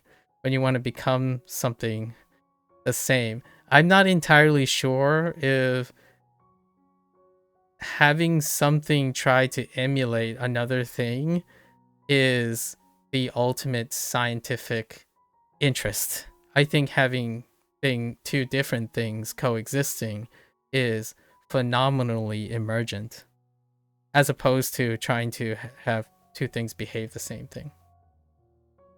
I guess what you were trying to say is that if we fed the same stimuli to two separate entities, say a human brain and a computer, and got back the same exact actions potential from both, in what way are they appreciably distinct?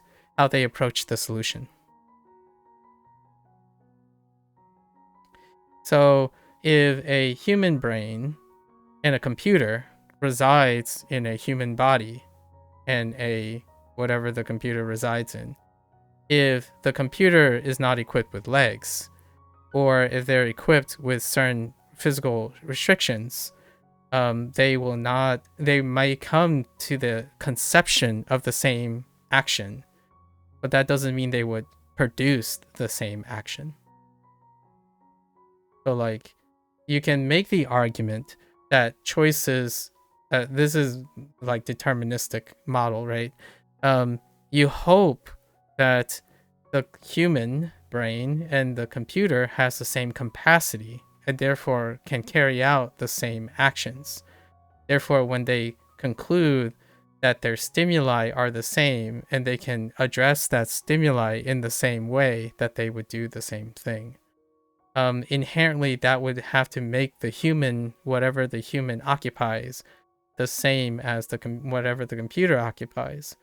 So a lot of times, like science fiction writing applies this. When a human is capable of something, like say receiving a specific stimuli, and the computer, like the android or something, receives the stimuli, the android might say, well, you have to open the door, right? And the human will think you have to open the door. But much like most humans, when they invariantly are different from each other, so will machines be variant from humans. Each human next to each other will be variant of each other. So you can still have different outputs. Like, for example, if you compare two humans, if you gave them the same stimuli, you would hope that they have the same output. But we know by human condition that that is not the case. Even trying to weave in stochasticity to try to explain it would be probably not as deterministic. You haven't outright disagreed with anything you said, but we might be talking about two different things. So give me a scenario in which the same stimuli that you think would hypothetically lead to the same outcome every time. I mean, you could also argue that the universe is stochastically not random in any chance, so then maybe that's a little bit more acceptable. But that's like kind of saying humans will always behave the same if they're given the same stimuli. They may agree and output similarly, but I wouldn't say it's the same. There's not exact same. Like, I think the potential is still the same. You said action potential. So the possibilities are the same, provided everything else stays the same. I think there are things that are fundamentally different unless the computer is human. Or they're indistinguishably not computer and human anymore. They're one entity. I think even humans can't even behave similarly. So if a machine is trying to emulate human capacity, humans don't even behave the same to the same stimuli. Maybe similar. Well, you feel you're a determinist, I imagine that. So you feel that way. It's just that we have no way of recreating the exact condition under which any given stimuli is enacted, everything's always moving. Exactly. And humans are ever spurious, right? When you ask someone not to speed, when you give someone the speed limit is 50 miles per hour, you'll have a varying output by the human being, right? Various human beings. And if machine is meant to emulate the human brain, they themselves will be spurious as well. Spurious to a significant enough that it creates what we call the human condition at the moment. But if you're a determinist, one would say that provided that every human being was manipulated in the most ideal situations to live the most identical paths, that they would inevitably be within the same, like, it would be negligible, their noise and their action choices. I guess you would have to speak to the origins of understanding if there's stochasticity when it comes to like genetics and a birth, like the probabilistic nature of being born and having specific like physical limitations, and which physical limitations feed back to normalized behavior and whatnot, right? Like how does one English speaker, we'll make it more relatable to language learning, right? How does one English language learner pick up Japanese a lot easier than another English learner who foreseeably, through the use of the English language, should relatively have negligible statistical differences between them, right? But yet statistics still inherently reveal that the human condition creates spuriousness, however cultivated and normalized the behavior is. It would require a singularity, right? A singularity event in human brains to make humans behave exactly the same and deterministic. Just to be clear, we're almost certainly a long way from understanding the brain enough to copy it. Yep, that is true. But there's nothing in principle that will impede your approach, and that's how you got into coding. Exactly. I think focusing on the inevitability is not something that is very conducive to motivating someone in the present, right? So despite all this science fiction talk and whatnot, I obviously find genetics incredibly fascinating. My background is in genetics. So a lot of times when it comes to like structural biology, I'm not in structural biology, by the way, or physical biology, where they talk about like the molecular interactions or the probabilistic nature of molecular interactions and protein like synthesis and gene activation. But there are a lot of, oftentimes when you think of how to understand systems, you want to remove the stochasticity from the system, as in understand it in a way that is predictable, despite thinking it's random, right?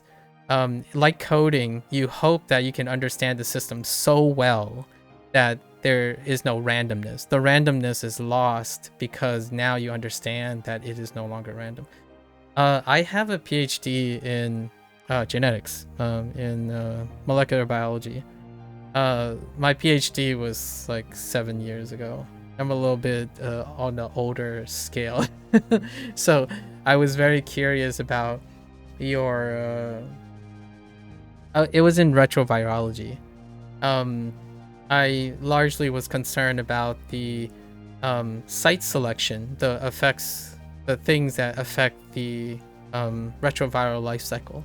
So like, to really like super quick, I like stochasticity, or trying to understand stochasticity. So that has always been my mind. So you have a virus, right?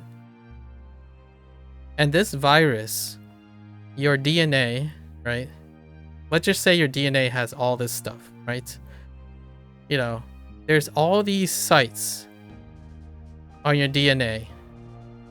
But the virus, when a virus enters, it has a bunch of DNA, right? Or not DNA, but this is an RNA virus.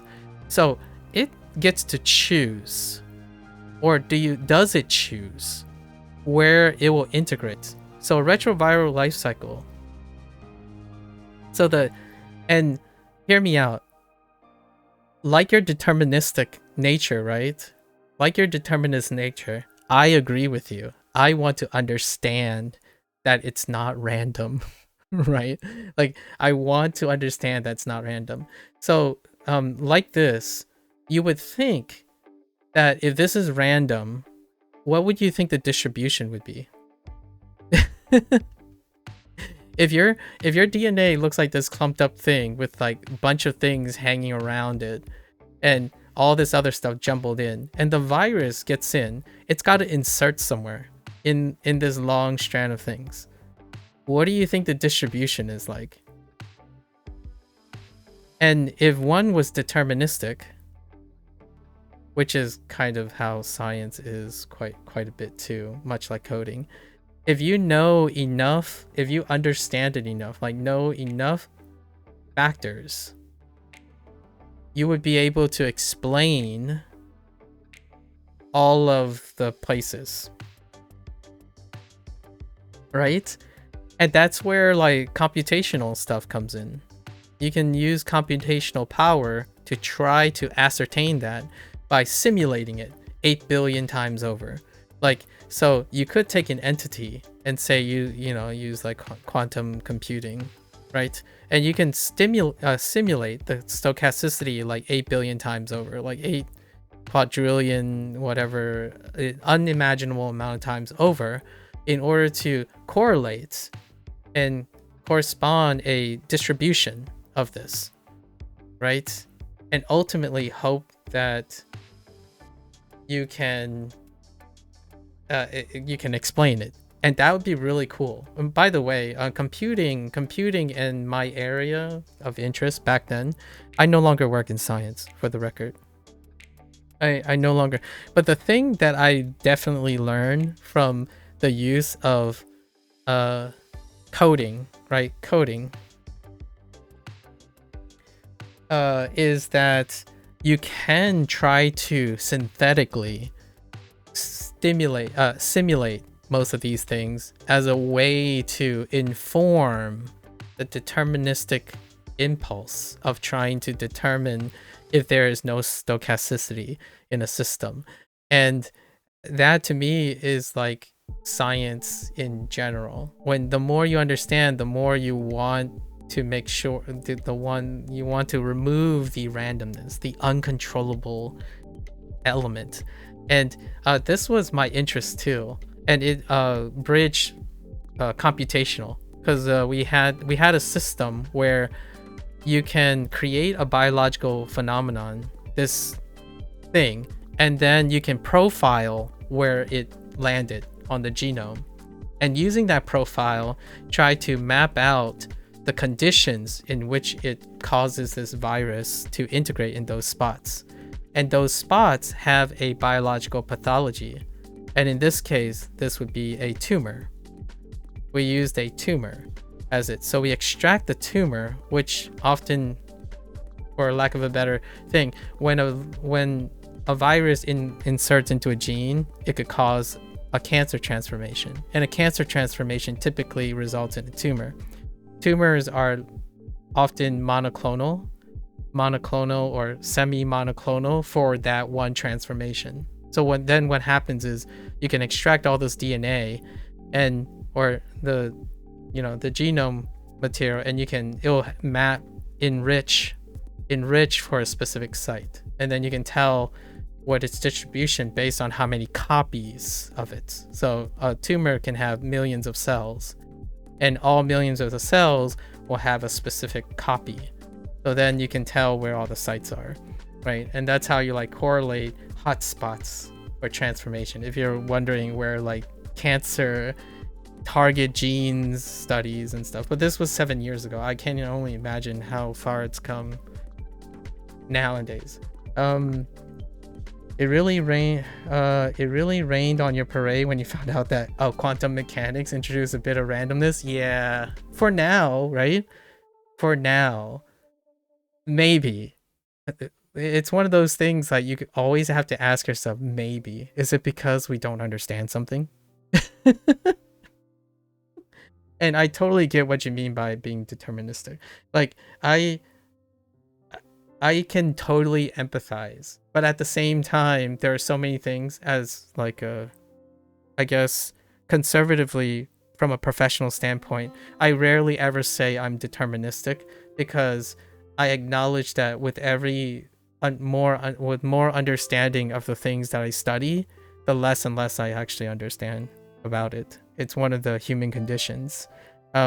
Unless in the future some magical technological advancement removes the human condition, which is one of the human conditions is that whenever new information is found, more questions relate to the new information.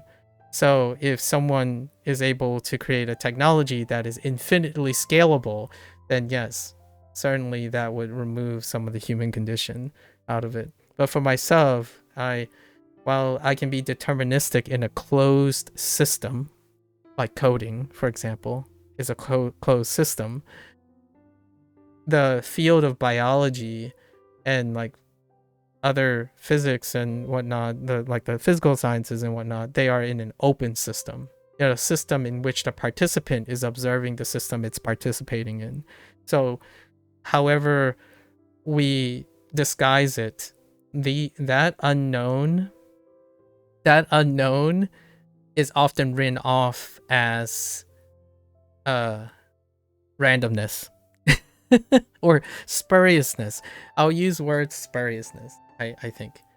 Oh, this is such a fascinating conversation. And this is why we're both learning Japanese. I'm kidding, but maybe I'm not kidding. All right. It just rain on your parades, right. It just seems extremely intuitive to you that if we could in fact have all the variables, right, omnipotence, right, or omniscience, what stops us from predicting precisely what will happen? It wouldn't.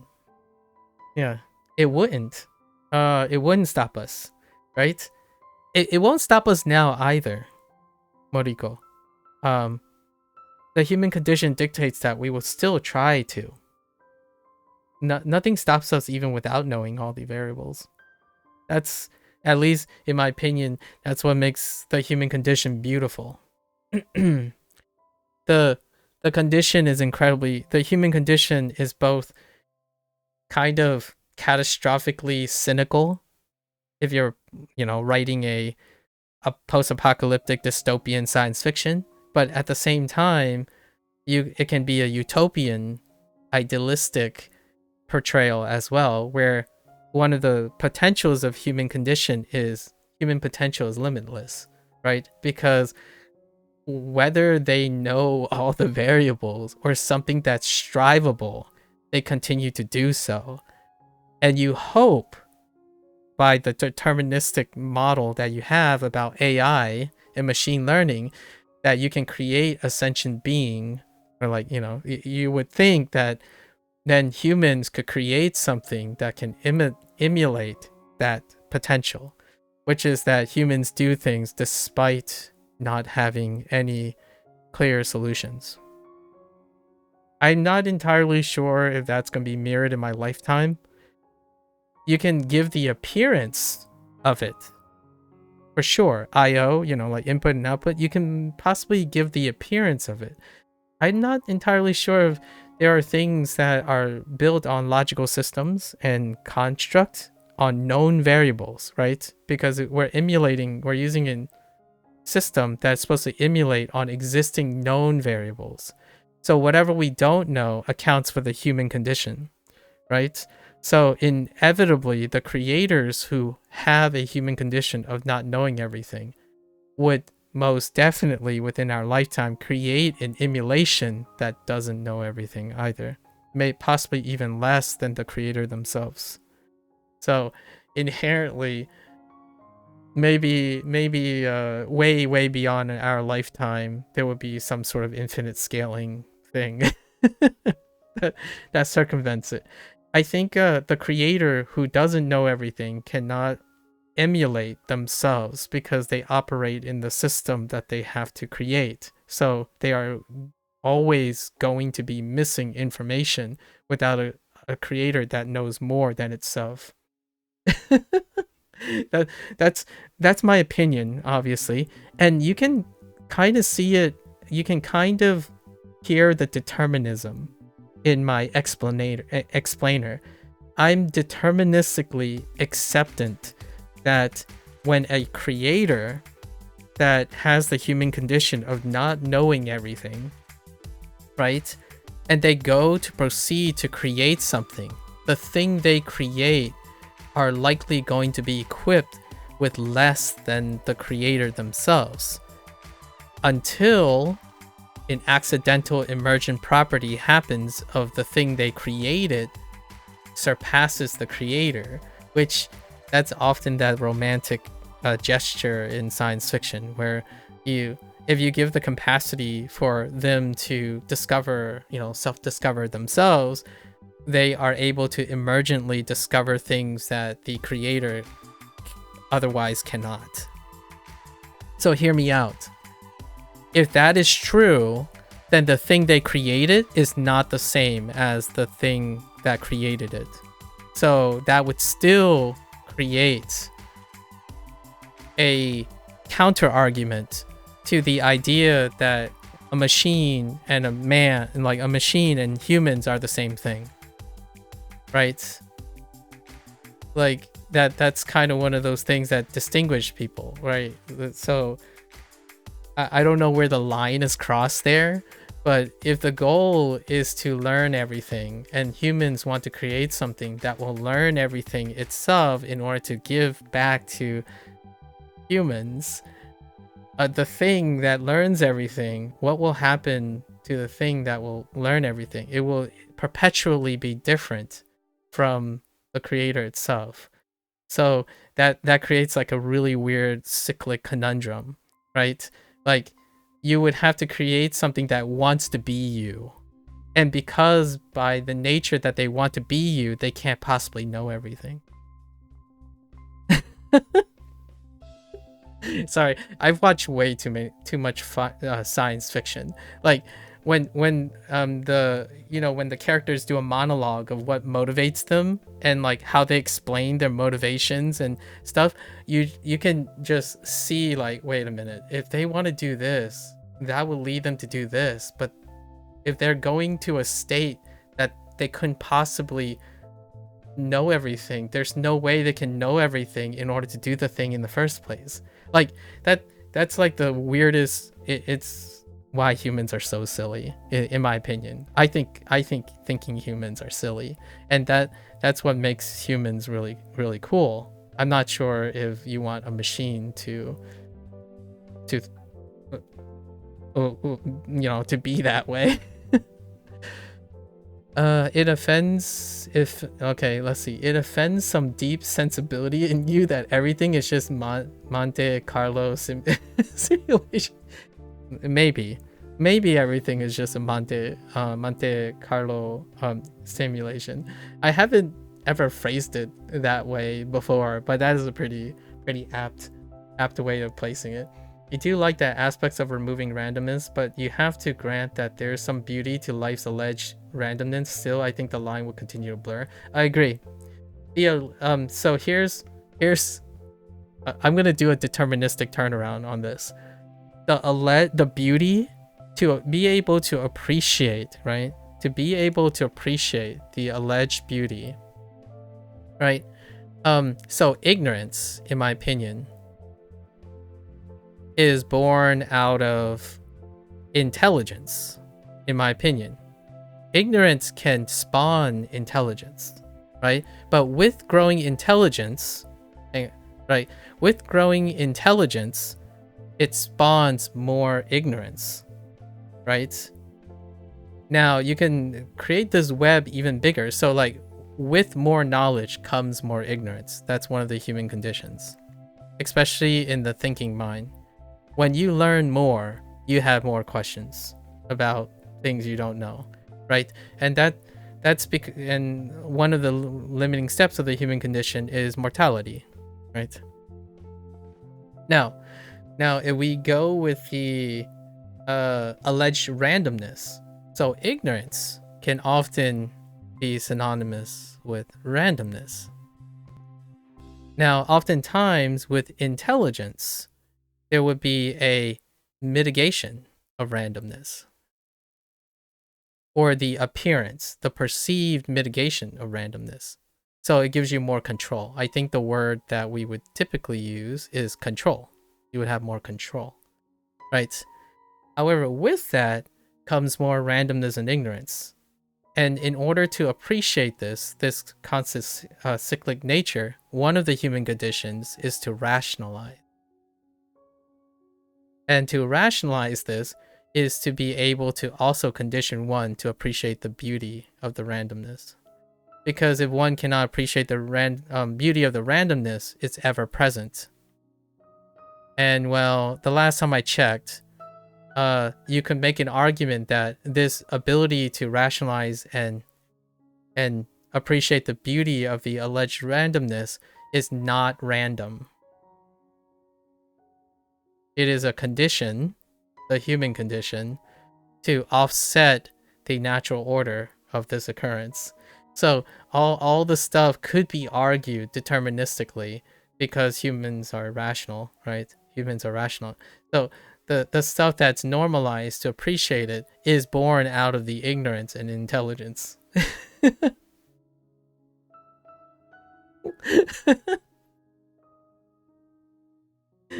And that I think I talk about this a lot.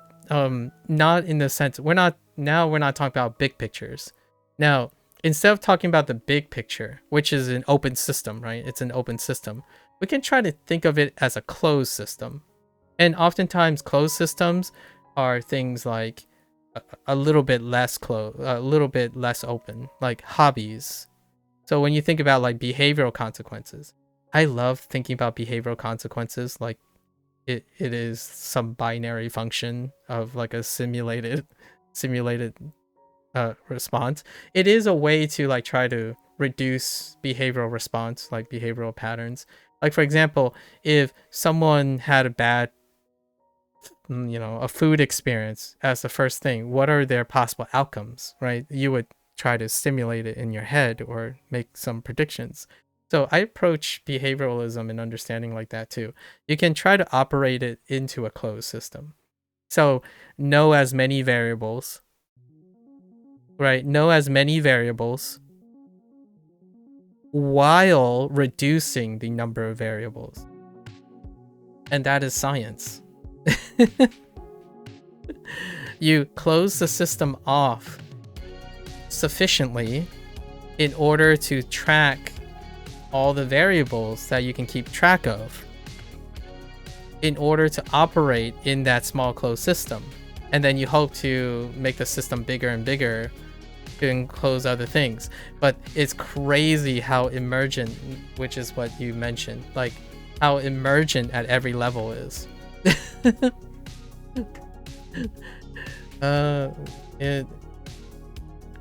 There's no denying that there is infinite information in this universe, but we may even slay that dragon too. Maybe, yeah, one day. You're having a blast? Excellent. Love your brain. I bet there's for sure some correlation. There's probably some self-selection with like Japanese language learning. For sure. The human brain is essentially a big pile of emergent phenomena. It is.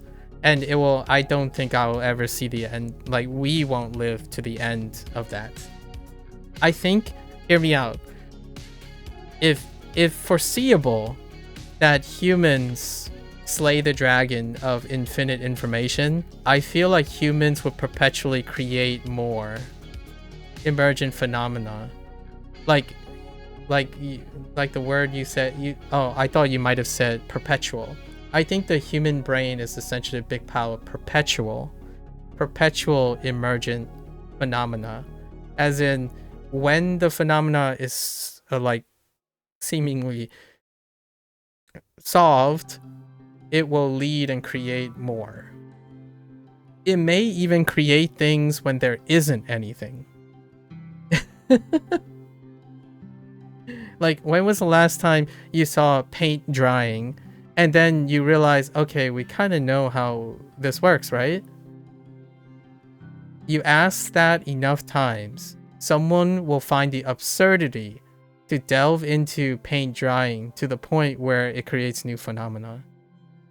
And that's kind of something that I feel I'm not sure if a machine has yet to caress. And I think that's the big ticket, right? That's the $1 billion, 8 million trillion dollar creation.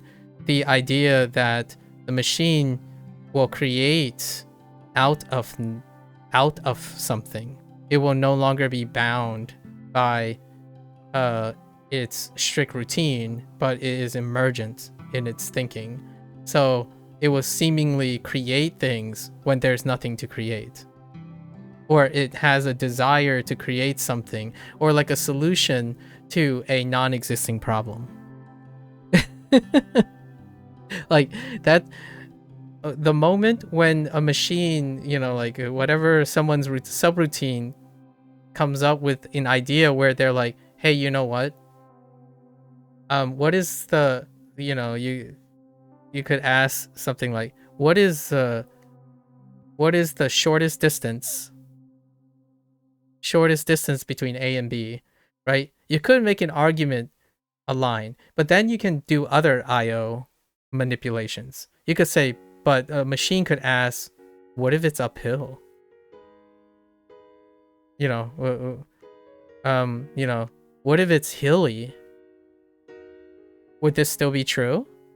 And so this type of thing is something that humans have to find to emulate, which is the idea of you're asking things that don't exist in the system. So like if this is a closed system, humans still have the propensity to ask outside of the system, because that's what characterizes humans, right? It's the spuriousness or the potential spuriousness of considering things that are otherwise not considered in the system. Technology. Okay, hold up. It happens all the time though. Whoever invented chess would get smoked today. That's fair. Technological advancements almost inevitably proceed to conquest, so we're surely in trouble. We proceed along our current path, but it can't be helped. Humans, yeah, that's another human condition to be discussed for sure. One of your favorite things is contrast, and humans are the absolute peak of that. There's something tragically beautiful about the thing at the tippy top of the food chain, particularly wipes itself out through sheer hubris. I think we should both definitely share our favorite science fiction list. One of your favorite, okay, hard to tell whether that loop is a virtuous cycle. That's like, yeah, I read that earlier. Well, so that's exactly what I was referring to earlier about action potential. Sure, there are trillions of them, but whether anyone fires under a stimuli is a binary choice. Possibly, yes. Like a binary choice in the sense of you do it or you don't. It's very easy to get overwhelmed by it all, but I think the trick is to just appreciate the absurdity. Well, I'm in that. That's why being acceptant of these things allow one to alleviate for focus in the present, like their obvious interest in the moment, right? Understanding what you're working towards is somewhat of a great thing, but generally speaking, the human condition isn't going to be circumvented anytime.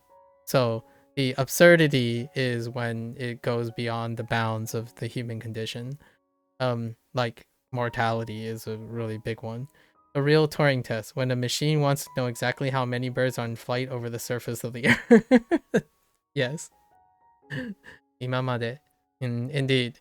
I would say I can't wait till someone tries to imitate, like give you the perception of that routine, where like you tell a machine to walk, right? And it just decides to run instead. What am I describing? A kid? or hear me out. Nothing stops someone from watching anime and understanding nothing. and like getting nothing from it.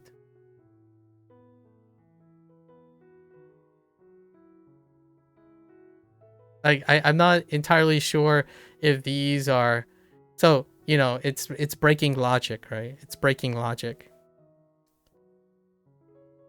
Like the safest, when someone is asked what is the safest route, when you think safest, like what does that mean? So inevitably I think those who make, you know, who think about these things are also the creators of these things, in my opinion. The ones that ask these things are the ones that end up creating these things. And the thing about that is, I don't know if a creator that can constantly ask this question is going to be able to make something that is that. I apologize for, but also love that I was able to distract you, ND. Thanks so much. You have a fascinating outlook. Well, hey, for the record, I have these chats all the time, or like I try to have all these chats all the time. That only makes learning things more interesting, in my opinion. I think the goal is to make is to think and learn, and I think being able to talk about these like random chats and digressions and whatnot and fascination is largely why I think language learners may be able to appreciate why you learn another language. Like if you ask a machine, right? we'll end it with language learning, I suppose. If you ask a machine, why learn Japanese if the machine is already programmed to understand English? How would a machine go about doing that? Actually, how would you go about doing that? I think 9 out of 10 times the human says, I like it. With no conceivable deterministic realization of what that actually means. Interesting. Very interesting. I use behavioral psychology, right, as a you could call it a rational coping mechanism for not being able to explain decision making, like overall decision making, in the sense of controllable decision making. And yet, I would say that I spend most of my life utilizing those same patterns in order to help others, maybe like influence to some extent how others make decisions in the first place. But there is an explanation under the hood. We're just poorly equipped to understand the mechanism. I hear me out. Are you familiar with the concept? This is in a lot of science fiction. When you have an infallible, the concept, this particular psychological fallacy, which might also that doesn't exist in closed systems. When you offer an infallible argument. So one of them is we don't know. We don't know enough. And I use this too, as a way to like be acceptant.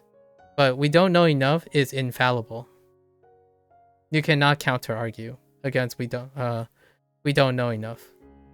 So oftentimes like, well, how about we find a closed system in which we do know enough,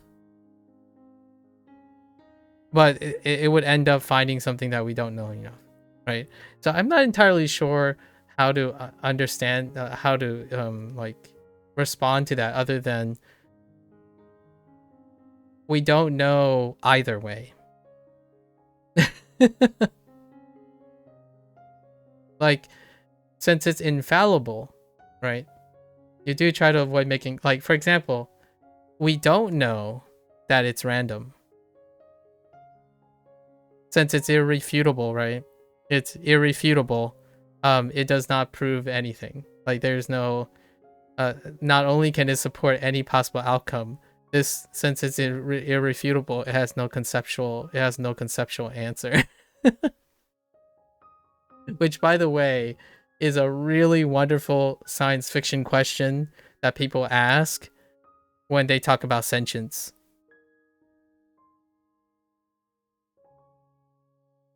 Right? Because sentience, often one of the properties of sentience is choice or free will. And because some people say we don't ever know enough, right? Then do you really have a choice, or do you really have free will? Yeah, it's irrefutable. Not only can you make an argument that there is free will or free choice, you can also argue that there's no choice or no free will. Feels bad, man.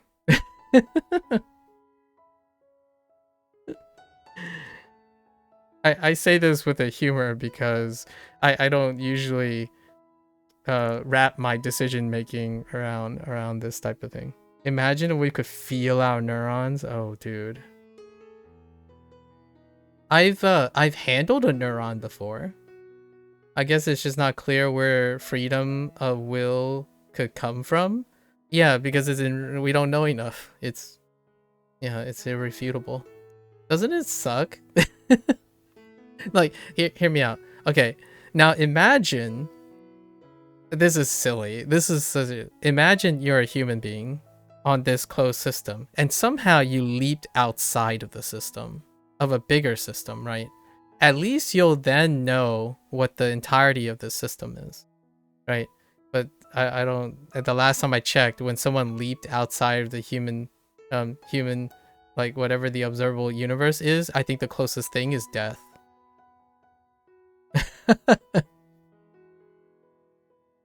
Sorry, that's a dark joke. I'm sorry. That might have been a little dark. Sorry, dark joke alert. I think the closest thing that a human has ever done, or the most regular thing that a human has ever done that leaves outside the system of their system that they're observing, is probably death. Because they are no longer of this world, but at the same time they're still the building blocks and whatnot. So you still can't. That's still pretty close though. That is closer than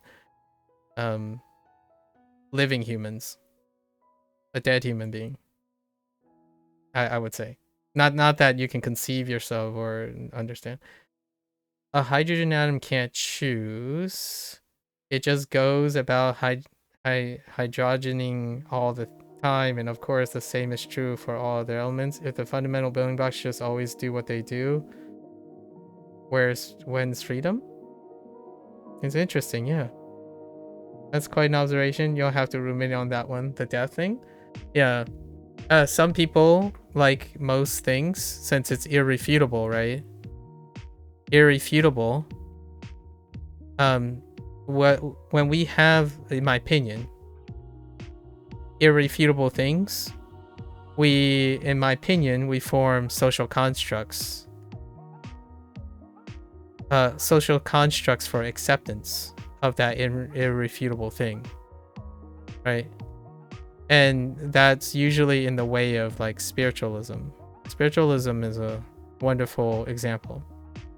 And often I do suggest spiritualism for those who may have like a very unhealthy, potentially unhealthy relationship with humans not being omniscient, right?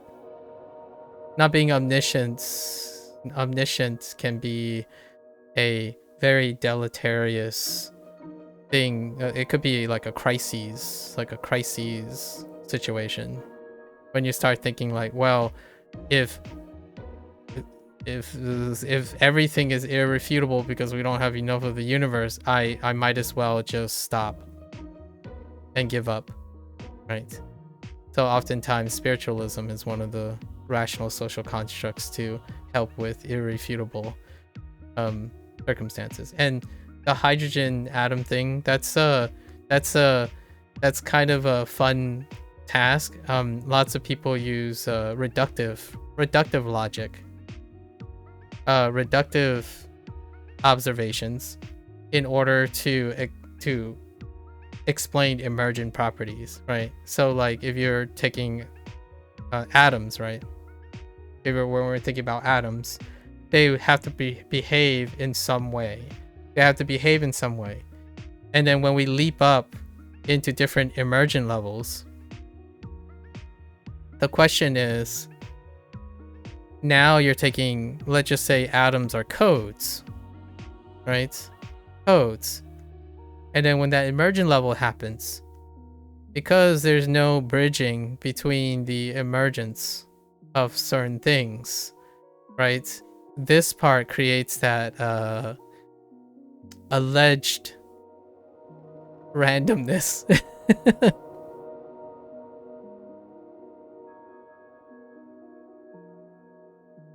Which is a really wonderful topic that constantly is pervasive in like the relationship between physics, chemistry, and then biology, which I talked to another person before about the tiers of emergence, right? The different emergence. Categorically, a person who's very fascinated about physics say that physics can explain everything that is in chemistry and biology. Much like taking an analogy of atoms and choice, and then be able to explain that there are no such thing as no choice in an emergent human being, right? So in that way, you can make that argument, which is compelling. I'm not entirely sure if it's conceivable that the emergent property will be something controllable.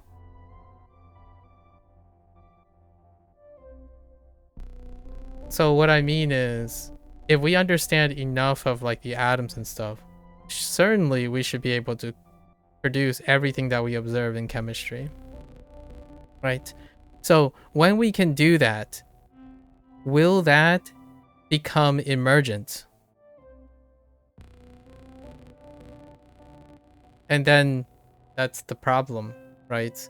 So the more we understand, the more emergent things can happen. Unless we operate under the idea that the more we learn, there's a finite of emergence.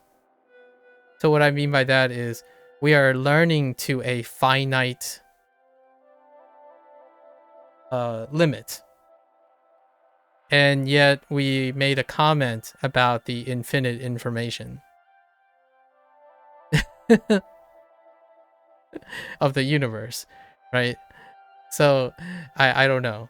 Is in order for physics, the analogy about understanding that the atom has no like choices and then it can reconstruct higher emergence, that would also be possible if assuming that there's a finite limit to understanding physics, right? And that's actually one of the, in my opinion, one of the operating principles behind physics. There is a universal law that they want, right? Like it's finite. There is something that can unify all of that. Now, it's funny because once you have this, I would love to know if humans will be able to. I won't live long enough to do this. I'm too old for this. Like, there's no way this is going to happen in my lifetime. You know, there's a very slim chance. But you take this universal law and you will enact it to explain all the emergence. Explain all the subsequent emergence, right? And then we will have our answer, which Sounds like a wild display of eventually getting to the human brain. Now hear me out. There's also convergence.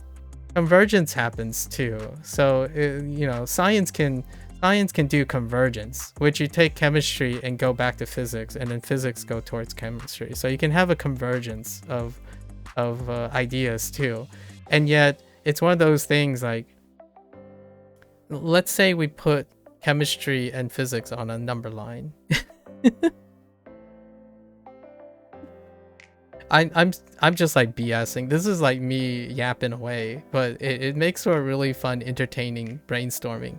There's no like evidence or things. This is not based on evidence. This is a like philosophical take on science. Like every time you think you're getting closer, right, to a universal law, your position ends up expanding the resolution of its position. So like, for example, when chemistry gets closer to physics, right, they're converging, right? The stuff is converging. Oh, and then it's converging. But then the distance gets reevaluated to be even longer than it was before in some people's eyes. It would take a person to believe that getting more information will bring you closer to a finite goal that allow you to reach to a finish line. But I have my reservations, because when it comes to the human condition, when you learn more, it feels like the distance is further. You have more things to learn. Resolution increases. Now it might not be this. It might not be like 1-to-1, right? It might not be one. So say like the scale is. But then when you get here, the scale might be this. And then even smaller. And then even smaller. So what happens is I'm not entirely sure if there will be a time when humans, at least a human entity, will be able to appreciate. Anyways, accepting the tiniest of one's life is crucial to feeling content with the human condition. Yeah. I think many branches of spiritualism stress that point, but we can get it from just looking at the universe at the extreme scale. That's fair. That's fair. You might even call that a form of spiritualism, because that is a belief system at the extreme scales. To believe that things are deterministic is a form of spiritualism, right? Because we're using belief. We're acknowledging that we have faith in something, right? Whether it's a faith in science. I know this sounds like a little bit like oxymoronic and maybe semantic counterintuitive nature, you know, a twisting of words if you have me. But believing that you can appreciate the universe and its like eccentricities by looking at an extreme scale, that is still a belief, because evidentiarily, with evidence and observation, you cannot see it.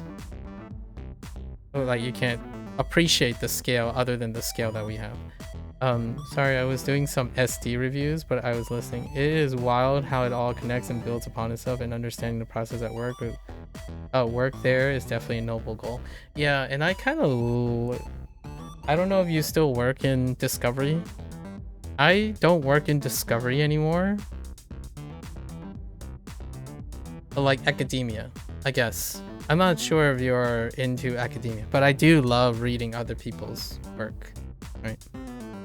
I think I spend the large majority of my time consuming other people's things. So most of the ideas that I have, for lack of a better word, are emergent from all the things that other people have shared that I'm privileged to consume.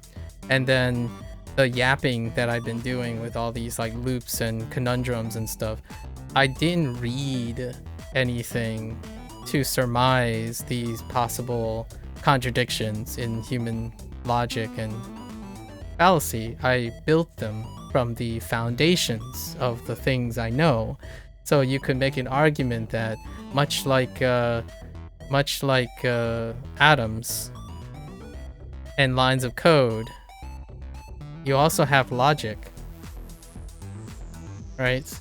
So someone who has a foundation in this, and this, and utilize and wield this with any input of information to arguably deterministically produce emergent realizations. And that would be like part of the human condition, right?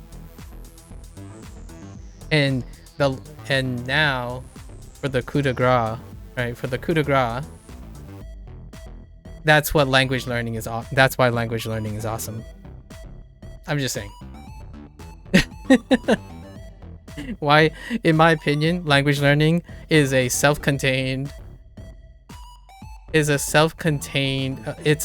You might even argue it's somewhat, if you snapshot and view language learning as a non-naturally evolving language. So say you want to only isolate and stop Japanese 2025 and less.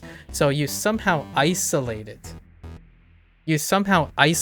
Say you tell the internet, okay, don't give me anything outside of don't give me anything older than 2025, right?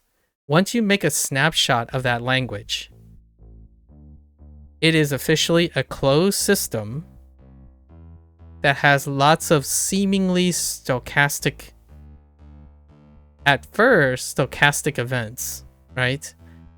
But this is where the attraction of linguistics come in. I'm not a linguist. I'm not interested in linguistics, but I can see the interest when I listen to a linguistic expert or a linguistic hobbyist talk about these things.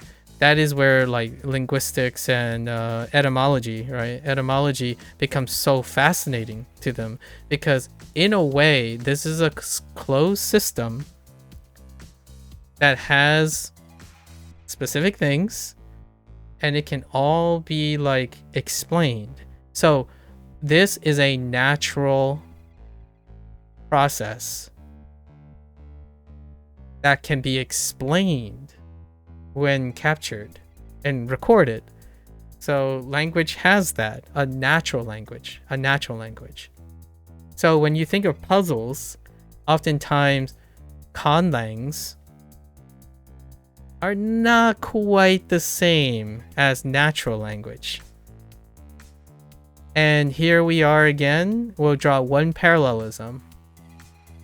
This is more machine. This is more human. So it'll be interesting. Oh, there is a Black Mirror episode.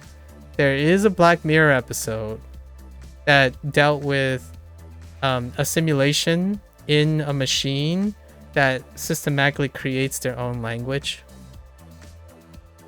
But that's besides the point. It was kind of rudimentary, actually. It's like it takes in the guise of like a video game, and then that language was exponentially expanded because it's a machine, so the machine could iterate on its language to be like heavily dense, so dense that it was incomprehensible by the human that they were trying to conduit through, and then eventually it led to the complete capitulation of the human race. It's Black Mirror. So this is why I think, now going all the way back to Japanese, right? The natural part is where the puzzle comes in. It often feels like a puzzle because humans, yes, they have the same action potential to make things rational, right? But there is also irrational things. And that puzzle comes with a lot of fun noise. And I think learning Japanese is perfect encapsulation of that. Sorry, that was my plug. It's a complete encapsulation of that. I think English is but we both already speak English, but I still learn English to this day. I actually learned a lot of English from studying Japanese and Chinese again. Like a lot of English. Like what is? I realized that corporal yesterday. This is from my Chinese lesson. I realized that corporal is not the same as corporal. But hear me out. These guys are related.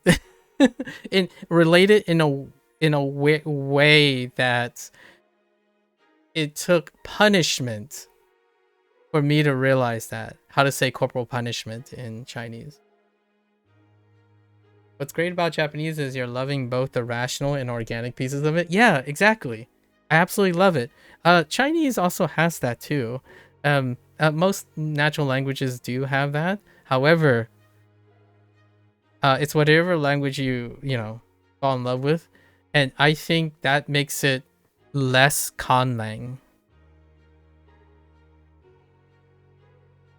Less conlang, and it infuses the humanity for now. Well, but why isn't it corporal punishment? I don't know. Well, I kind of know. Sort of. No, I don't really know. So, corporal, yeah, I don't know. I have no idea. Don't ask me. Like, this involves the physical body, right? The physical body. This also involves the physical body. But this also involves the rank. So that's something different than this. So maybe it's like because it's a punishment, it dealt with the military. So because it's military, it has to use corporal. And then corporal is used for like science. No, science fiction. We'll just say science fiction fantasy. But they don't want a military aspect to it. I have no idea. I low key typed into Gemini and I wanted to differentiate between the two. Right now at level 5, everything has so far made sense, but I know the explanations where there even exist will get murkier as you go on. Yeah, and it'll be fun. I think you'll like it, in my opinion. Like, hear me out. Human condition. Human condition talk. When you do something, right? Learn. When you learn, when it becomes learned, it's a habit. When that habit is maintained, it can lead to complacency. This is like the human condition chart here. Complacency. In order for this habit to stay healthy, or habit could be like career or something sustainable, right? To reach this, one must learn again, right? And there's one really natural way to learn things, which is to observe a human evolving thing. And what are those things? Well, you could choose a sport if you want. Sports or a natural language. Because inevitably natural language is involved in culture, and culture is ever learning. So while you have the 90% position, or 80%, however, of a habit, a complacency is kept at bay when there's a novel input. And outside of conlang, right? Conlang reaches the finite. But the creative process that's involved in conlang is not finite. So you can also do a creative approach. So this creative is not learning. It's application. Right? So that's the alternative way to go about it. But humans live a long life and they have 24 hours in a day, so you can do learning and creative application. And when you're learning a language, at some point, some people will find that they will start to treat it like a conlang. Some people. Actually, it happens quite often, far more than I would like to admit. People start treating it like a conlang, and then what happens is it leads to complacency. So in order to reduce this complacency, they engage in consumption. And consumption is often taking input from a creative source. That does infuse potential learning, right? That's immersion, etc., right? Alternatively, they can take the language in which they reach this conlang kind of mentality and decide to create with it. So that involves creating social links, you know, writing, teaching. I'm kind of leaning on teaching, but for me, it's explanation. It's for communication. And the act of communication, not necessarily communicating in Japanese, but that type of thing. So you infuse more of a human aspect to the thing to keep it from becoming complacent. Now, the thing machines can do is, when do you think we want to program a machine to become complacent? Like, imagine a machine, an idle machine, becoming complacent and withdrawn from their task. That's where humans have to address the idea that these are human condition issues at the moment, right? When you have a habit that is used to nearly 100% of your capacity, complacency occurs, where you no longer have novel input of any form, whether you don't have a novel output in which it causes novel inputs or a source of novel input over time. It's interesting that exolangs, the coding analog to conlangs, often feel more human, but that's probably down to them being usually being rather silly. Yes. I think to me, I would love to hear, like, a year down the road, right? I'm still gonna be doing this for some time, as long as I don't die in the process or like have a horrific accident. In a year's time, I'm very curious if you can. It would be interesting to pick your brain on the parallelisms of your coding background, because coding backgrounds tend to be conlangs in general, like further along with conlangs, and then comparing its like use cases, pros and cons, or however you want to approach it, with finally also learning a natural language.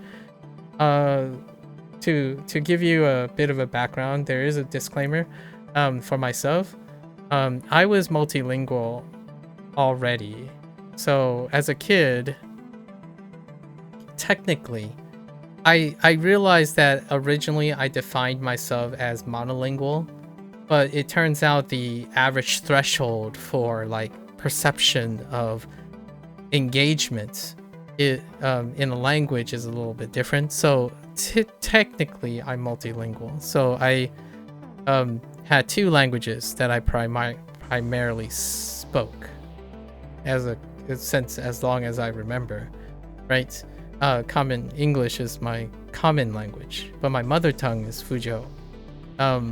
However, that also affected how I look at conlangs, especially like Python. And what's really interesting is, I don't know if you've imagined ever, I want to know if the experience of having two natural languages going into a conlang situation, or a more conlang situation. Python is like the highest of the, computer coding. It's the closest to native, like one of the ones that are much more native than the lowest languages like C++ and etc. But Python, I wonder what it's like.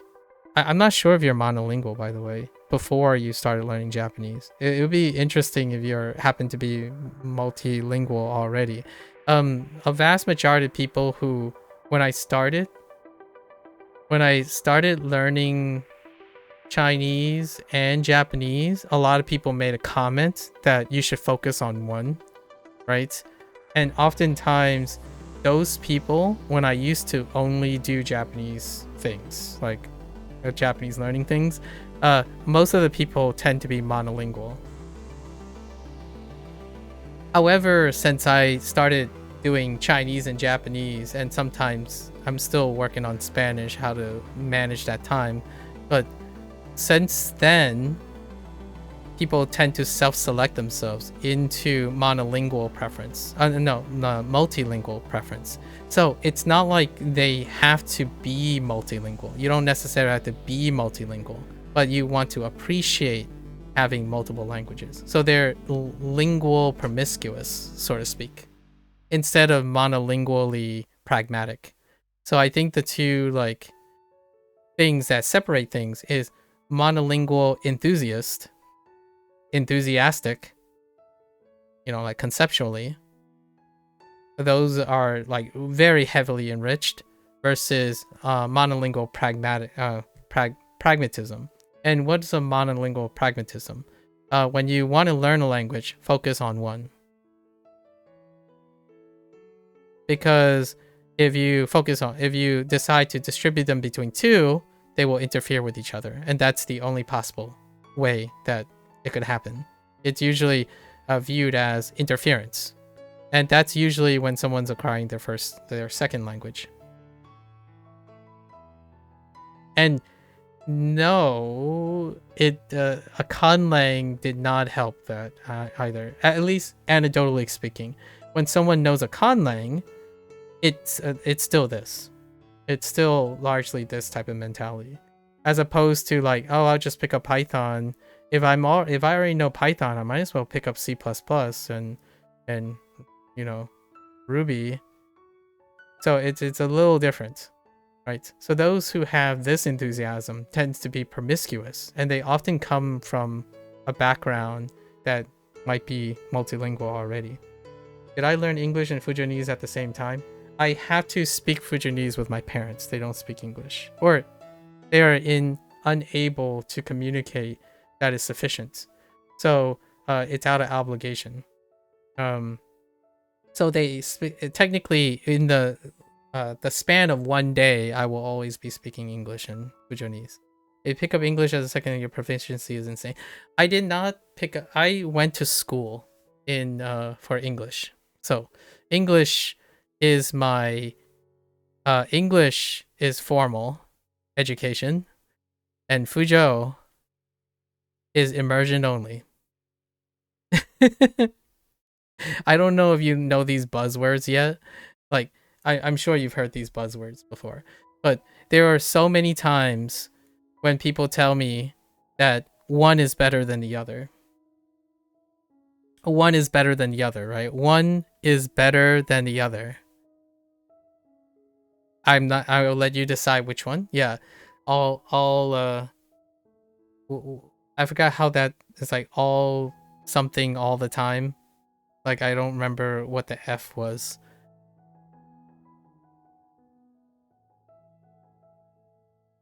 Oh, yeah, like French or Japanese or whatever languages is. It's like all insert your language all the time. Yeah, that stuff. Would you call it? One is better than the other. My life. The reason why I make this disclaimer is my life is that the answer to me is both. It's a balance, and it relates to human complacency. Again, I'm a habit formation kind of guy. So it relates to habit formation. To maintain habits with a positive outlook, in my opinion, one of the foundations is to have a balance. What's the difference between a habit and an addiction? An addiction is not balanced. It's not moderated. Right? And you might be thinking, well, the last time I checked, loving Japanese unmoderated doesn't lead to bad things. Like, I'm not entirely sure if you know, but there are people out there when I ask them, not people out there, I think it's like 7 out of 10 times when I ask an intermediate person, the 3 out of 10 are fantastic, but I think the 7 out of 10, when they get stuck into a habit, a specific habit, like very specialized habit, their language changes. Yeah, I know, the lack of a better word, but their expression in English changes. What they usually talk about is grind, have to, make time, don't want to, slow, draining, and very different from someone who has a balance approach. And that's where that's where I come in, at least, and I hope that other people come in the future, where you while you can specialize, you can have the willpower to do so, for sure. Like, you'll excel by all means. However, when someone comes up to me and say, this is better than this, it's very difficult to share, like, really communicate that when you grow up compartmentalizing those two things, and then someone comes to you and say you can't learn a language formally, you can only learn it by using immersion all the time. I can tell you now, being almost 40 years of age, I am learning things formally because immersion left gaps. And then what I learned formally, I'm learning the gaps. So the thing that I was talking about, like, Japanese is letting me learn about corporal, or Chinese is telling me about corporal. Yeah, I don't know. I have no idea. That's a great example. Interference can be positively, yeah, reconstructed as cross-pollination, but that does come down to individual learning. Yes. So, what would you say are the biggest pros of immersion over formal learning? If I had to be like super generic, right? Super TLDR.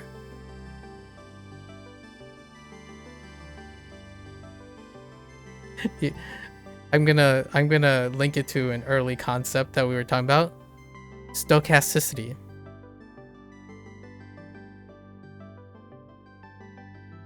That would be from a behavioral standpoint.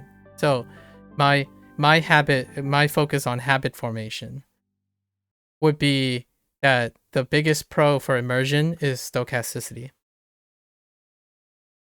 Formal learning does not have stochasticity. Formal learning is standardized.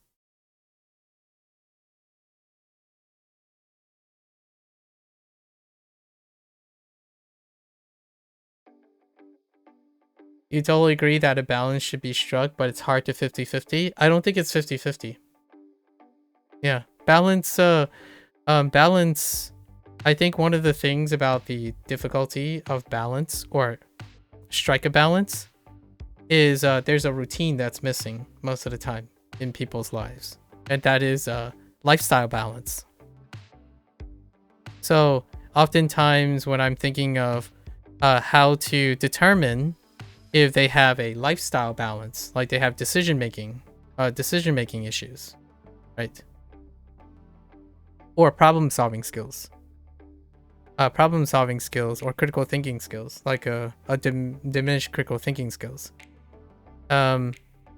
It often can be it's evident in their lifestyle prior to integration of adopting a new habit.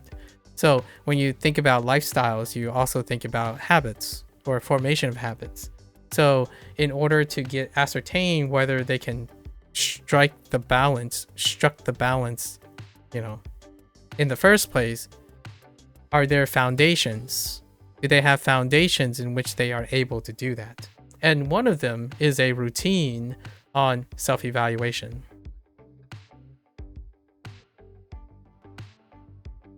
And self-evaluation is emergent. And the reason why I'm saying it's emergent is because while someone tells you they learn 100 kanji in 3 months, what does that mean to you? It is emergent to the person that's using this data. So when you have WaniKani tell you you learned 100 kanji in 3 months, which is that's a reasonable amount. Like I'm thinking of like statistical averages here. You can use statistical averages to do that, but how would the decision making be involved in this?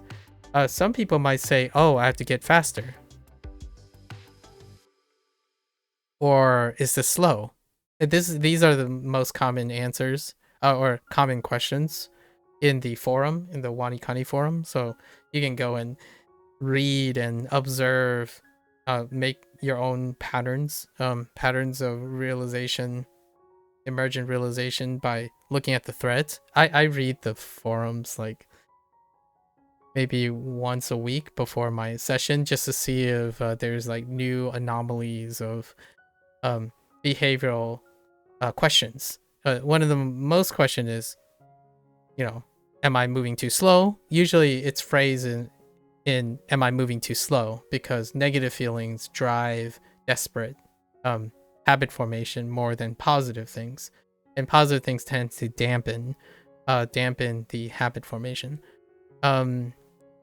So this type of thing is required to be assured that you can strike the balance. For myself, 20% is used for learning and 80% is used for practice for myself. So I don't really strike a 50-50 balance. It's funny that you've been thinking about making a topic to ask if you're going too fast. I don't want to be deterministic, obviously, because I can't predict the future. But there are a lot of behavioral the thing about the internet, right? When you understand the internet a lot, self-selection is so powerful, right? Self-selection is incredibly powerful. So when you observe like a system with a lot of like threads and stuff, you can, without AI, but you can use AI, obviously. AI data mining all of this would be very relatively, it can be very helpful to develop awareness, right? As a human being, right? Awareness that can, and this awareness of these behavior can meld with your irrationality, right? And I think that's one of the things about balance. Balance is not one thing. It's a constant thing. So oftentimes what is absent in the forums, and you can't measure this. It goes back to that irrefutable thing. You don't know.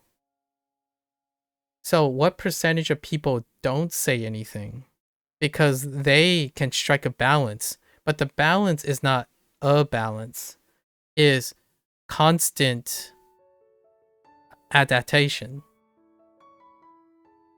Like one day you just want to learn more. One day you want to learn less. How do you manage that?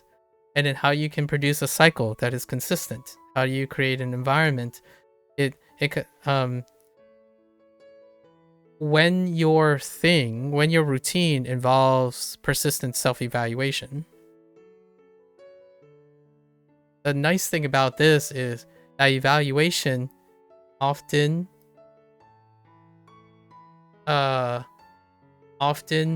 is perpetual. And that's what I have been doing the last year, 2 years of language learning. It's not where I start. It's where I am right now. And where I am continuously inform where I will go. Not where I'm going to be, where I will go all the time. So with every like 30 days to 100 days, I do a self-evaluation, and I record all of these self-evaluations actually. It takes like 7 or 8 hours just ruminating to myself and then writing it on the piece of paper. Yeah. Heck yeah, it is always now. Yes. You can use the past to guide what is now. You can look to the future to provide motivation, right? Motivation. Or no, actually, I take it back. I did a distinction between motivation and passion. Motivation drives the now. Passion is the future. And the past is reward. So, a pro call, someone that I speak to from the UK, tend to challenge me with like really fun questions. And one of the questions recently, like 2 days ago, he asked me, do I think, what are my thoughts about motivation and passion being the same things? And my first thought was, well, we could say we want to think passion and motivation are the same things. Then the null hypothesis was that they're different. So try your best to make them different, to convince yourself that it's different.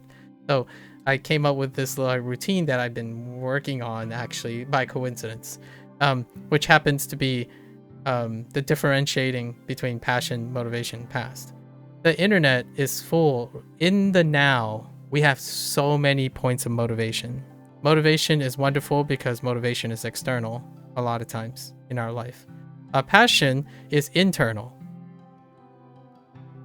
When you have a passion for something, despite all the futility that you can see even into the future, you can still do it because you have a passion for it. But in the meantime, your goal is to find every way in which you enrich for sources of motivation, preferably a dynamic situation, which relates back to the question about the biggest pro of immersion. Immersion is dynamic. So they often tend to provide sources of motivation. Motivation cannot overlap because a single source of motivation is just that. That is the source of the motivation. So it's attached to his identity.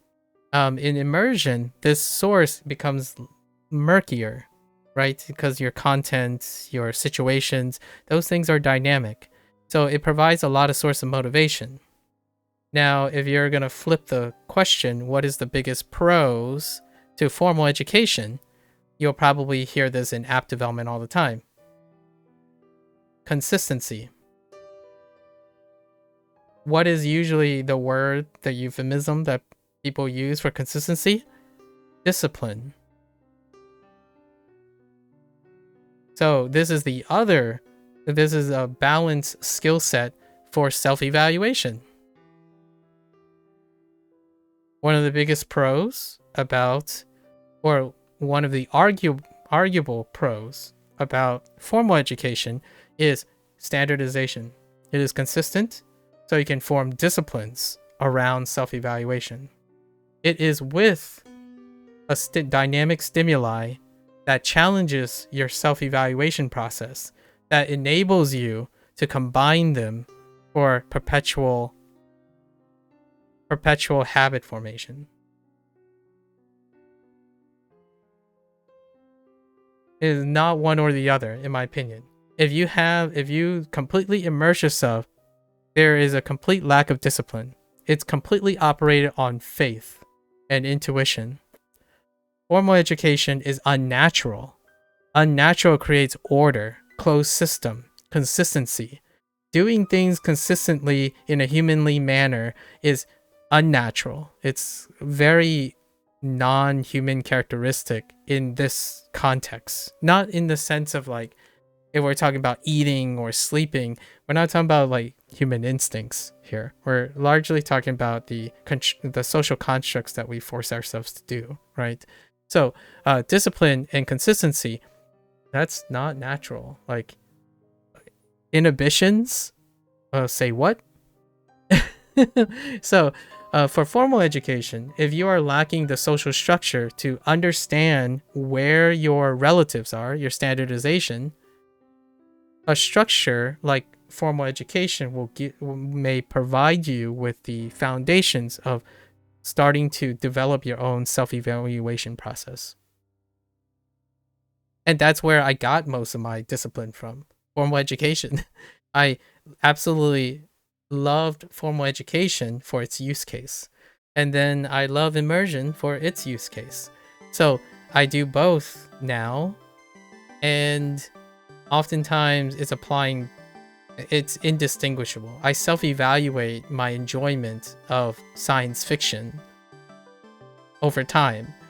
You might even say this might be getting too inherent, but my intellectual exploration of movies, TV shows, and news and pop culture is disciplinarily regulated so that I do not become progressively disinterested in oversaturating myself in a particular intellectual pursuit. And that might sound really anal or like super micromanagement, but it's both. I intuit this now to some extent. So oftentimes it's like, well, I've been in this rodeo before. I've seen 3 shows of this particular nature. Now it's time to try something new or try something different or iterate on something. So that's kind of the way to stay not bored with your life. So it's always now because you're always working on the now, right? And having a passion for that means regardless if the future makes me like a Japanese dilettante, it's it's irrelevant since my sources of motivation are often ceaselessly supplyable. It's like bottomless. So regardless of how terrible I might do one day, any one day is in a continuum of a journey, right? And that's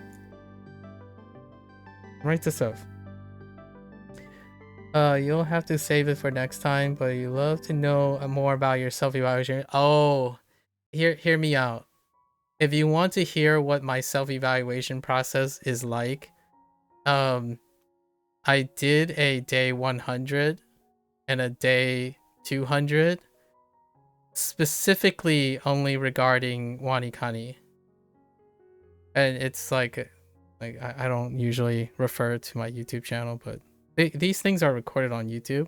So I told myself that every evaluation period is going to be every 100 days. And I prep for them as I'm going. And I do the same for most of my projects that go too long. So this part, my 100 days and 200 days, it explains like how I'm using WaniKani, what I'm going to change, what I have changed about it. Like I used WaniKani vanilla, just straight up vanilla for the first 100 days. Try to explain my thought process. And then in 200 days, we would cover all of that. And then 300, we have other processes. So it's one of those things like I start somewhere, I stick to it, create a habit. Because of the habit, which is through formal training, I can then use that as a way to evaluate and then improve upon it, right? Rather than having someone tell me the problem, and pretty much anyone can find a problem with something they don't desire. So like I can tell you all the problems of WaniKani, but that would be an isolated way of cherry picking. So what we can do is we take the product, be as openly observant as we can, then iterate on it for the next 100 days, then the next 100 days. And then whenever I go on to the next one, which by the way, Boon Pro I know you mentioned Boom Pro. Boom Pro is on the list. I'll buy the I'm going to buy, this is a teaser, the lifetime thing at the end of winter, right? Winter sale. And we're going to take all our routines that we have in WaniKani and we're gonna jerry-rig it into Boom Pro. So what I mean by that is I'm going to execute my routine into Boom Pro. So right now, the reason why I started with WaniKani and then Attack on Hanzahiro is because Hanzahiro is also an SRS mnemonic-based system. But it's for Chinese. Now I can run parallels between them. And then Hanzi and Kanji are one and the same because I'm learning traditional. So all these things are running back and forth. So whenever I'm learning this right here, this is Shou. I'm pretty sure this is Shou, which is written the same way. Or slightly different, but close enough. Right. This is to accept or receive. And the character is the same. Or it can be written typographically like this. Right. And that's Chinese. And the system, you can run really parallels, but the mnemonic is very different. Like for this, we have what, Shu? And it's completely structured. It's a construct. They're using a construct of English. To get Shou, right, for this is Shrek,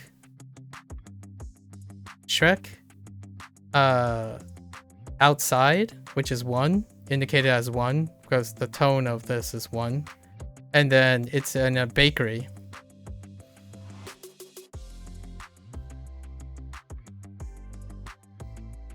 And then the story to accept is that when Shrek was outside the bakery, the foreman, or a folding stool, I think it might actually be a foreman in traditional. And then this is a torch. And a foreman. So the foreman gave a torch to Shrek in case it gets dark outside of the bakery. Show, receive. Because the foreman gave, so Shrek received a torch.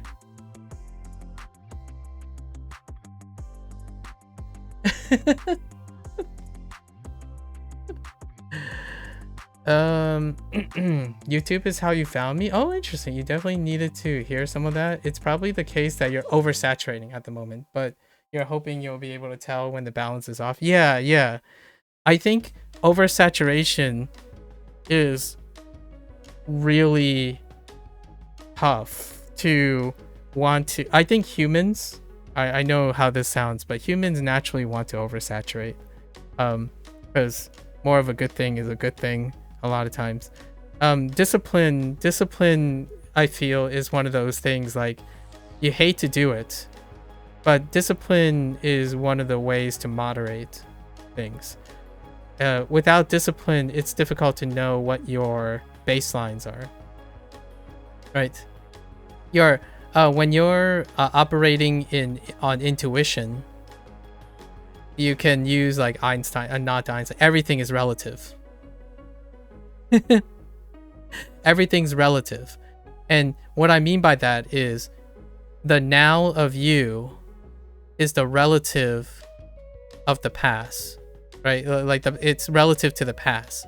But when you go further, it's going to be still the now of you, and now your relative is the previous relative. So without discipline, like record keeping, right? Record keeping is a great way for discipline. Formal education has grades, right? Grades and structure. Without this, you can't know how to get back here. Like, so when you oversaturate, progress could feel like it's insignificant. You could feel bogged down. You could feel long and grindy and helpless. You could forget that this same progress is not the same as this same progress. So there are so many ways that this can. I don't want to be a victim blamer too much, but a lot of the the stressors of long-term language learning is almost unfortunately self-inflicted.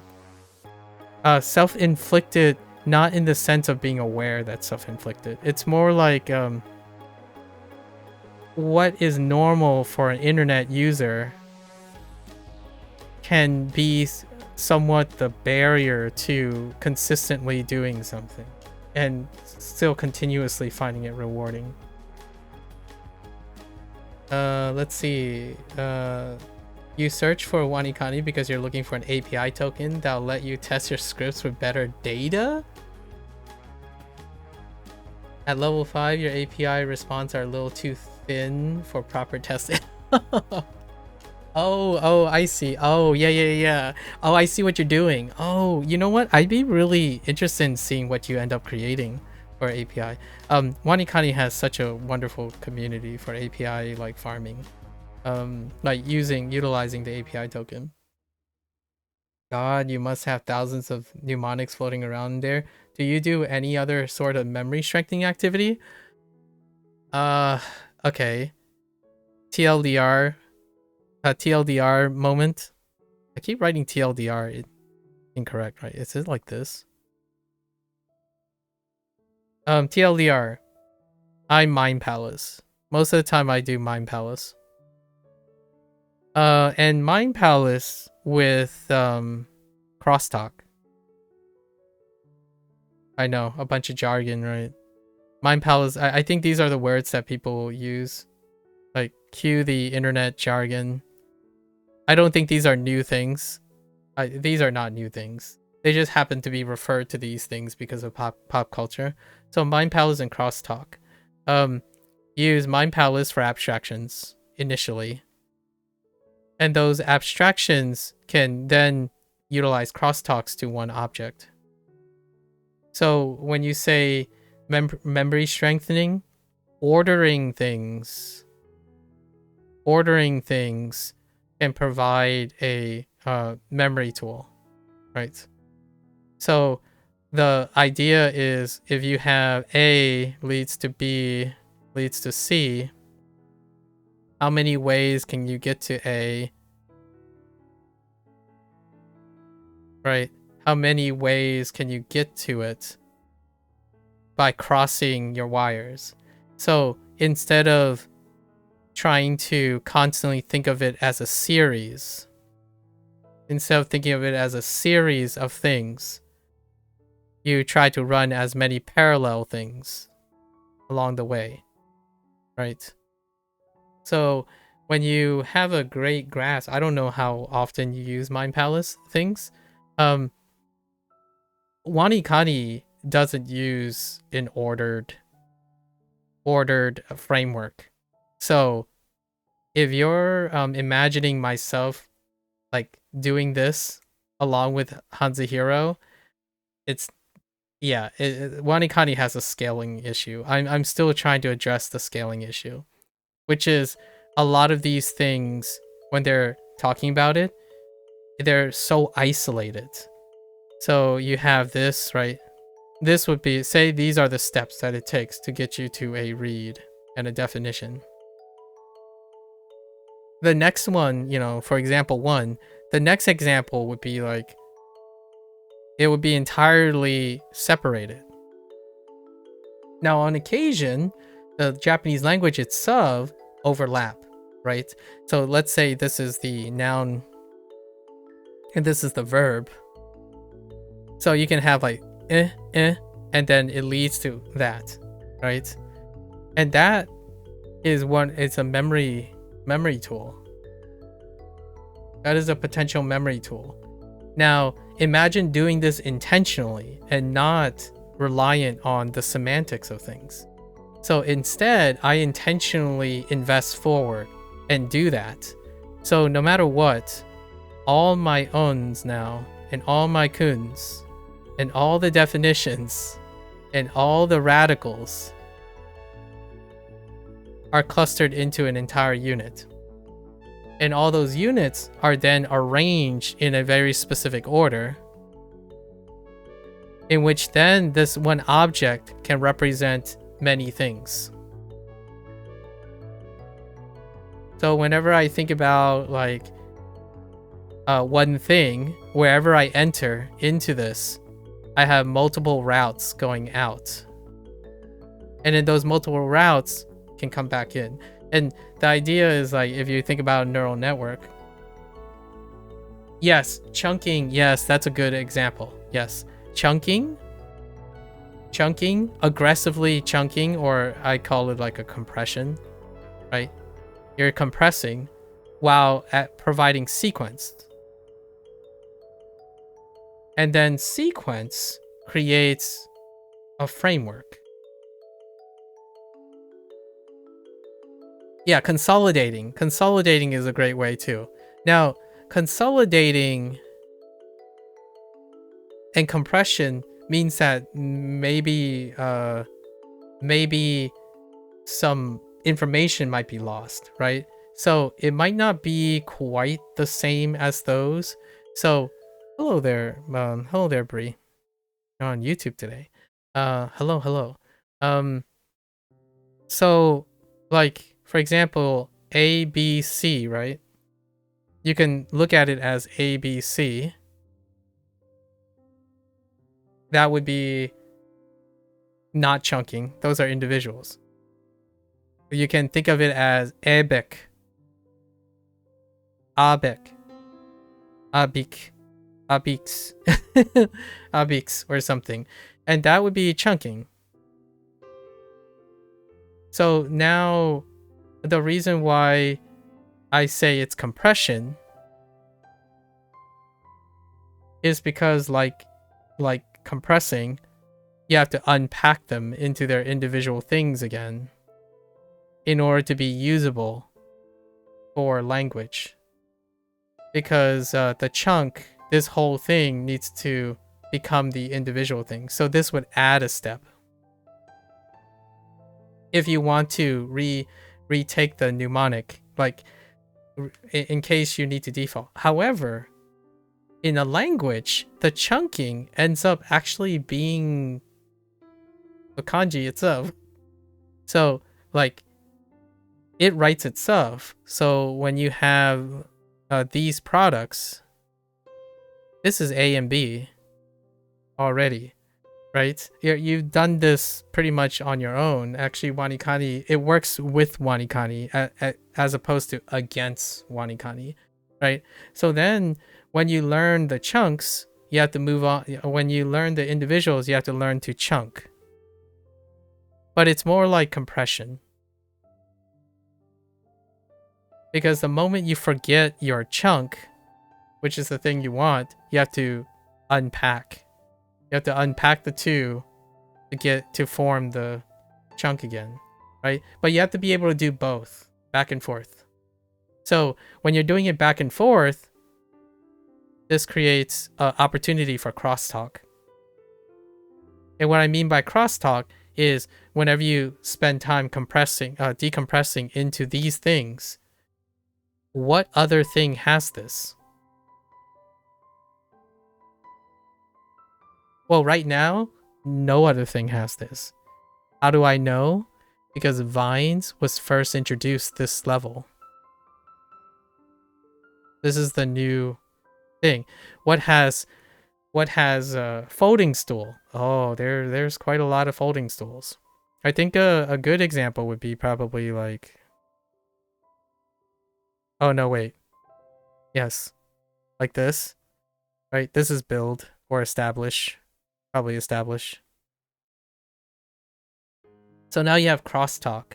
So if you can go here, you have a chance of attaching, well, if you obtain something, if you build something, that's kind of like attaining a building. So those are the memory strengthening tools or activities that I do for WaniKani, or like this type of device. And it's not appropriate, like it wouldn't be as beneficial if you're doing something else, because it's not like designed appropriately for that, at least in my mind. So now whatever I learn on Hanzahiro can help me guess what WaniKani is, and vice versa.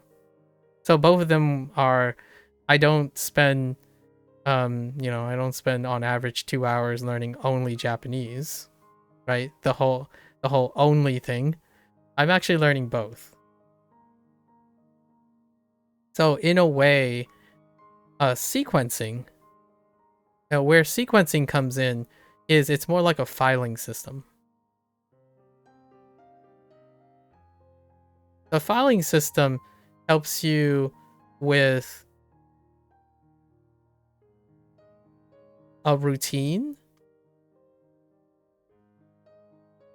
that you can improve over time to reach a specific success rate. So for example, right now I've done this in the day 200 review. Right now I'm using the highest emergence. So there are different emergent levels. They're like really fast TLDR, right? The first one is feeling. If feeling fails, I move on to the next action. Then I do reads.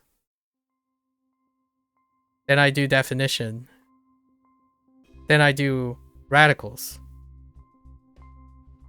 And then if all that fails, then I move on to stage of mnemonics.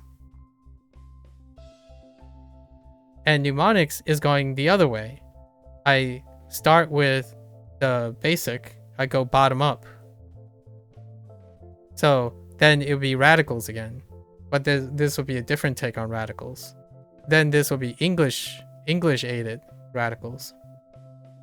But while I'm doing this, so then I would do this in the reverse order, where I would go from radicals to the definition, to the reads, to the feeling, right? Alternatively, while this is happening, I can do a separate check all at the same time if there's any Chinese relevance. And then every time I'm learning a lesson for Japanese, I'm asking myself, do I know the Chinese? And then what their relevance is. So for this, I no longer learn lessons based on because I learned is whatever they say here. It's whatever is relevant to all the stuff that I learned before. So here I see vines and a stool, but I also see a stool and a torch, right? This is a torch and vines. And this is a stool versus a folding stool. And I can even remember things like the difference between who has stool and who has folding stool. And I also know, because of folding stool, there's also a form-in contradiction. WaniKani does not distinguish form-in. Hanzahiro does. Hanzahiro distinguishes the difference between these two, which is actually a criticism of WaniKani that people bring up. So that's why I also say form-in. So all these are crosstalk. You have lots of crosstalk. Sequentialing and organizing it in some way helps you negotiate the nuances of your interference, or potential interference, in my opinion. And I don't know if this stuff is good or not. The idea is I'm trying it, and then whatever sits is what I'm going to keep improving upon. Some other people could say, like, I'm just BSing. All this stuff makes things difficult. Like, in 5 or 6 years, it's going to become unbearable. What I can tell you is this is how I sort my, like, 18 years in science. So I guess if language causes me to overload in 18 years of science, and this is assuming that my learning abilities stayed static. Now, this might not be a great talking point, but I'm getting older, So there's a chance it might actually go down because, you know, human memory and all that stuff could go. I don't know. I could get dementia in another 10 years or so. I wouldn't know. But for the record, at the moment, I think I can at least scale up to 2 or 3 years of learning more than one language. I mean, I was, you know, doing 4 or 5 different multidisciplines in science before this. And this is how I sort things. Now, is there a rubric for this? Or like some sort of standardization? I think there are people out there who are very good at doing this. Mapping this stuff out. I think the one thing that really comes down to it is start small, consistent enough,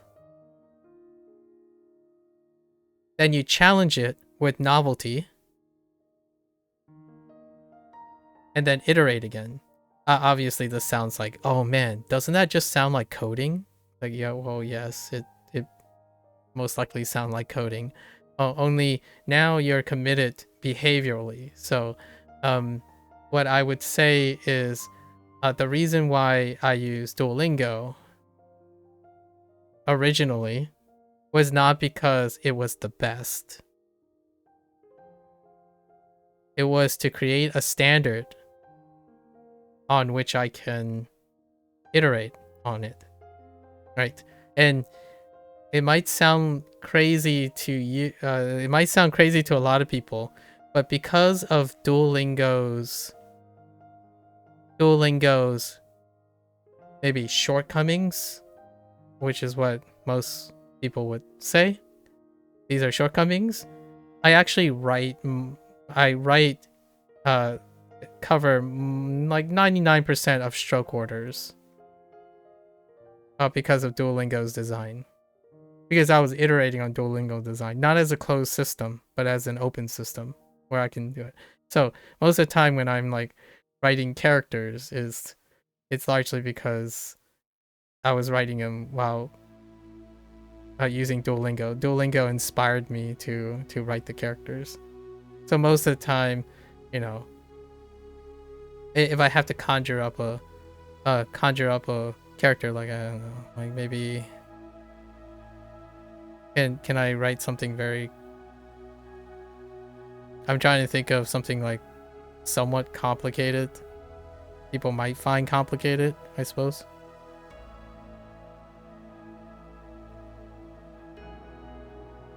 No. That's not that bad. I can't. There is one. Ying. Ying would be a very complicated one. I don't actually know how to write it. Because I'm losing the top thing. So I will like finagle this. I want to say there's moon.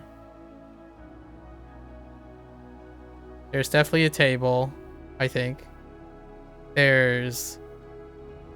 So this is me unpacking. I'm unpacking the stuff. There's a lid. Ying is the biggest I can think of right now. Let me see what it looks like. Oh my gosh, I can't even. It's too tiny. So the idea that you can read based on seeing it is very different from being able to write it, in my opinion. So I do enjoy writing. So it's awesome to see that you're using like Ringotan for writing. So lid. Actually, I'm not even sure what the lion, lid, lion, mouth, moon, forehead, person, and that would be a table and a drop, right? So this is yin. for win. And I believe this is simplified.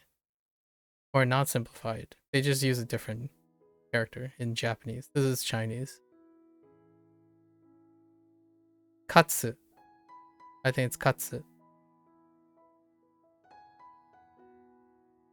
Anyways. I don't know if that answers anything. or is it tatsu?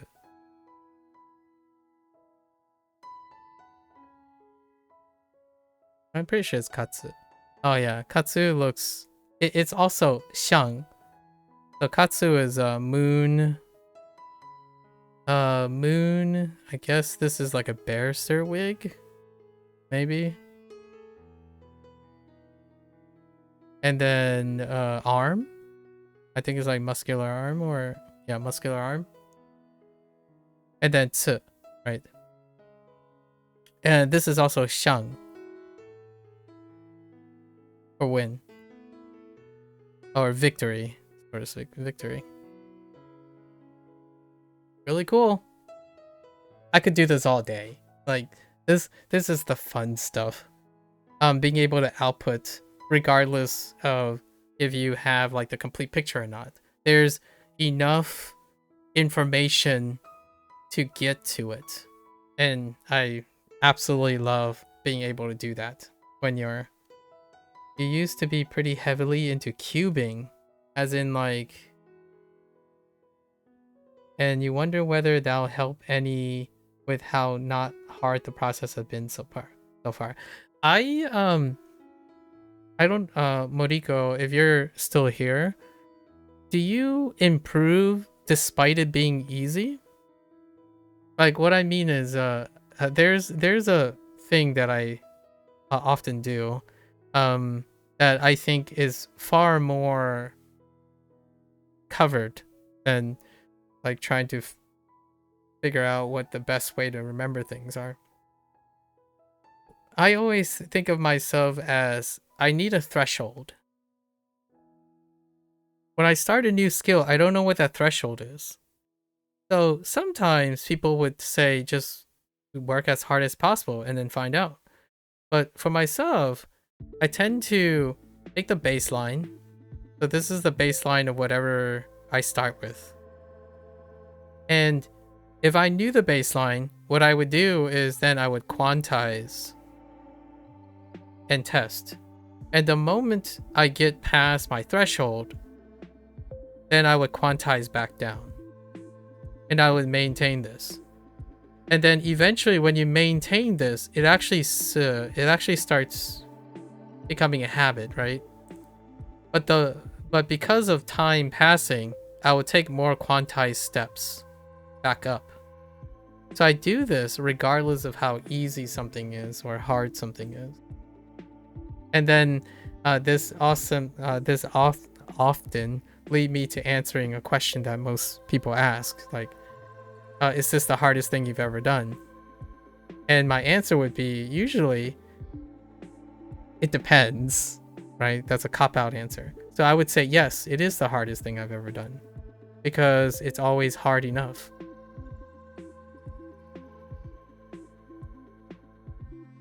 So if you take something very simple like walking, someone will tell you like, oh, this is the walking program and this is my threshold. Over time, I will continue to make the walking more until it's not sustainable, and then I would drop back down and maintain it and then watch it depreciate, and then I would continue to do that again for any activity. And then I would normalize it to my threshold. So this is not just one thing, it's a combination of everything I do. So I think when it comes to where you want to start, how you like improve things, oftentimes it deal with the perception of improving yourself, right? Like trying to improve to the day-to-day. The thing that I'm talking about is highly impractical, I would say, for anyone who don't think that way. I think the most reasonable and what is the word I'm looking for? Responsible suggestion is standardize first, right? Right, standardization before optimization. And oftentimes, standardization leads to a set self-evaluation. And the number of times you do this allows you to iterate on the standardization process. The number of times you self-evaluate iterates on the amount of standardization. And this stuff may lead to optimization. The caution here is may. There are plenty of examples of people who are able to adequately self-evaluate without ever having the draw or the motivation to optimize at all, right? You can iterate on something without any optimization whatsoever. And optimization allows for new standardization. So I think the opposite is also true, where a lot of people approach language learning like this, where here's their maximum threshold, and they enter language at the maximum threshold. So anything they take on will cause them to push over their threshold, and they refuse to relent, right? So then they have a new threshold. So eventually, this type of behavior, in my opinion, will lead to burnout. Now, alternatively, when they enter this threshold, anything more will cause them to dip, right? So if they go up, oftentimes they dip, but it wouldn't go back to their threshold. It would just continue to dip. This is like a beginner's gains kind of situation. And then there's one other, which is someone has all the effort they can, and they believe that the habit that they formed is lower in effort because they are getting better at it. And that's true. That's true. Because they're getting better at their goal, at their output. But they're not getting better technically with self-evaluation or process, because they're doing the same thing. The same thing is becoming more efficient. But I don't think efficiency is the same thing as optimization. Optimization is when you start thinking, oh, okay, well, oh, I'm optimized to perform at this level, not this level. So whenever you liberate time, you're going to go back. You're going to push back to near your threshold. I don't usually always operate at my threshold because it creates burnout issues. I would operate by 80% of my threshold, of my perceived threshold. And this is where I start doing, okay, well, the whole sequencing and chunking, right? If I can do A plus B, why not take AB and add CD? So then I ask myself, can I do that? So now I'm going to take A plus B plus C plus D and then chunk them to AB plus CD. Okay, that's pretty good. What happens if I then take the same 4 and do AD and BC at the same time? So now I'm doing these two processes. Like, well, okay, well, if I remember these two things, can I relate these things. That's another operation. So slowly and in my opinion, naturally, or maybe with some discipline, it could be unnatural. This could be unnatural. I don't know how people orient this. This ends up becoming the thing I'm describing. So every I'm gonna say every 30 days, I'm trying to increase the amount of crosstalk I can manage. And eventually, whatever I'm doing now, when I was maybe showing off, I don't know. I'm not very good at showing off things. Whenever someone asks like these topics, like how does topic A lead to topic B, lead to topic C, all the while I can still mention topic B and topic A and then bring it full circle at all times. It's not very different from doing this. I'll often bring it back. And that's where I'm going to go back to the original. So memory strengthening. Memory strengthening for me personally. This is my, you can call it my belief, because it's more like a personal proof of concept as opposed to like someone else's. Memory strengthening is how iterative your thinking is. And to me, greater flexibility in moving back and forth creates greater redundancy. And that redundancy, I'm sure some genius out there or someone like that can explain this in a far more cogent way, in a way that can be actualized. I don't have like this succinctly laid out. But oftentimes, iterative design creates flexibility, which creates redundancy. And that redundancy allows you the flexibility of going back and forth all the time. So, do I manage a lot of mnemonics?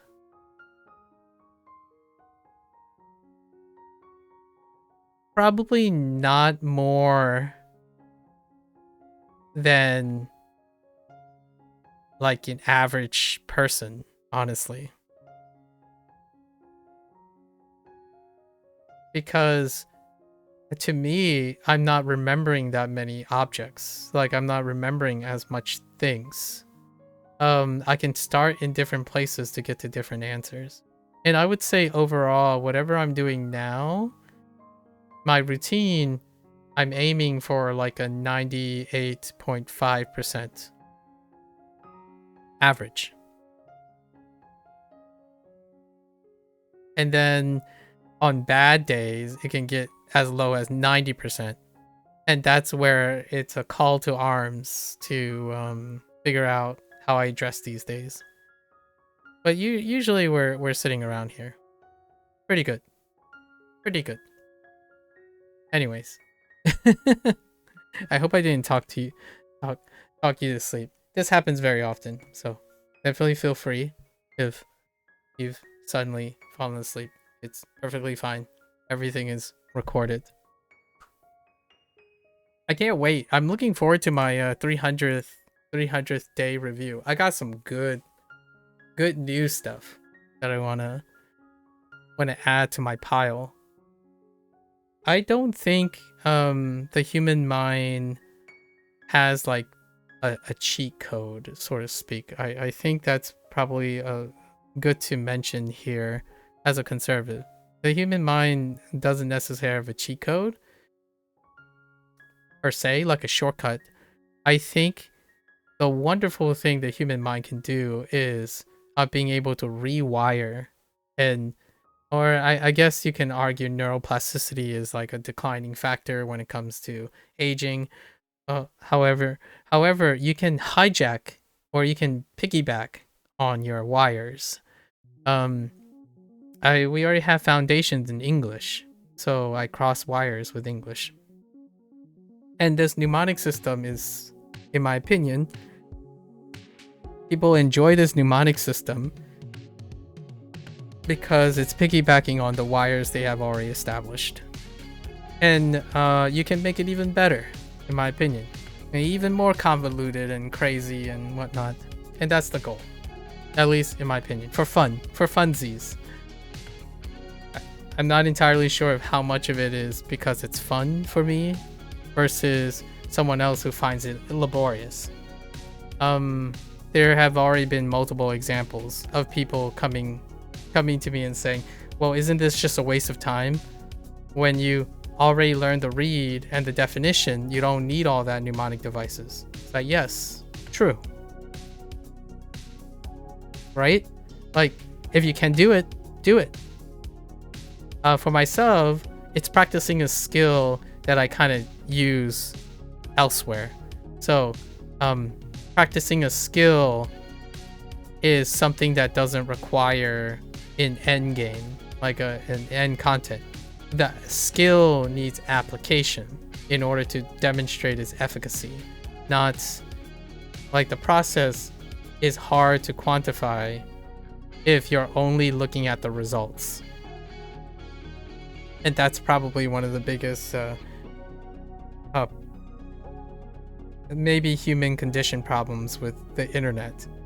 Most people see results. They don't really see the process. And oftentimes when you're asked what is the process, my first thought is, let's be friends, or let's get to know each other and see what skills you have in your arsenal to make memory strengthening an activity that you would love to do. If none of the things that I say is interesting at all, like my habits, my connotations and stuff, then regardless of what I say, it would be very difficult to find it useful. But if I get to know someone, the foundations are already there. It's kind of like, would you prefer, here's one. The analogy is, if you have a landscape, right? If you have a landscape, let's put some happy trees down here. Let's make this a little bit more jagged. Some trail, right? Some trail up here. And we have some water rocks, right? Maybe like a hut here, right? So if your foundation is already laid out, do you terraform the whole thing? Just like flatten the whole thing and then start to build up? Or do you build around this? You know, do you start like...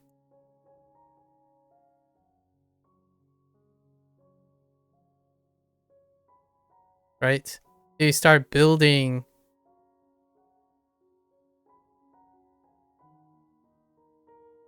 Do you build around the landscape that you've already established? And then you can find new ways of harnessing things. And I think a lot of times when people talk about if you're an adult with a lot of skills, a child is closer to this. An adult is closer to this. So most of the time, I think memory strengthening activities is taking the landscape that you already have, the canvas, not the empty canvas, the canvas that you already have, and stacking on top of that. Using your skills to stack on top of that. I actually draw most of the time now. I draw most of the time in my head to create the mind palace. So most of the time this is here, right? Like Viet, right? Right, Viet. I don't know, this could be a kawa, umi, yama, right? Just your standard Japanese lines. One image can tell quite a lot. And this would be a what would this be?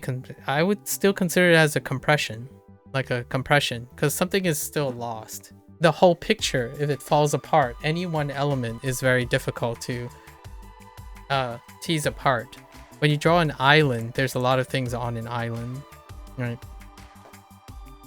So you can try to build up to that. Anyways, All right, let's get back to our lesson. I hope that's something to ruminate on. I like the phrase to ruminate on that you said earlier. All right.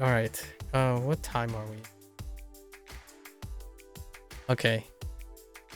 We're gonna go fast. We're gonna go fast today. Okay, so obtain. That's fine. Shoe is fine. Oh. Kyushu. Wait. Kyushu. Wow. It shares Kyushu, as in Kyushu, the place. Absorption. I think we're okay. We're not gonna go over examples. We're just gonna. I'm gonna be okay with this. Let's go. 现在, right? 现在. So that's 現在, right? 現在 現在. 現在 That's fine. That's present. We're good. Murasaki. Murasaki is Murasaki. Okay. What do we have? Whoops. かゆい Ayuri.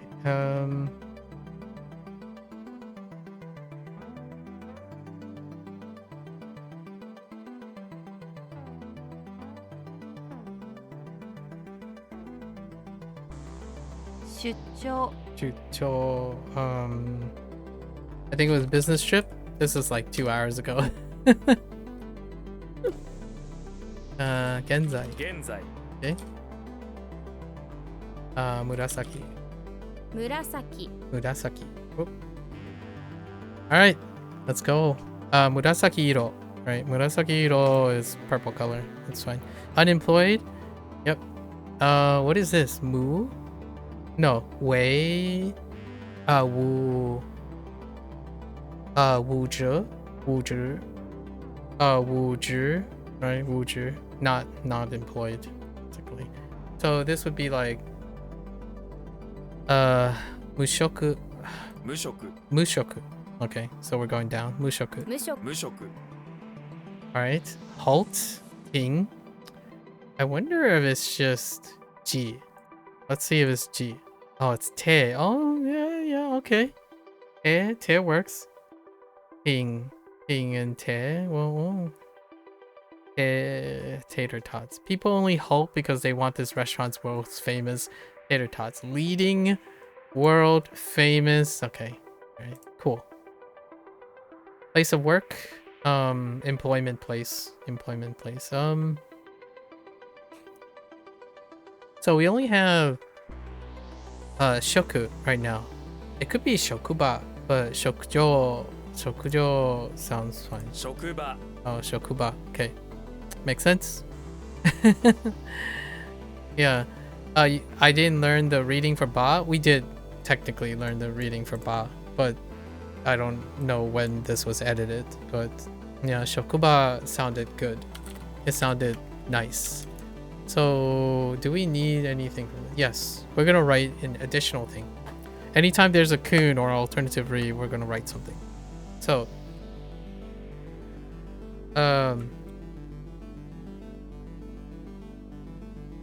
it's no shoku. It's no shoku. Yeah, shoku. That's unemployed or people who lack employment to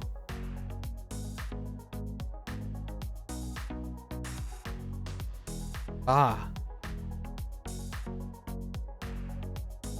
do I buy this? You buy your Shippanese. It's no shoku that people who lack employment want a place of work. Shoku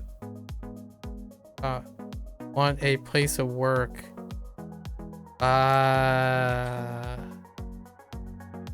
Badly. Okay. Alright, next one. Occupation. Shokugyo. Shokyo sounds okay. 職業 Shokugyo. Oh my gosh, they go up on the ku. And shokugyo is 職業 shokugyo. Okay, fine. Interesting. Occupation, business makes sense. Okay, all right.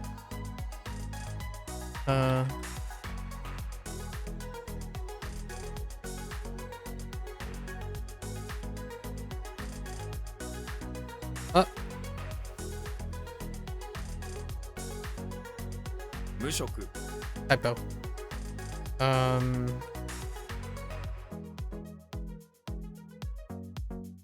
紫色 Nagasaki. Okay. Halt. Okay.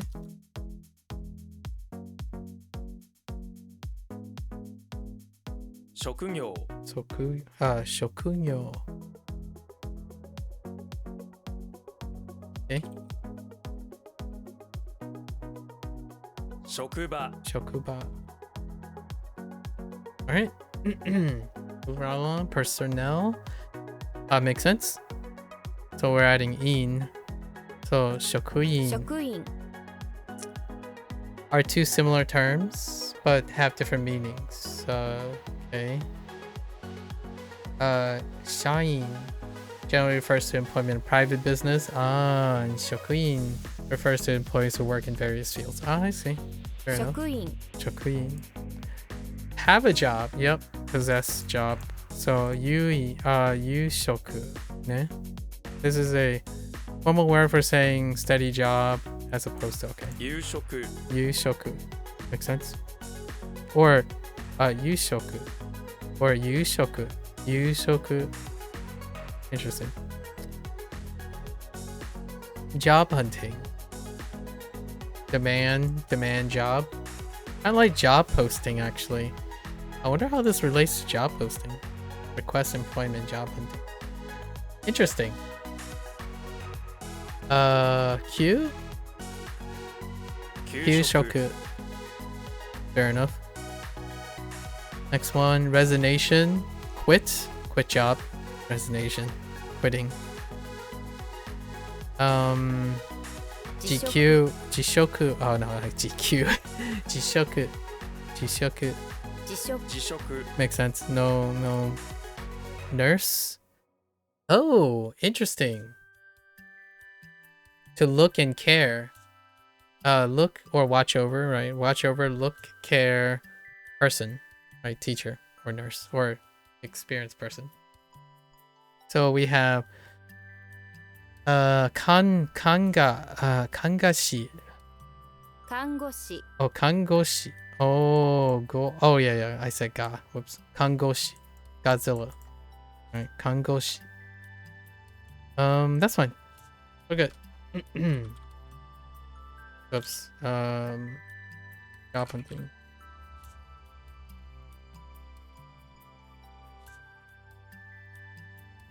Whoops. 給食 Yushoku. Oh, 夕食 Yushoku. That was close, but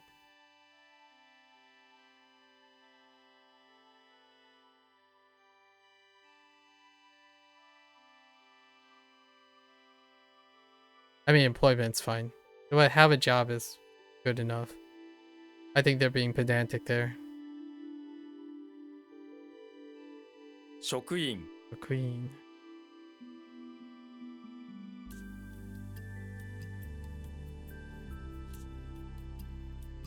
看護師 Kangoshi. Makes sense now. Makes sense why Kangoshi. Kangoshi. 辞職 Jishoku. Jishoku.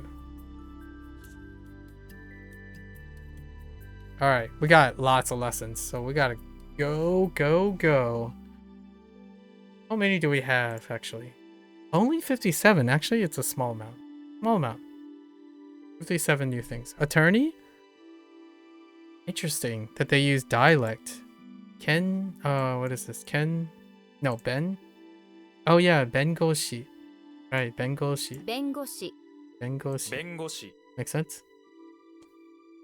Oh there, Bree. Wait, Bree, what happened? I thought you were just over at YouTube. What's going on? Speak to me.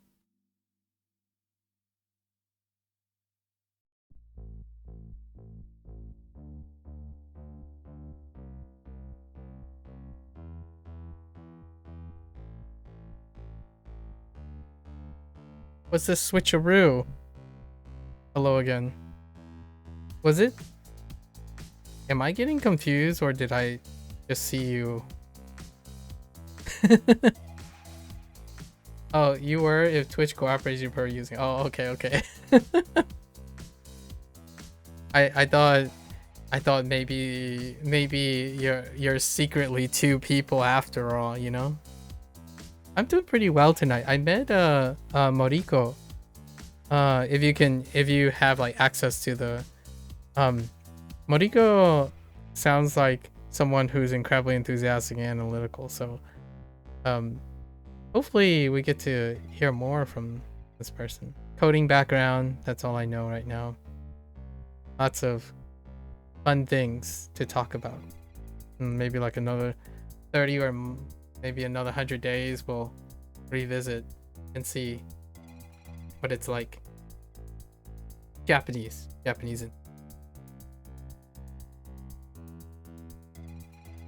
How are you today? Bree, how are you today? And because of that, I'm like 4 hours behind. Oh, that's true. Today's the birthday. Happy birthday, Bree. You still got 1 hour? Right? Just got 1 hour? Happy birthday. That means we also get to watch Wednesday. Right? Yeah, we can talk about Wednesday. Wait, is it Wednesday right now? It's actually Wednesday, Bree. Wait, was that on purpose? Oh, where you live is 12 a.m. too? Oh, okay, you're in the same time zone? Okay, we're in the same time zone, so we're fine. I thought you, for weird reason, you might have another hour or something. I don't know. So, happy birthday. 誕生日おめでとう, right? 生日快乐, right? 生日快乐. Feliz cumpleaños. I don't actually know how to say happy birthday in French.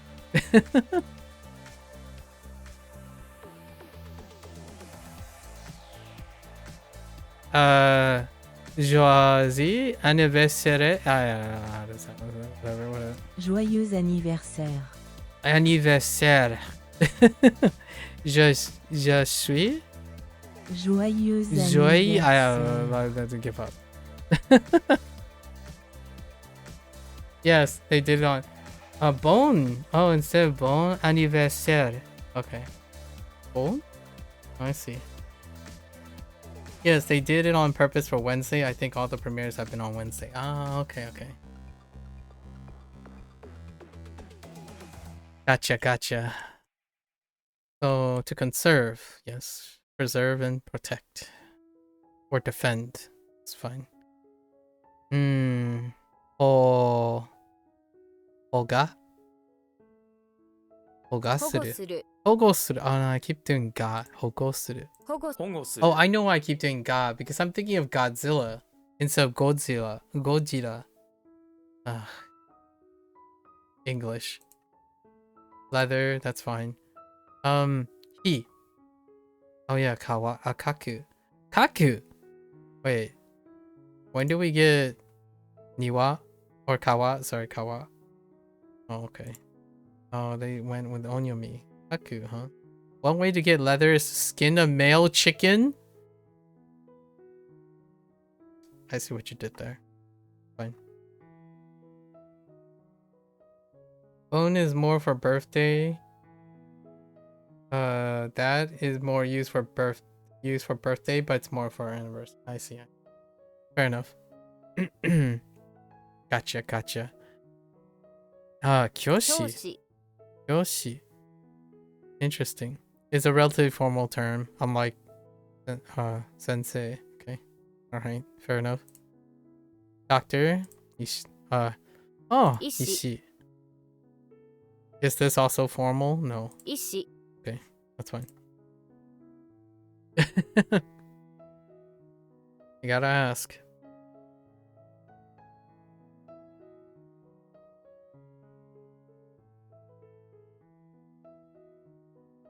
弁護士 Bengoshi. What? Oh.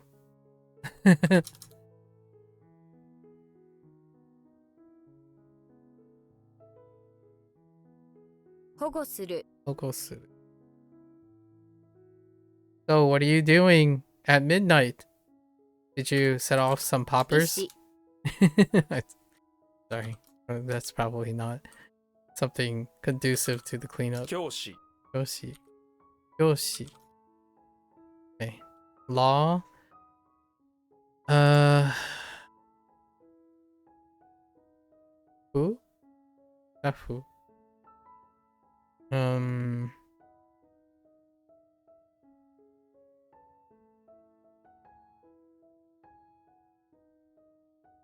Horitsu? Horitsu. Wait, whole method to protect from the Nami from the past. Horitsu. Yeah. 法律 Your home. Horitsu. Horitsu. Okay, that's fine. Does that make sense? Law? Yes. To divide. Wariru? Divide to split something. It also means break. Okay. 割る Waru. Oh, it's just wa instead of wari. Okay. Waru. Okay. Fair enough. It was a 50-50. Thank you, by the way. You were supposed to go out to dinner later, but 2 of the 4 people coming canceled, so you don't know. Was it a double date? That sounds really cute. So, no chance of going out because there's just the 2 of you? I imagine it's you and your partner and then 2 others. Or do you mean a party of 6 with 4 people in addition? Or is it you still go there's a chance you're going out with like 2 other peeps? I think that's great having at least some people around, right? Birthdays are not like a fanfare thing on this like in this household. We just go for the day. Or like go on with our days usually. What are the chances this is gu key? Of course it's key. How do you keep a demon locked up? Use a key. Okay, fair enough. A vampire. Oh, inhale blood, suck blood demon. Yeah, that's right. Kyuketsuki. Is this Kai? No, Oni. Oh yeah, Oni. True. Oni. I'm thinking of like yokai. Oni is demon for sure. Too much Street Fighters to not know Oni. Oh wait. But that's not the character that I remember. Is that really the character that's supposed to be? Huh. Anyways. Outside of the heaven. Akuma. Akuma's back has 10 back. That's fine. 5 total, yourself, partner, and 3 others, but 2 of the others canceled. Oh, I see. We got 1. Sounds like a keeper.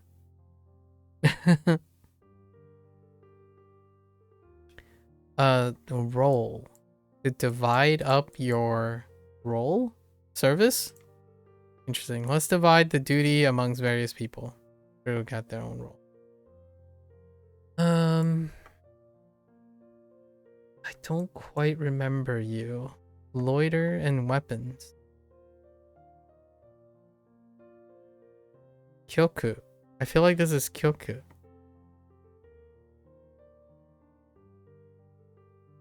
Or Batsu.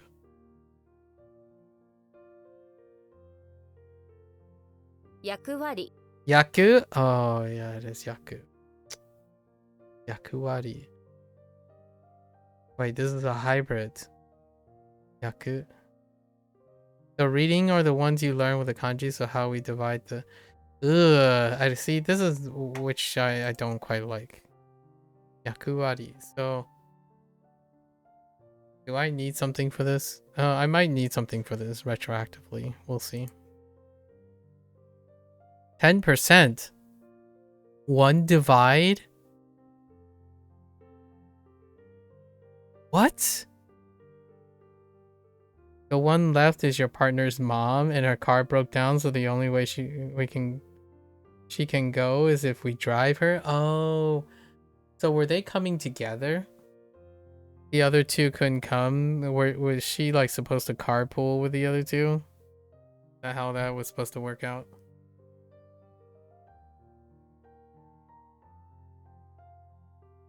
Your partner's mother, huh? Intriguing. One division is 10%. I'm not sure how I feel about that.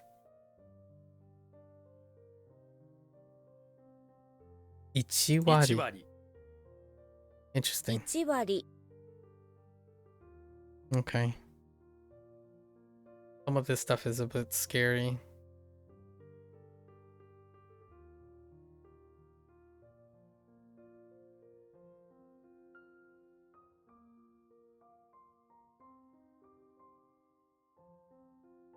Oh.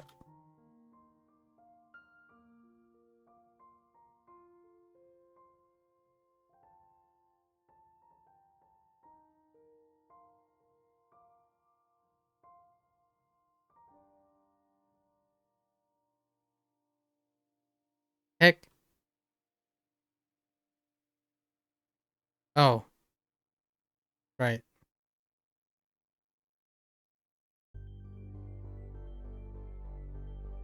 割る Okay. They're out of order. I don't like it.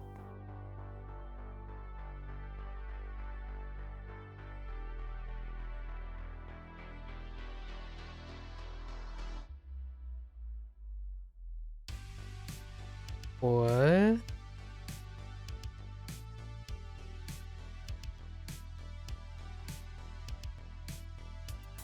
Yakuwari. Yakuwari. 1割 Chiwari. Nope, didn't predict our car would break down 2 days ago. Ugh. That's such unfortunate timing. The other two were your partner's brothers who doesn't want to leave this dog because it might rain and his dog is afraid of rain. I see. And your partner's aunt, you think. She says she accidentally booked a vet appointment and didn't realize it was too late to cancel. And those are some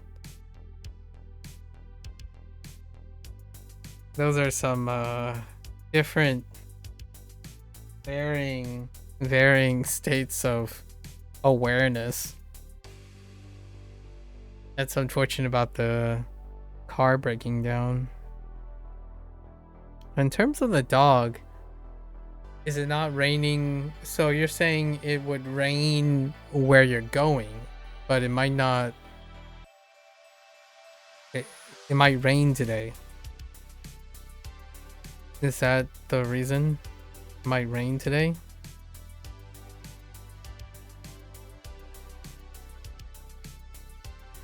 They had no issues showing up to your partner's birthday when it was raining and his aunt was coming off a double shift and was completely exhausted.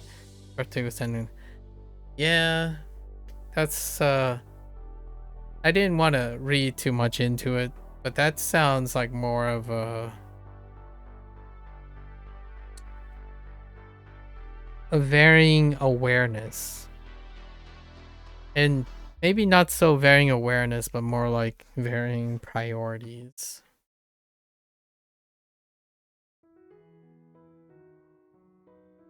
Yeah.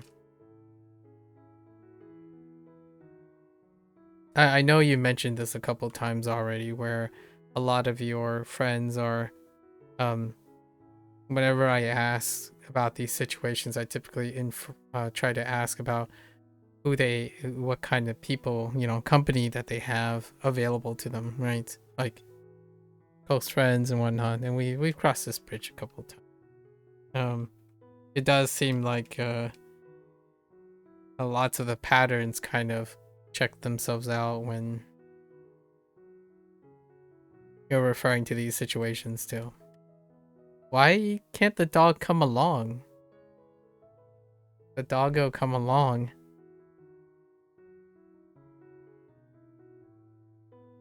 Is the dog not anxious when they're around people? Or are they still afraid of rain? They just need someone to be around. That's the same dog that you dog sat once, right? That you mentioned. Pretty sure.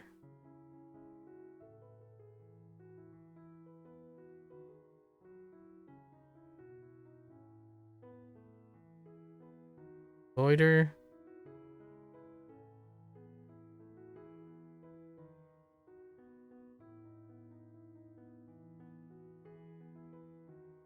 I am entirely blanking out.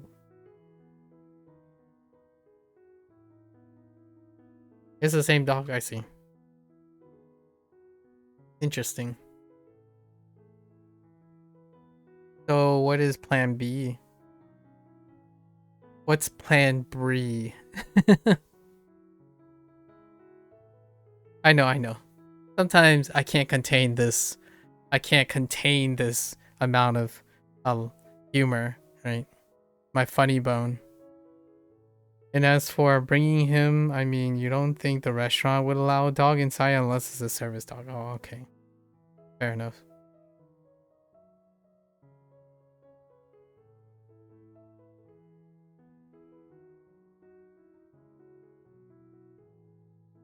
I feel like I thought it was Ritsu. 律 Oh, okay. Ritsu. Okay, that's fine. Uh,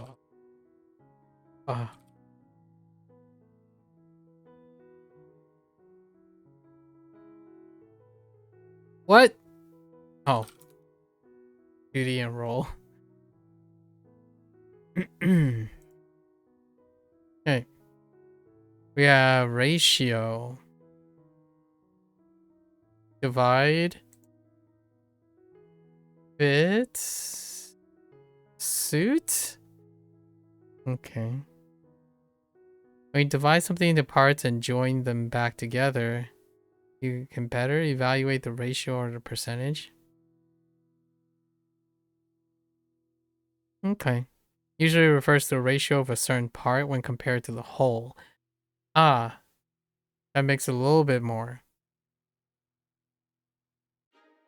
Okay.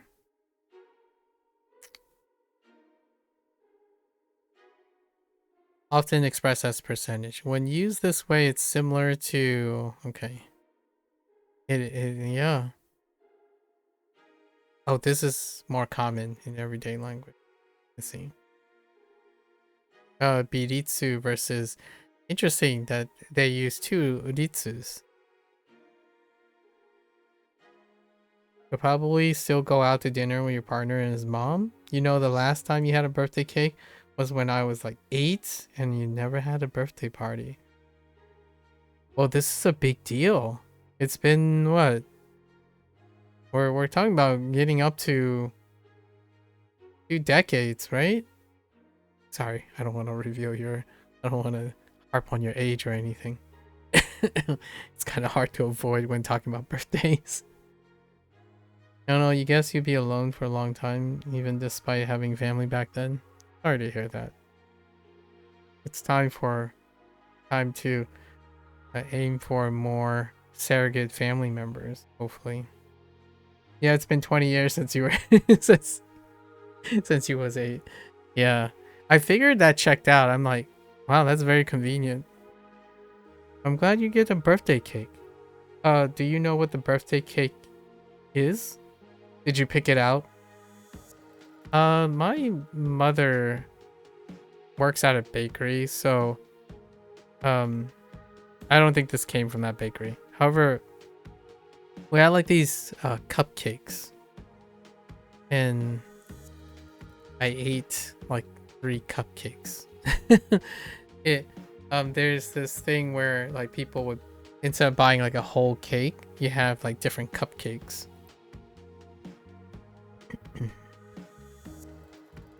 I don't know. Yeah, that was before we started talking. You're not getting a birthday cake? Oh, you were making a comment on how mid your birthday have always been. Oh, you know, the last time you had a cupcake. Oh, okay, okay. You almost never gotten any kind of gifts either, unless you've bought them for yourself.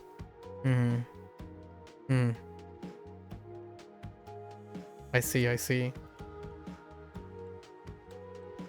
Is it customary for people to gift things and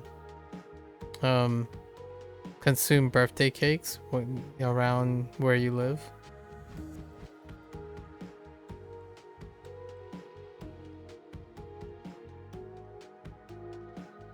What is this? Divide. So we're using goal, probably. Oh no.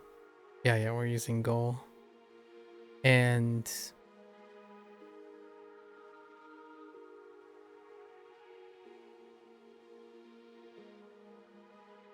Waggle? 割合 Wadiai. Oh my gosh, is a double coon. Alright.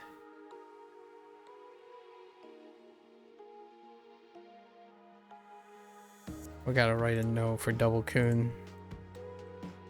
What was I used for? I need an I example. Holy, there's a lot of...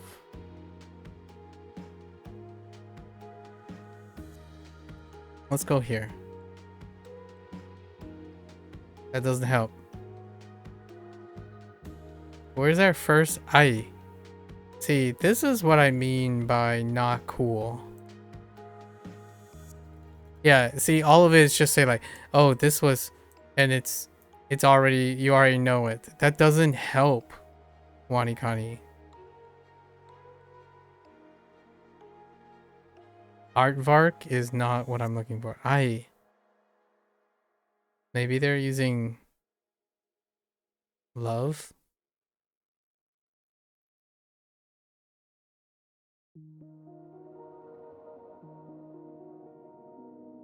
Oh, eyes.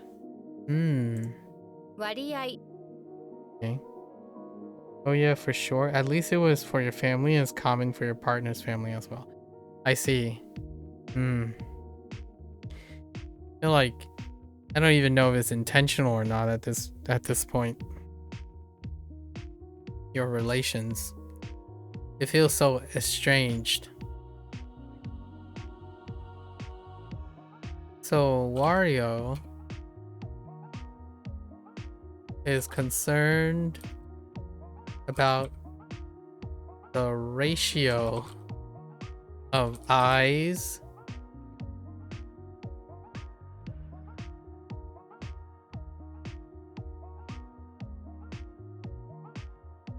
Wario is concerned about the ratio of eyes in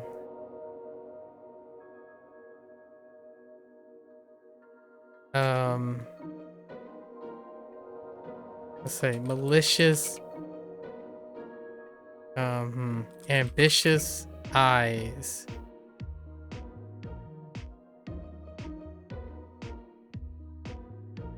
around him. Ambitious eyes and suits around him.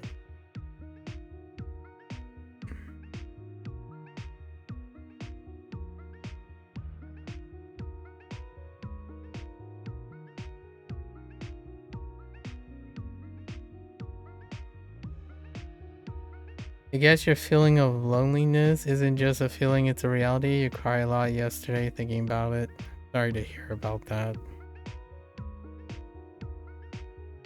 Do you... I like to think that there might be like... Do you have community centers for these things? I feel like finding a particular outlet might be... I don't know how accessible that is given the nature of your mobility limitations and potential like costs of living situation.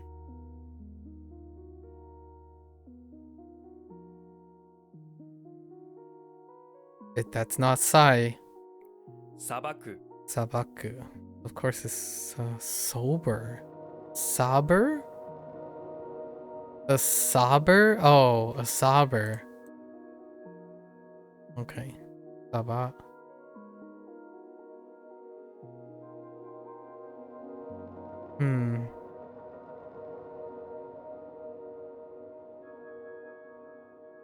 The cyborg. The cyborg judged the person to be a Saba. Saba.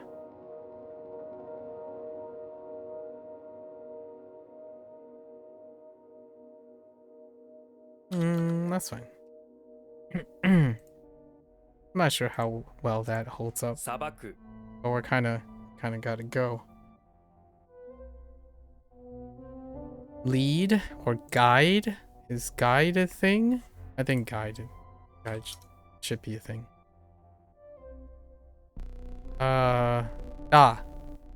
Dole works actually. Oh, okay, dole works. Makes sense. Trial. A judge. A judge in a 裁 trial. 判 Sai-ban. Okay. Unexpected rendaku again. That's fine. 裁判 A cape.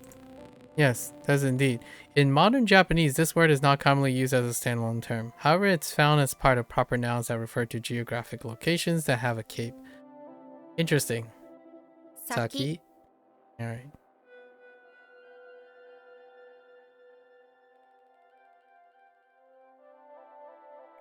« 砂漠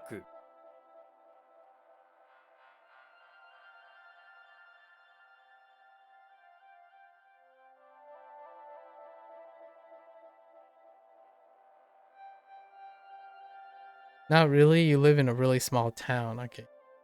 There's literally 2 gas stations, a couple coffee shops, and a couple restaurants. That's it. You also can't drive, so it'd be difficult to go elsewhere.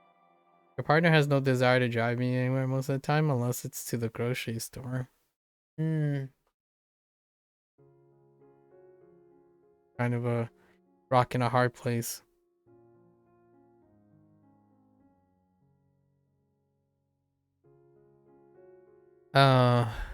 It's a shame your place doesn't have a community center of some sort.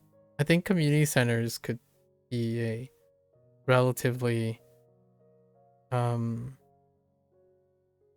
safer place to find some other alternative company.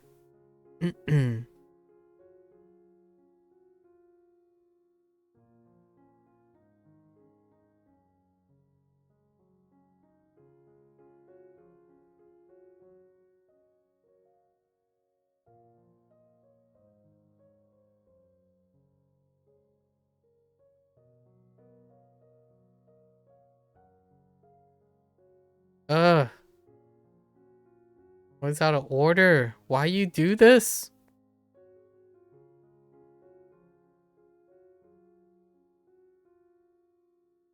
Oh gosh, I keep typing the same thing.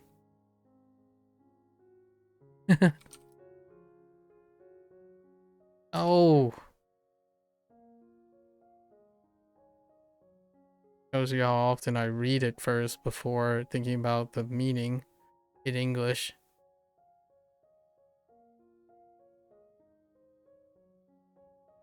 Whoops. That's Wariai. 先 Oh my gosh.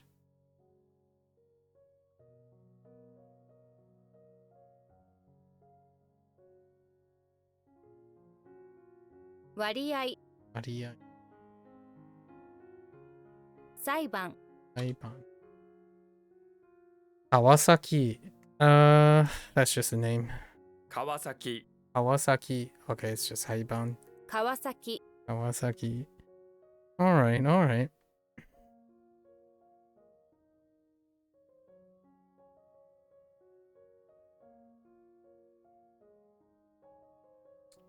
Have you ever tried like outreach communities online? I'm not sure how that will flow with everything. Oh, Nagasaki. Makes sense.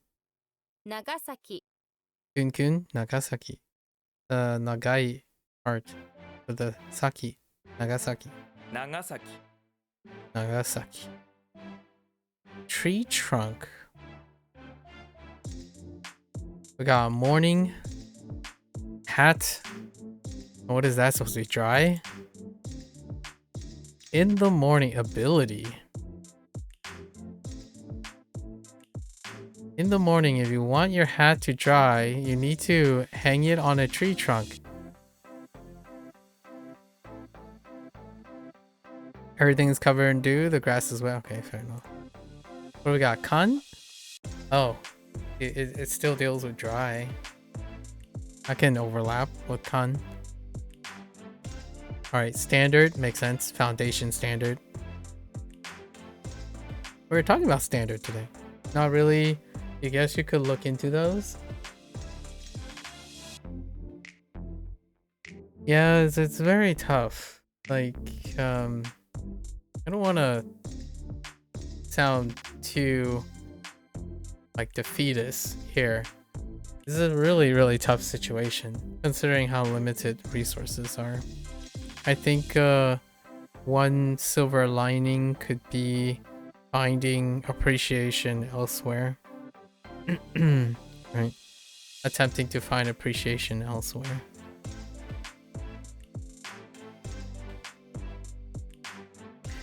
It certainly would be a lot more auspicious if it wasn't if the place you're describing isn't like Fargo. Right. If you were closer, possibly closer to a metropolitan area or something like that, which can offer some potential possibilities.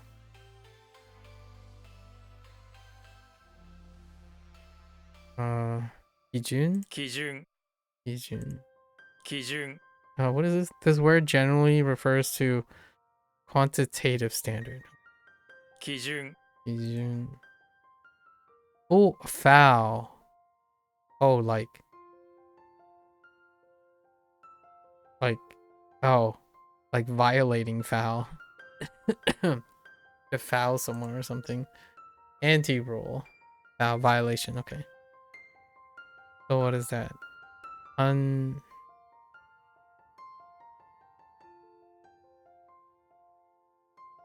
反則 Okay. That looks like Kawasaki. Indeed. That looks like Nagasaki. Nagasaki.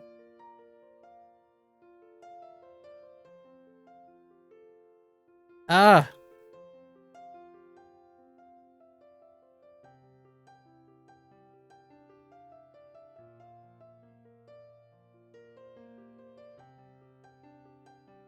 Nagasaki 川崎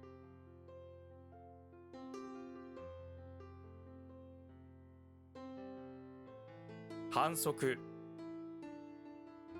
基準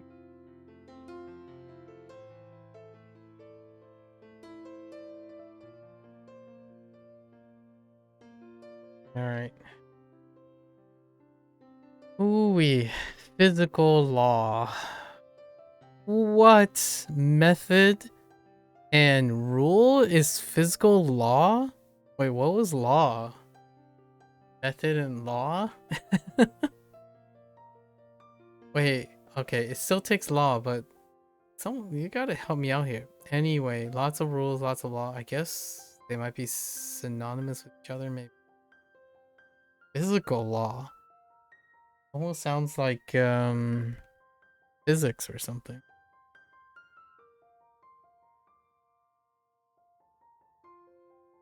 What is this? Hosoku. Hosoku. Okay. To provide. We got B. This is not B. Something else. 備える Sonaeru. Sona. Oh my god. Sona. Alright.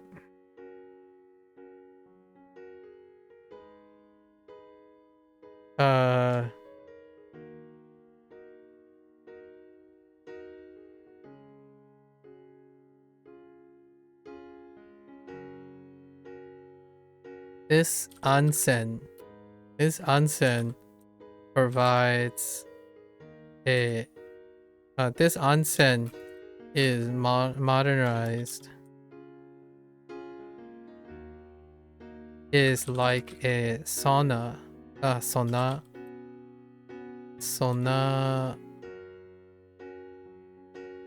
with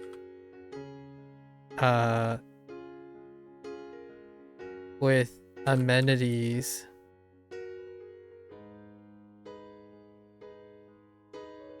like natural bee honey. This onsen provides a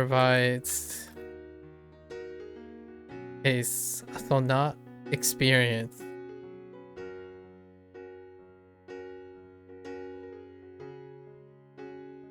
with additional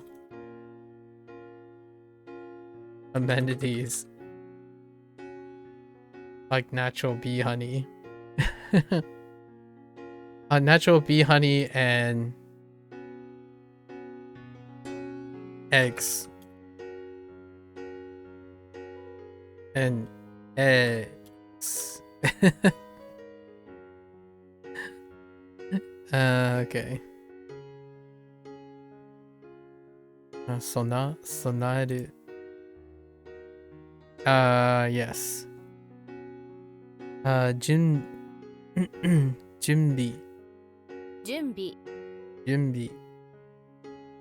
Both Junbi and Yoi means preparation, but Junbi means preparing in advance for event, whereas Yoi implies taking appropriate measures. So Junbi is better for planning for a party, while Yoi fits well when making sure you have. 準備 Should I be worried when you suddenly like not do your normal thing? Cause honestly, Bree, that's all I got here, right? 準備 Hopefully things stay stable at least and doesn't worsen. To stretch over something. To stretch over something. Okay, I guess it's intransitive or transitive. What? The word is both transitive when it follows. Oh, okay. It emphasizes the physical act of extending something over. Okay. Like stretching. Okay. When following ga, it expresses the result of state of being stretched or. Okay. Fair enough. What do we have for this? It's not cho. 春 Hadu? Really? Hadu? Okay. Alright.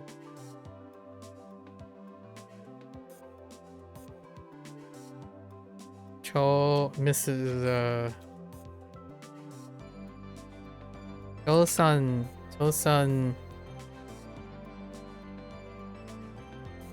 started stretching and accidentally let out a audible fart and people laughed. No, that doesn't. Osan starting.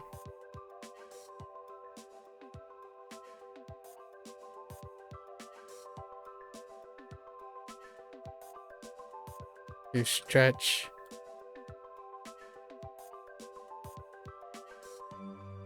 Stretch.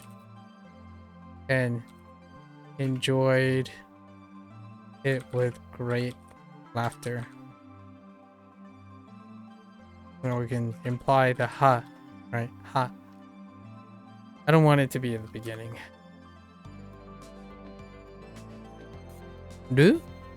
Can we do anything with do? No. Okay. Gentle. That ain't no you, that's for sure. 優しい Yasashi. Oh yeah, this is the other yasashi. Yasa. Ah. Oh, but that's an expression. Youth should respect their elders and say yasa. That's so lame. That's fine. Fine. Kind of lame.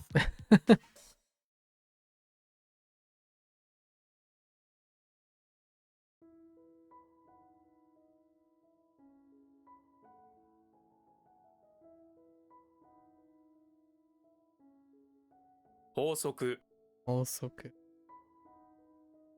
Uh.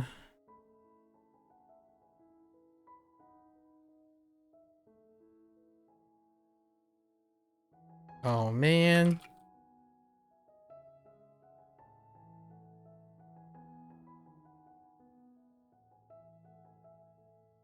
準備 B.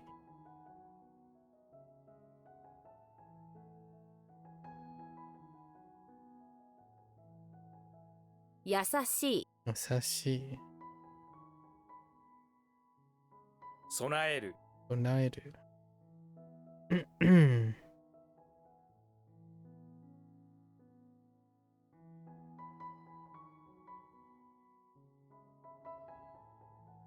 Ah.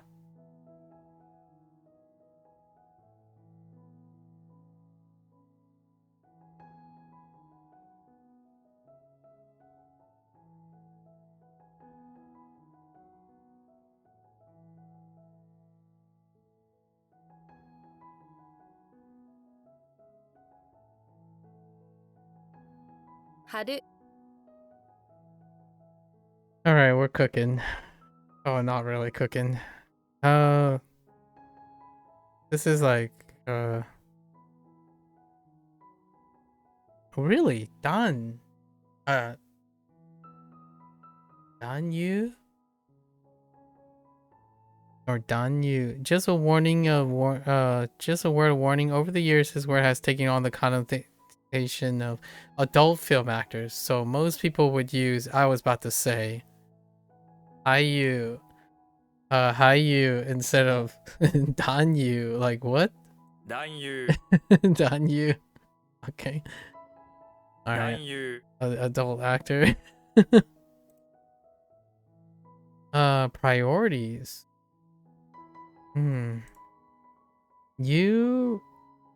Yusen versus Yusaki. 優先 Yusen. Okay. Priorities.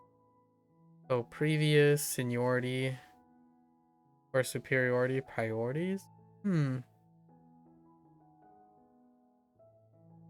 So 優先 more important things. Okay. Yusen. 優先優先 Okay. Fair enough. And then we have victory.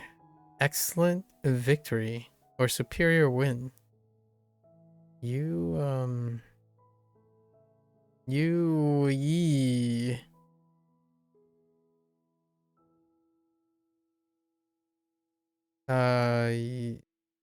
huh? I don't 優 know. 勝 You show. Oh. Yeah, right.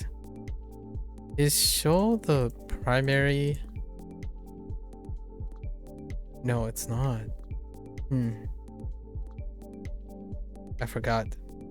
Feels bad, man.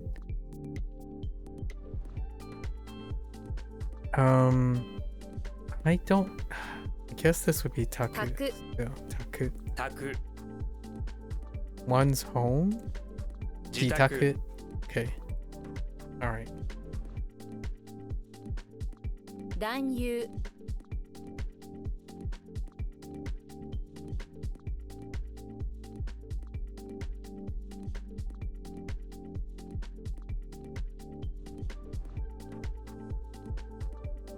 優勝 Sure.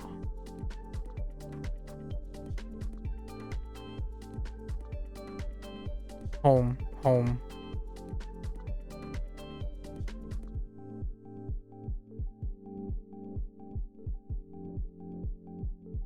I guess victory is different from win. Sure. 優先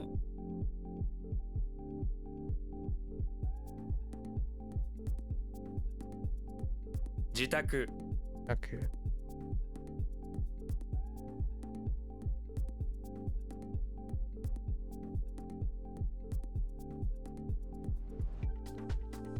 宅 Alright. Dwelling. Yeah, makes sense.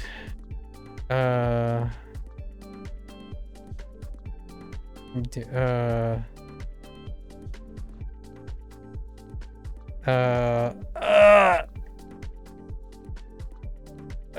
Jutaku. 住宅 Jutaku. Okay. 住宅 A luxury. The heckin' swamp. Extravagant swamp is a luxury. Zeitaku. Zeitaku. Extravagant swamp. Dang.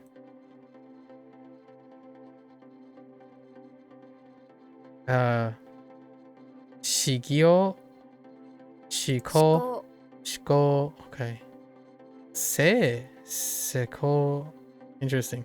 You might sometimes see seko as an alternate read, but shiko. Okay. Cool. Alright. Enforcement. Carry out. Go. To enforce. Interesting. To appear. Present time. Did it? Because the hirakana ends on that doesn't help. Haji means appear. What this word means. Oh, alternative. Alternative. Appear. As opposed to present. 現れる Arara.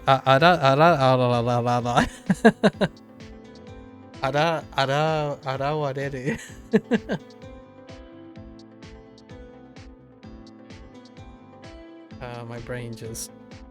My brain just lost it there for a moment. Arawareru. Some kind of paranormal activity starts to appear in front of you. You waters, you screamed, terrified.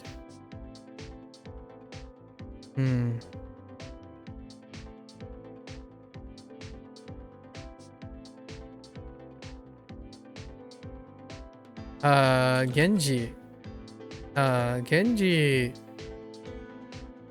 used his ninjutsu to make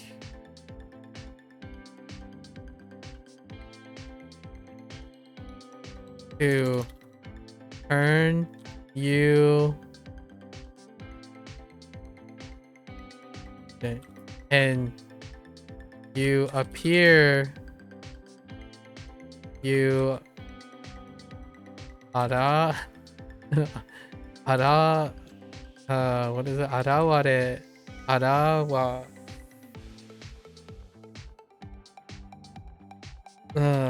you ara what is ada awa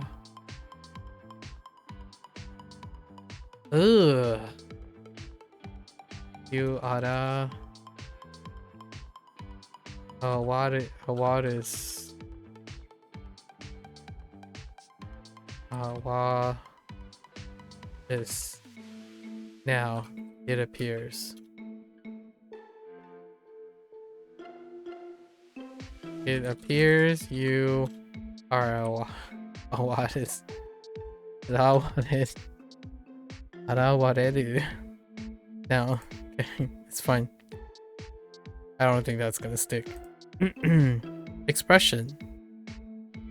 What was it? Your current expression, I guess. Figure of speech. Ooh. Interesting. Oh, you know?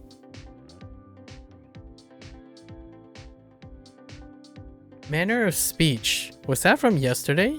Oh, that's not the same though. It's tantu. Tantu is manner of speech. Expression. 表現 Hyogen.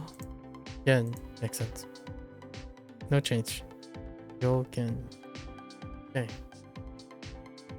Alright, let's try this.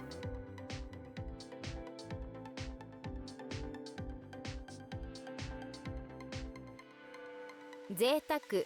贅沢。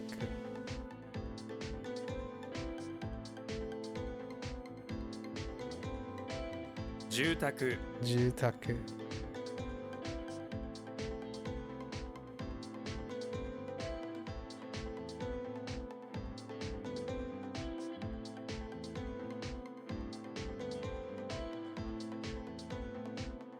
What?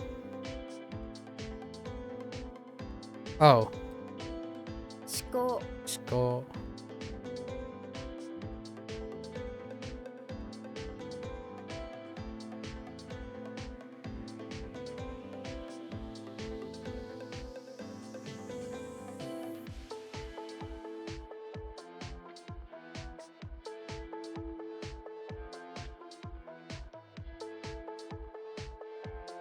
現れる現れる。Okay. Whoa! Wait, what happened there?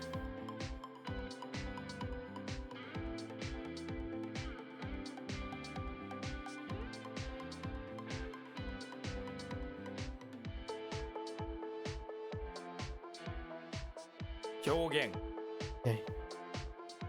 Alright, reality. Makes sense. The present truth is the Genjitsu. reality. Genjitsu, no change. Fair. And then the scene makes sense. The present place. This word means spot and site. Yep. Makes sense. It's not Genba. Genjo. 現場 Genba! Again? Wait. Hold up. Is this not also yo? Oh yeah, it is. It just happens to be bot the whole time. Oh no. 現場 Genba. Again is onyomi, right? Okay. So Genji was first to the scene as a sheep greeted him. But oh boy. Oh boy, howdy. Genba. Okay, Gyunyu. Moving on. A nipple! Oh my goodness. Why? A milk neck?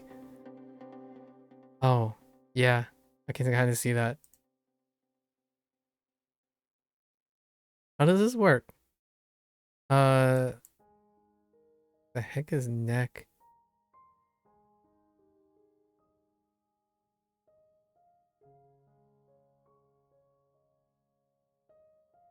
New shoe? Oh, Chikubi. Oh, okay, that. Dang. Double. You already have Kubi, right? But Chi. Here's a mnemonic. Oh my goodness. Is this considered onyomi or nakunyomi? Chi? Oh my gosh. It got shortened to Chikubi. 乳首 Okay.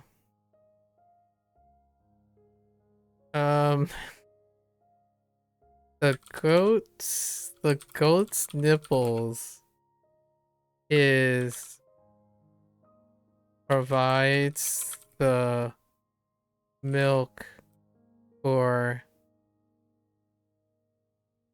Chi. What the heck is Kubi? What is Kubi? What do they use for Kubi? Cool beans? 乳首 For the cheese that complements the cool beans in the farmhouse. Chikubi. Boy. The call? Yobu sounds fine. 呼ぶ Yobu? Oh, it's... Yes. I knew that. Did I knew that? No, I didn't know.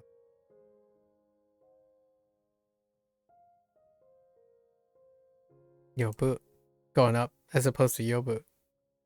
Okay. 現場 Genba. 現実 Genjitsu. Oops. Ah.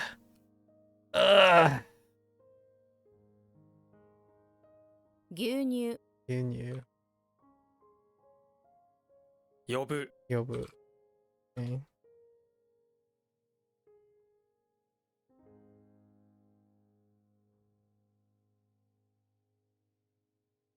乳首 Shikubi. All right, we're getting there. Turang? Oh man, Turang is still Sunly. Nice. Turang. What is Turang? Totsu? Totsu. Totsen? 突然 Totsuzen. Okay, so no shortening. Totsuzen. Alright, fair enough. Shiro. Moving right along. Actor. Yes, this is Hai. Haiyu. Haiyu. Okay, that's yeah. And haiku. Oh, 俳句 haiku makes sense. I would use the ku from paragraph or verse. To excel. What do we have for excel? It's not shu. 秀でる Ideru. Oh, come on. E is going to excel. You stuttered. Okay. Shui. Sorry.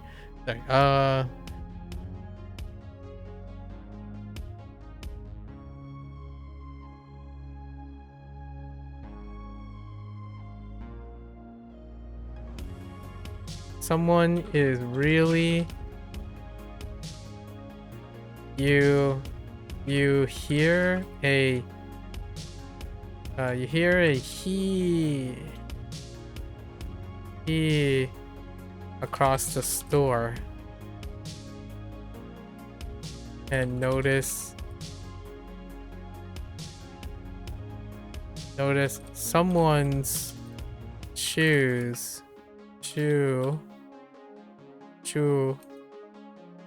exceeded their expectations or excelled.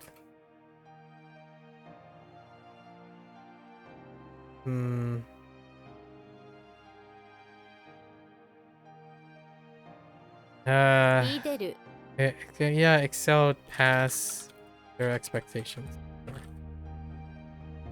Ideru. I'm not sure how that's gonna hold up. 白 俳優 Are you?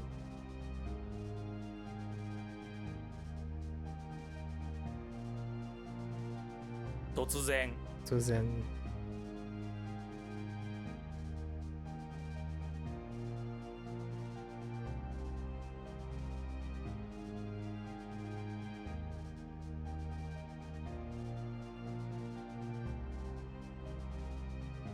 Ah, I misspelled it. Common misspelling.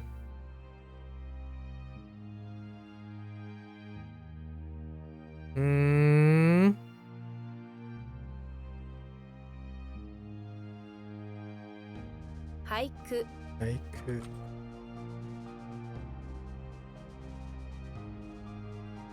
Heck.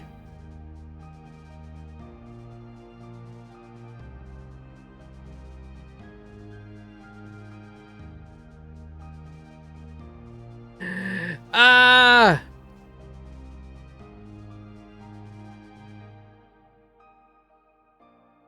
Do not do the thing that WaniKani does and use English to represent Romaji. Romaji. Go for Romaji.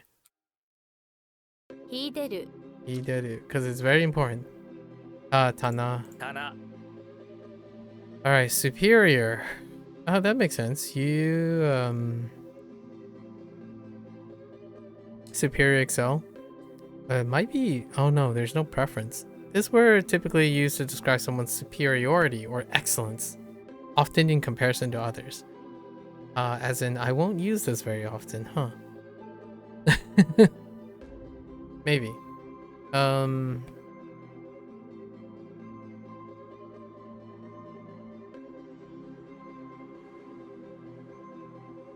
What is like the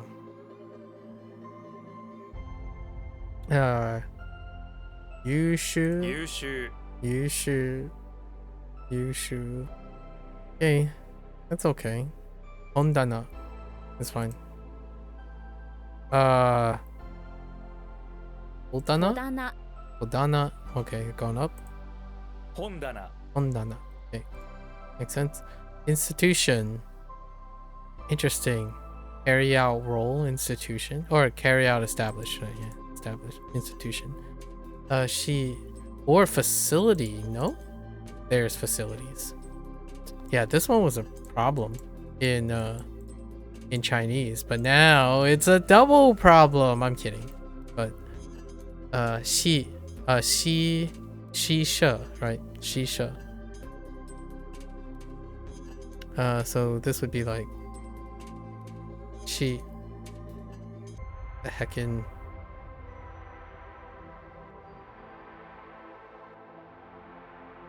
weapons and words. Establish.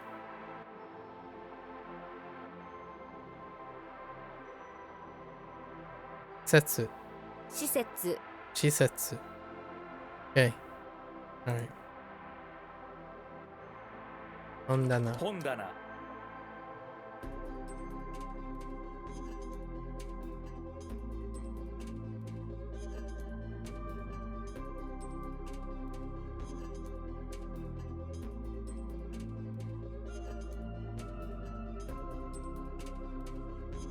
Ah! I've got the Rendaku.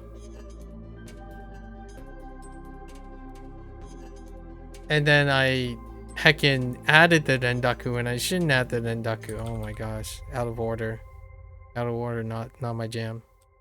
優秀 Yushu. Oh my goodness.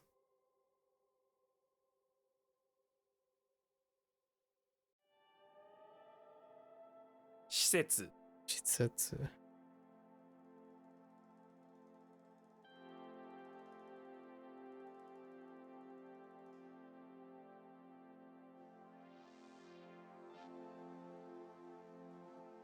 Todana Ondana. Tana Ana. Okay. We're there. Last set. And then we gotta do Hansa Hero. Oof. And then we have to go over all the other stuff. Ooh. Alright. Today's gonna be a long day.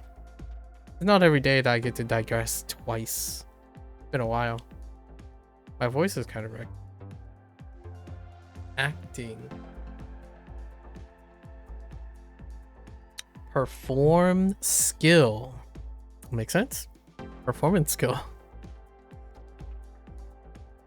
Oh, what do we have? Enki. Engi. Engi. Wait, why did I think it was ki? Engi. I guess it's either ki or gi, no? Or, oh no, it's not. It's always been gi. 演技 Engi for skill. Engi. To perform, that is not an end. What is it? 演ずる Enzuru. Oh, really? Nice. Enzuru. All right. Interesting. Not every day you get that. Performing arts. I'm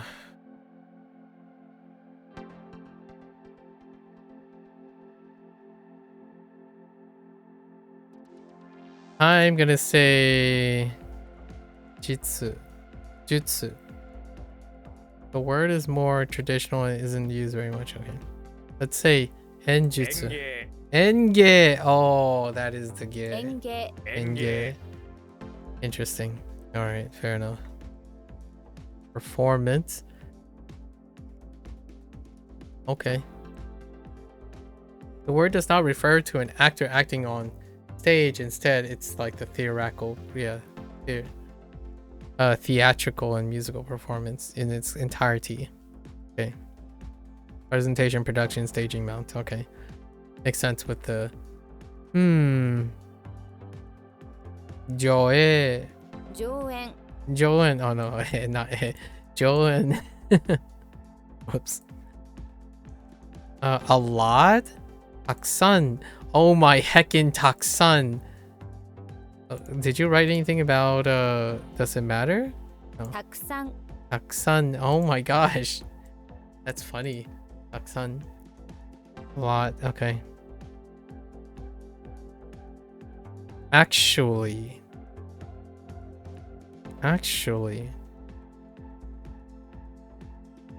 Genni. Really? Genni. Alright. I was expecting some shenanigans. Division. Ah, it's along with calculate. So I'm guessing this is the divide one. Divide. We just got it. Wadi? So like Wadi-zan? Rari-san? It feels like a Wadi-zan. 割り算 Zan, yeah. Wadi-zan. Makes sense. Okay.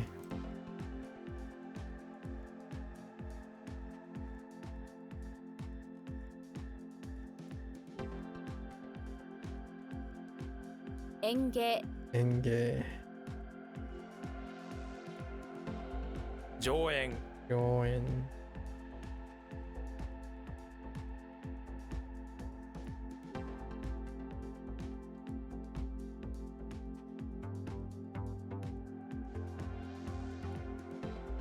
Engi.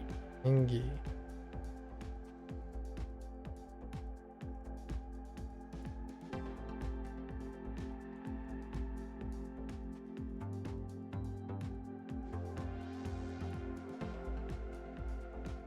Genni Enni.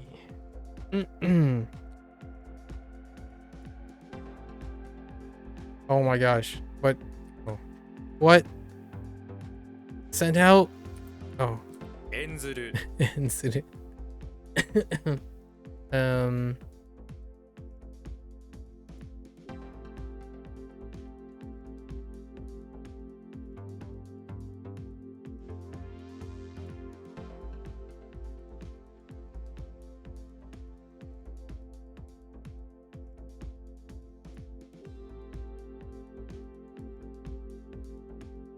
たくさん Pakistan.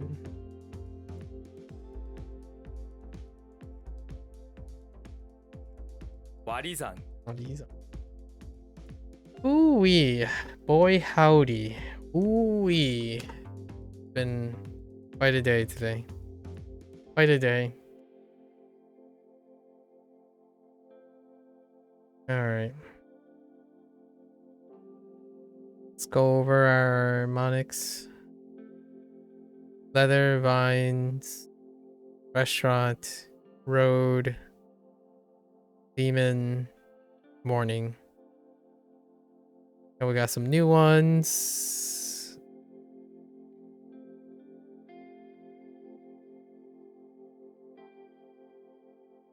Chew.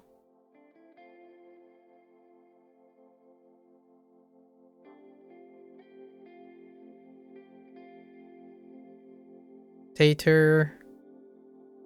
My best friend Tots. Tots and Tater.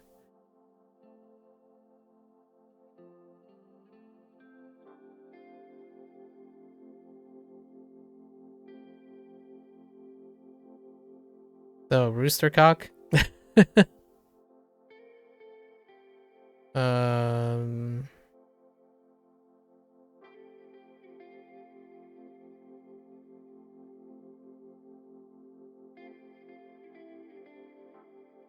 Dang it. I only remember only.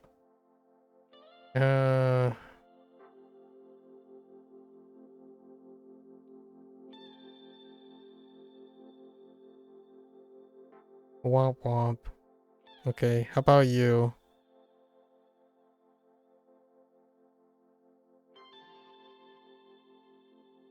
Donut?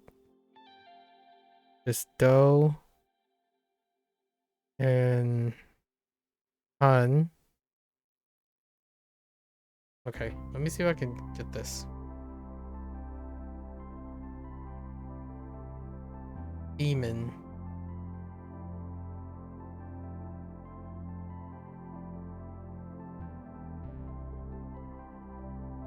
I remember the whole vampire thing, right?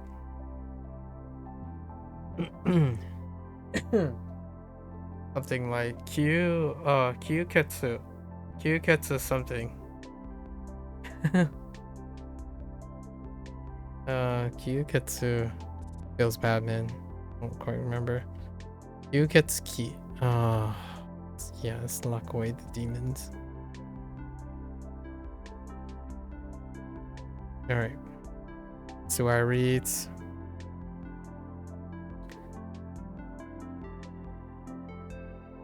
Kayu.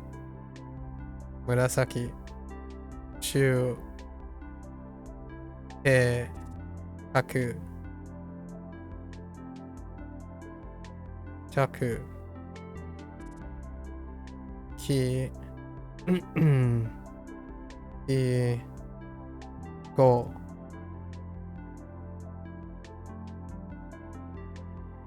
Wari. Wa. Sai. Aki. En. Ritsu. Shi. Han. Jun. Soku. Bi. Do. Han. Cho. Yu. Taku. Taku. Totsu. Ze. Hana. Shi.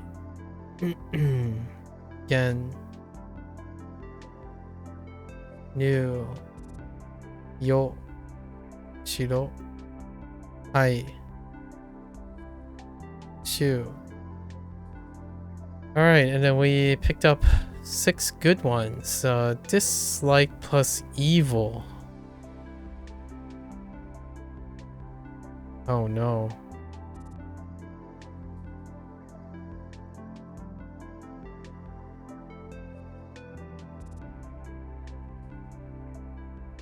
Oh no. Wait.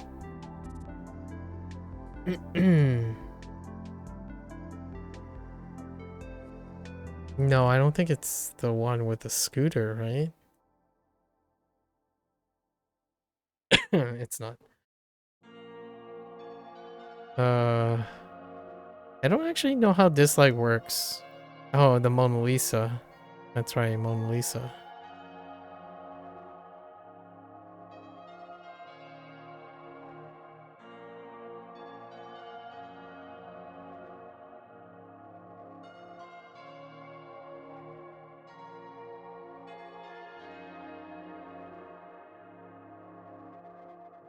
I think that's the I think that's the Mona Lisa. Plus evil. I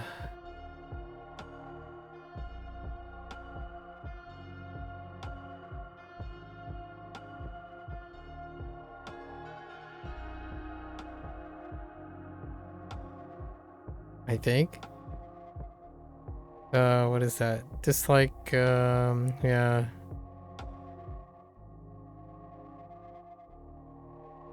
Kennel.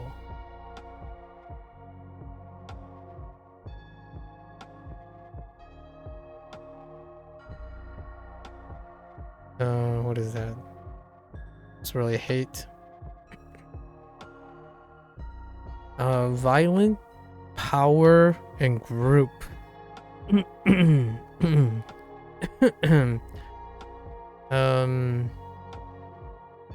I want to say violent was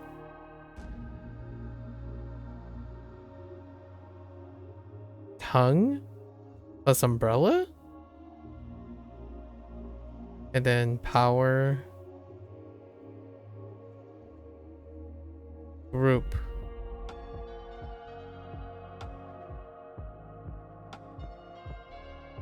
Right. So, oh no, it's not. It's not right. Holy riot. Not riot. Oh no. So we need help on that.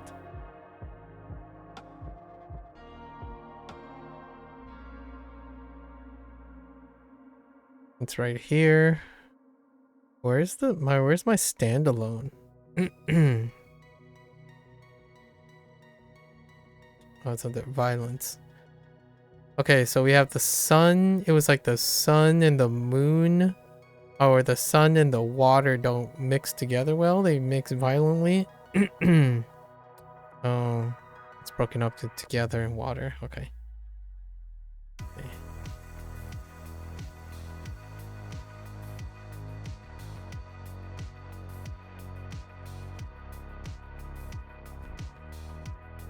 Whoops.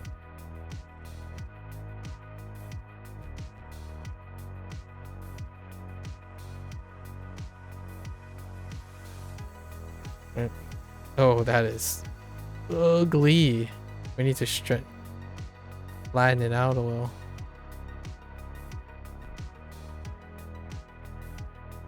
And it's squibble a little.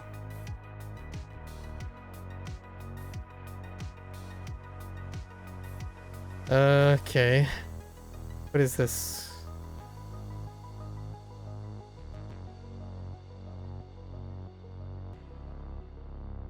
Ball. Ryoku.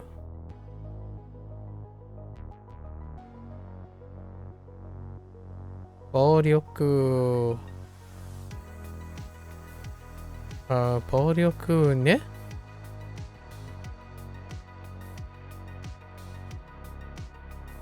What is the group? Done.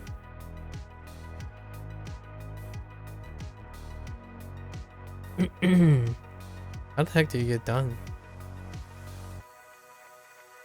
Yes. Oh, crime syndicate. Guess and no.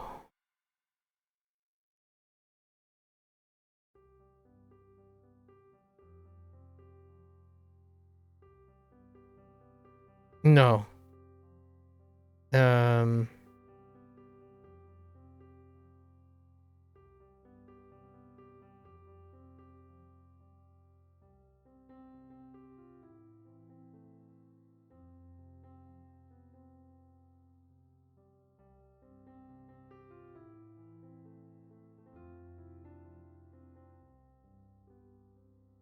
That festival, right? Yes. And no. Which no are we talking about? Probably 知.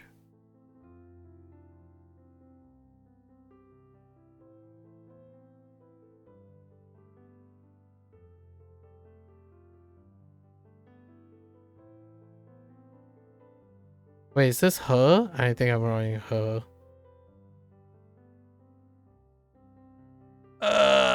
Okay.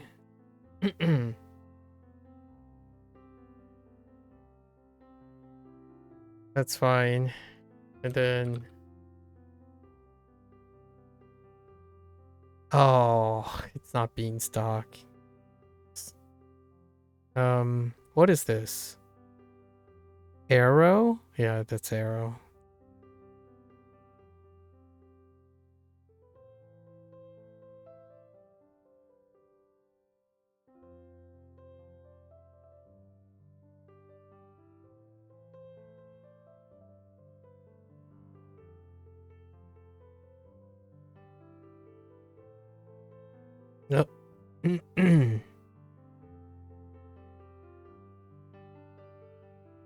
Sachi.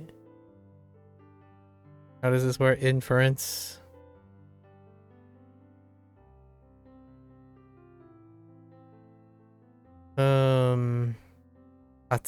Hatsukoi. Right, Hatsukoi.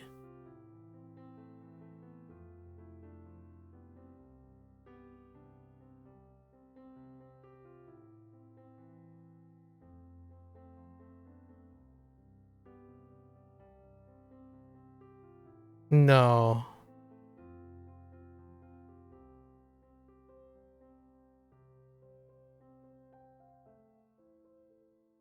No.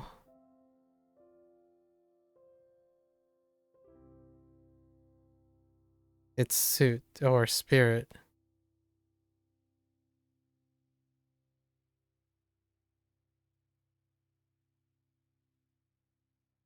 Hatsukoi.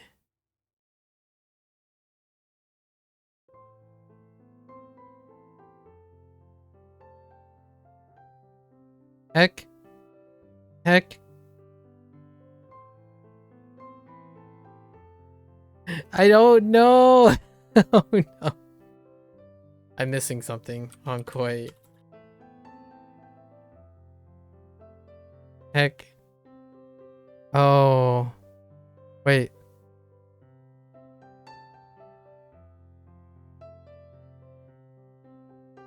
Oh, it's dang.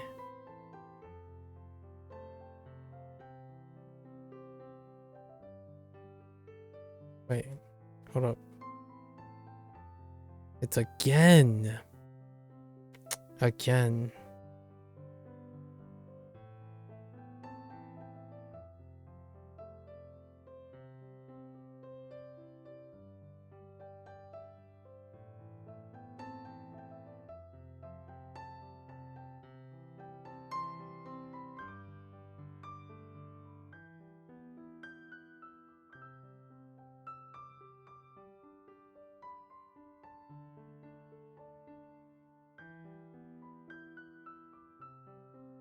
First love.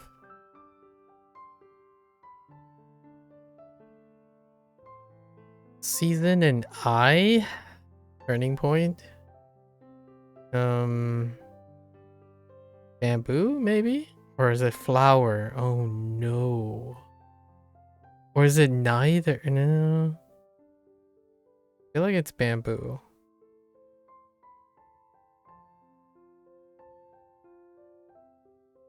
Moon? Postage?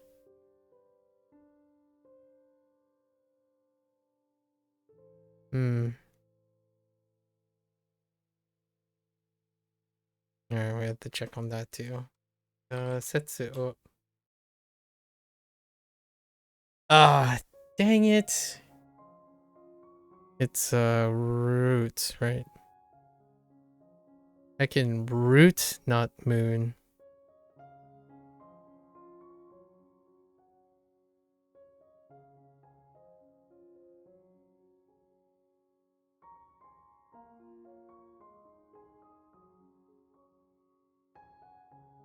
What was that?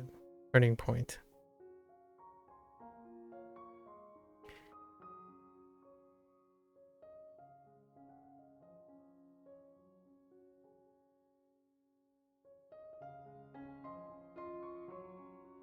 Fu? Fushi? Fushime.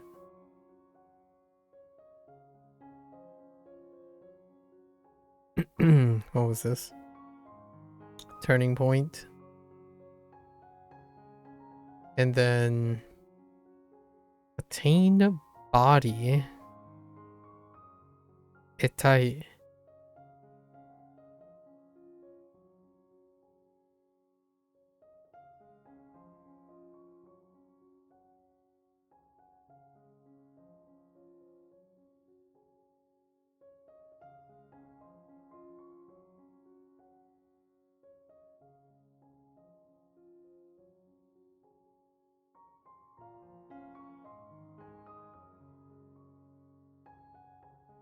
Itai. What is that? Character? Character. Oof. Alright. It's been a long day for WaniKani. We still gotta wrap up Hanzi Hero. No slouching. No corners to be cut.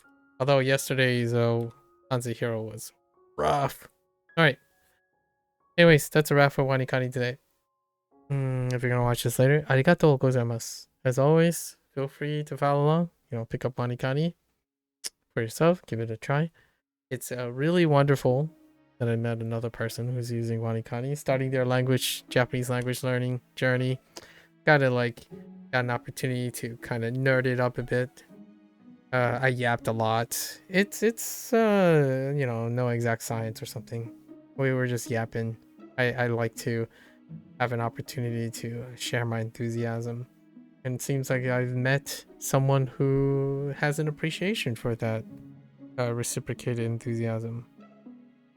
And we talked about some other things dealing with how to manage effort, right? The difference between constantly stepping up and overloading versus managing and then distributing, like redistributing. Lots of fun topics in there. I'm sure I'll be touching upon those topics at a later time. These give me a great opportunity to see what type of topics I can talk about in the next review, right? Until then, right, you're more than welcome to come on by, share some of your own stories, strategies. Great for inspiration. You can also exchange ideas, discuss some things, keep each other motivated. Until then, for those who are only interested in WaniKani, 皆さんまたね。見てくれてありがとう, right? As always, see you guys next time. Thanks for watching. I'm gonna get up, walk around, stretch a little bit, maybe get some glucose. It's been a while since I said that, and I will be back for my Hanzi Hero session. Thank you.